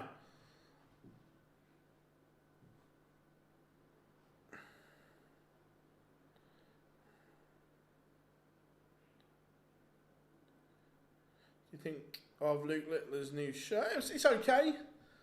Yeah, so it's all right.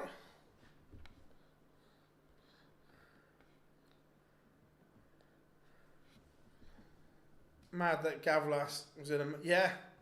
Look, there's no doubt that Adam is talented. Just not at this pace. Yeah, Rob, for that point, yeah, I completely get it. Shiv, pleasure having you on, mate. Thank you very much.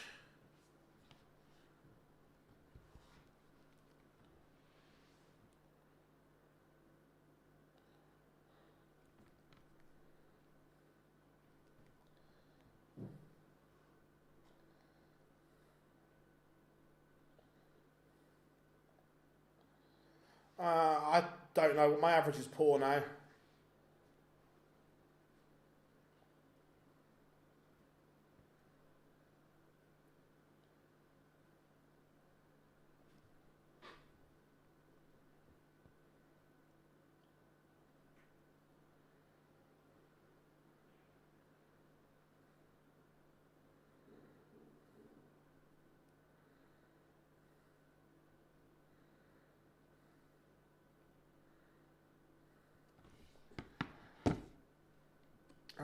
Yeah, that's what I mean. Look, the ability and everything fundamentally is good. It's just the pace.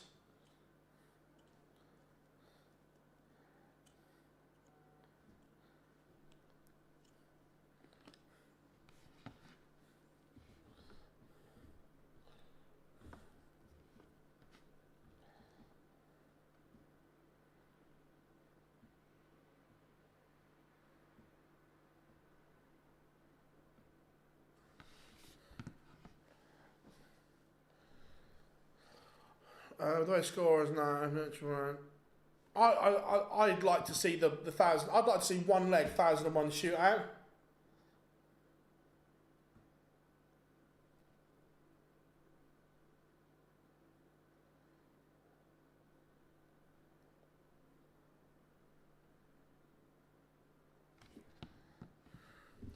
And Van Veen has broken 2-1 to Jan van Veen.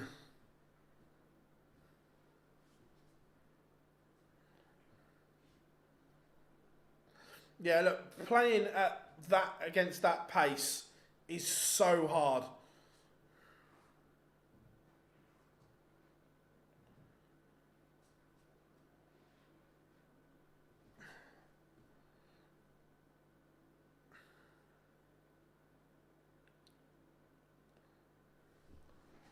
I want that deciding leg.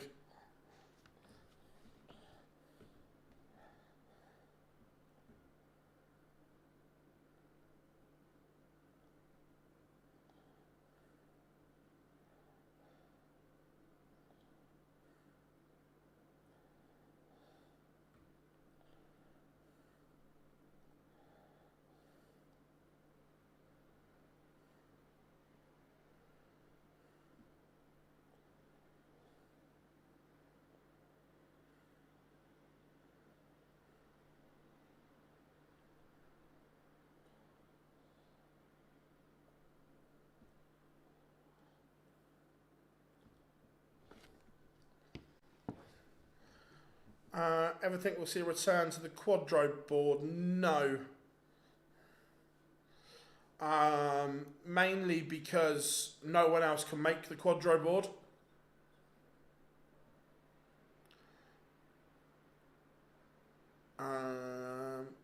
Left to do the score run, got back and love that, Bob, love that.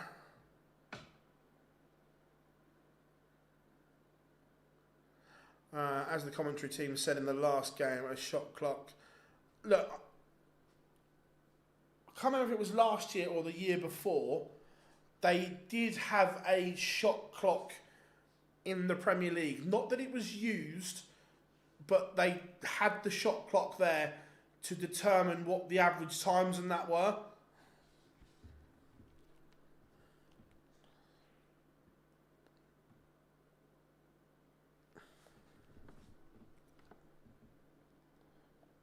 That's very, very good from Jan van Veen. Takes that 155.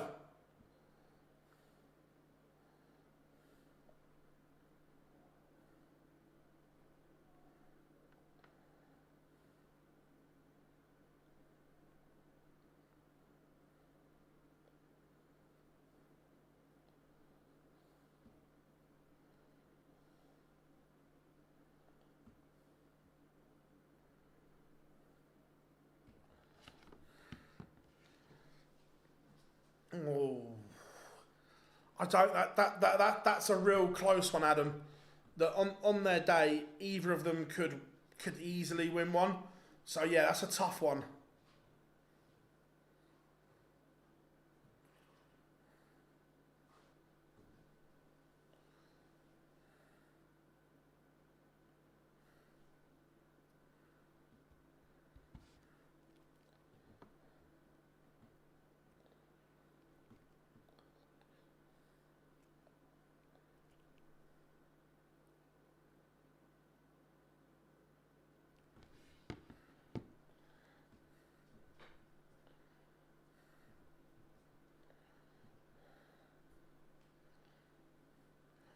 Van Veen will be looking 140 or more, gets him to a finish.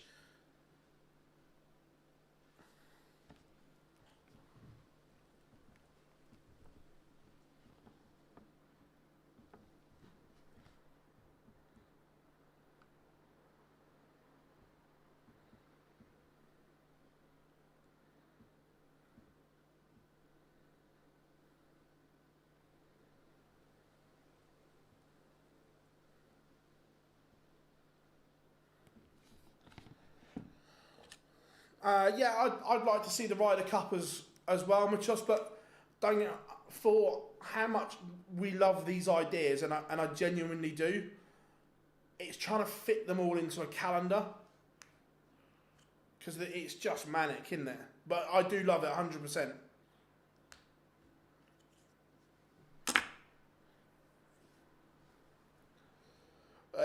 100%, James.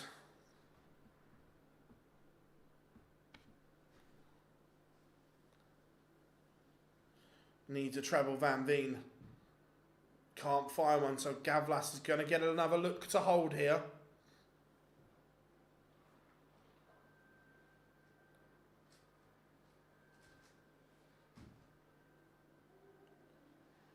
I hope not. I literally need to go out and get some stuff. If not, I might have to start the stream and just let you lot talk amongst yourselves.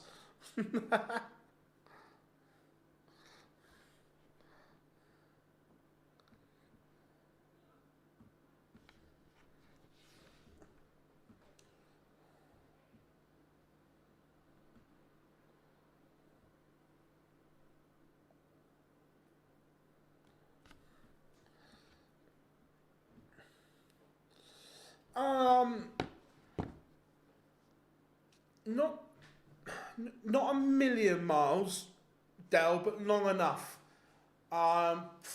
Maybe 5 or 6 years or so.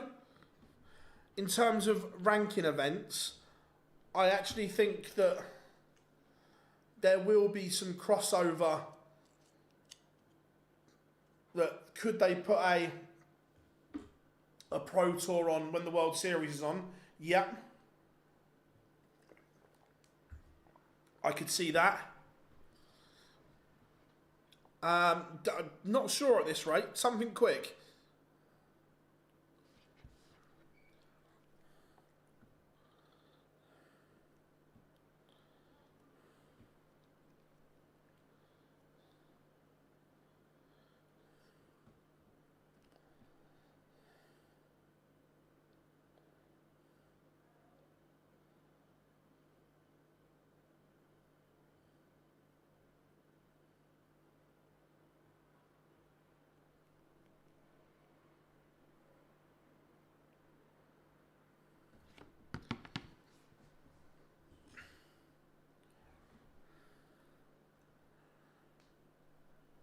I'm not sure why the asp dropped out.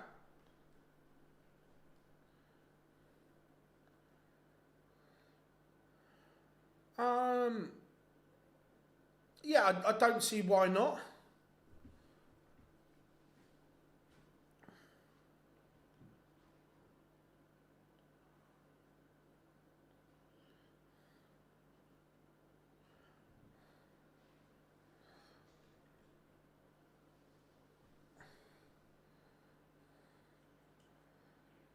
So Gawlas has got a chance here.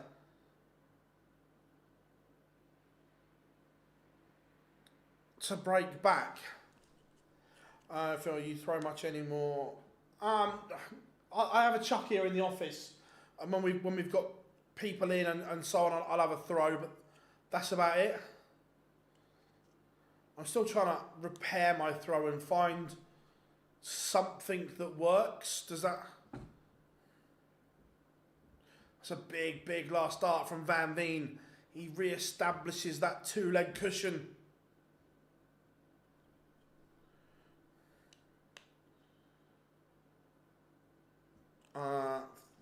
If they have two events at once, MVG versus Price or Littler versus Humphreys, which one are you watching? Easy, Dow. Both, because I'll have two TVs. Or was that the cop-out answer?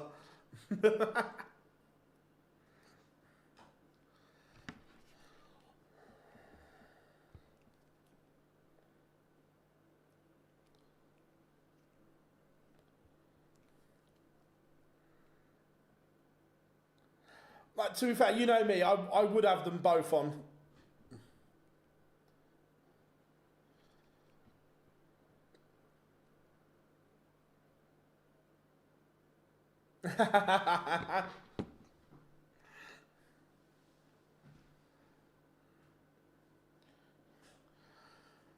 But yeah, James, he might be, but he shouldn't be finished. Give the man a chance and an opportunity to get it right. The club is rotten to the core. From the top to the playing staff, it's rotten. You can't change and get rid of that all and implement a playing style in 8 weeks. It's impossible. Give him a chance and he'll get it right.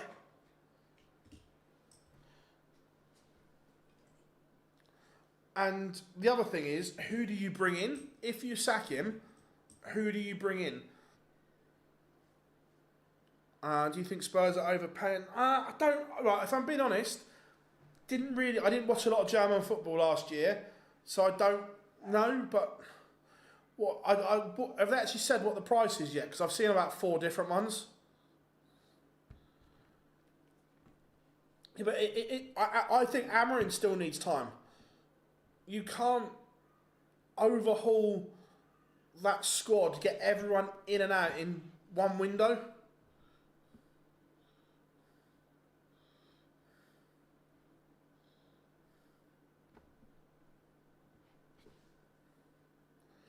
Yeah, James, I know you keep saying that, but he shouldn't be, is what I'm saying.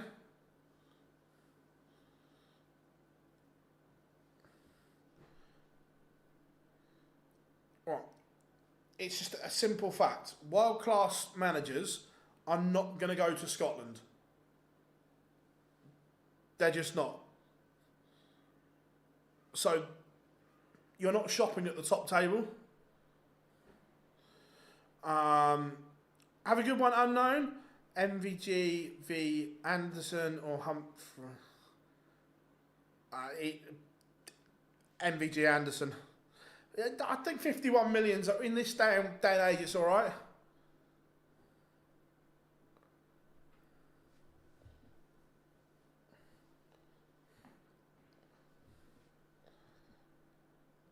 This leg has turned into a howler for both.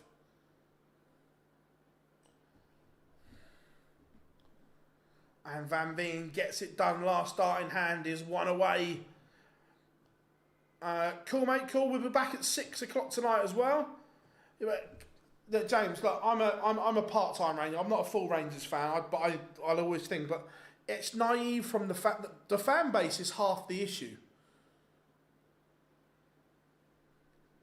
Back the man the board have put in charge. There's no way Jose goes to Rangers. Not a chance.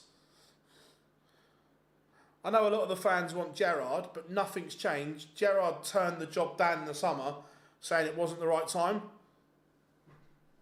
So, you're going to end up with either Barry Ferguson back,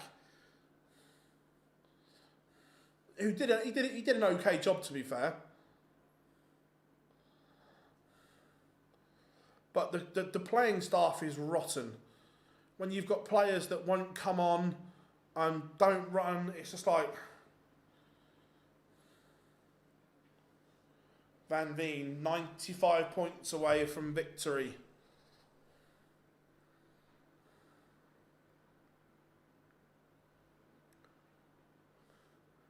What's the world coming to, Mo? Oh, I love that.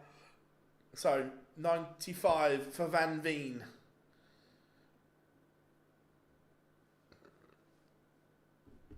Leaves tops.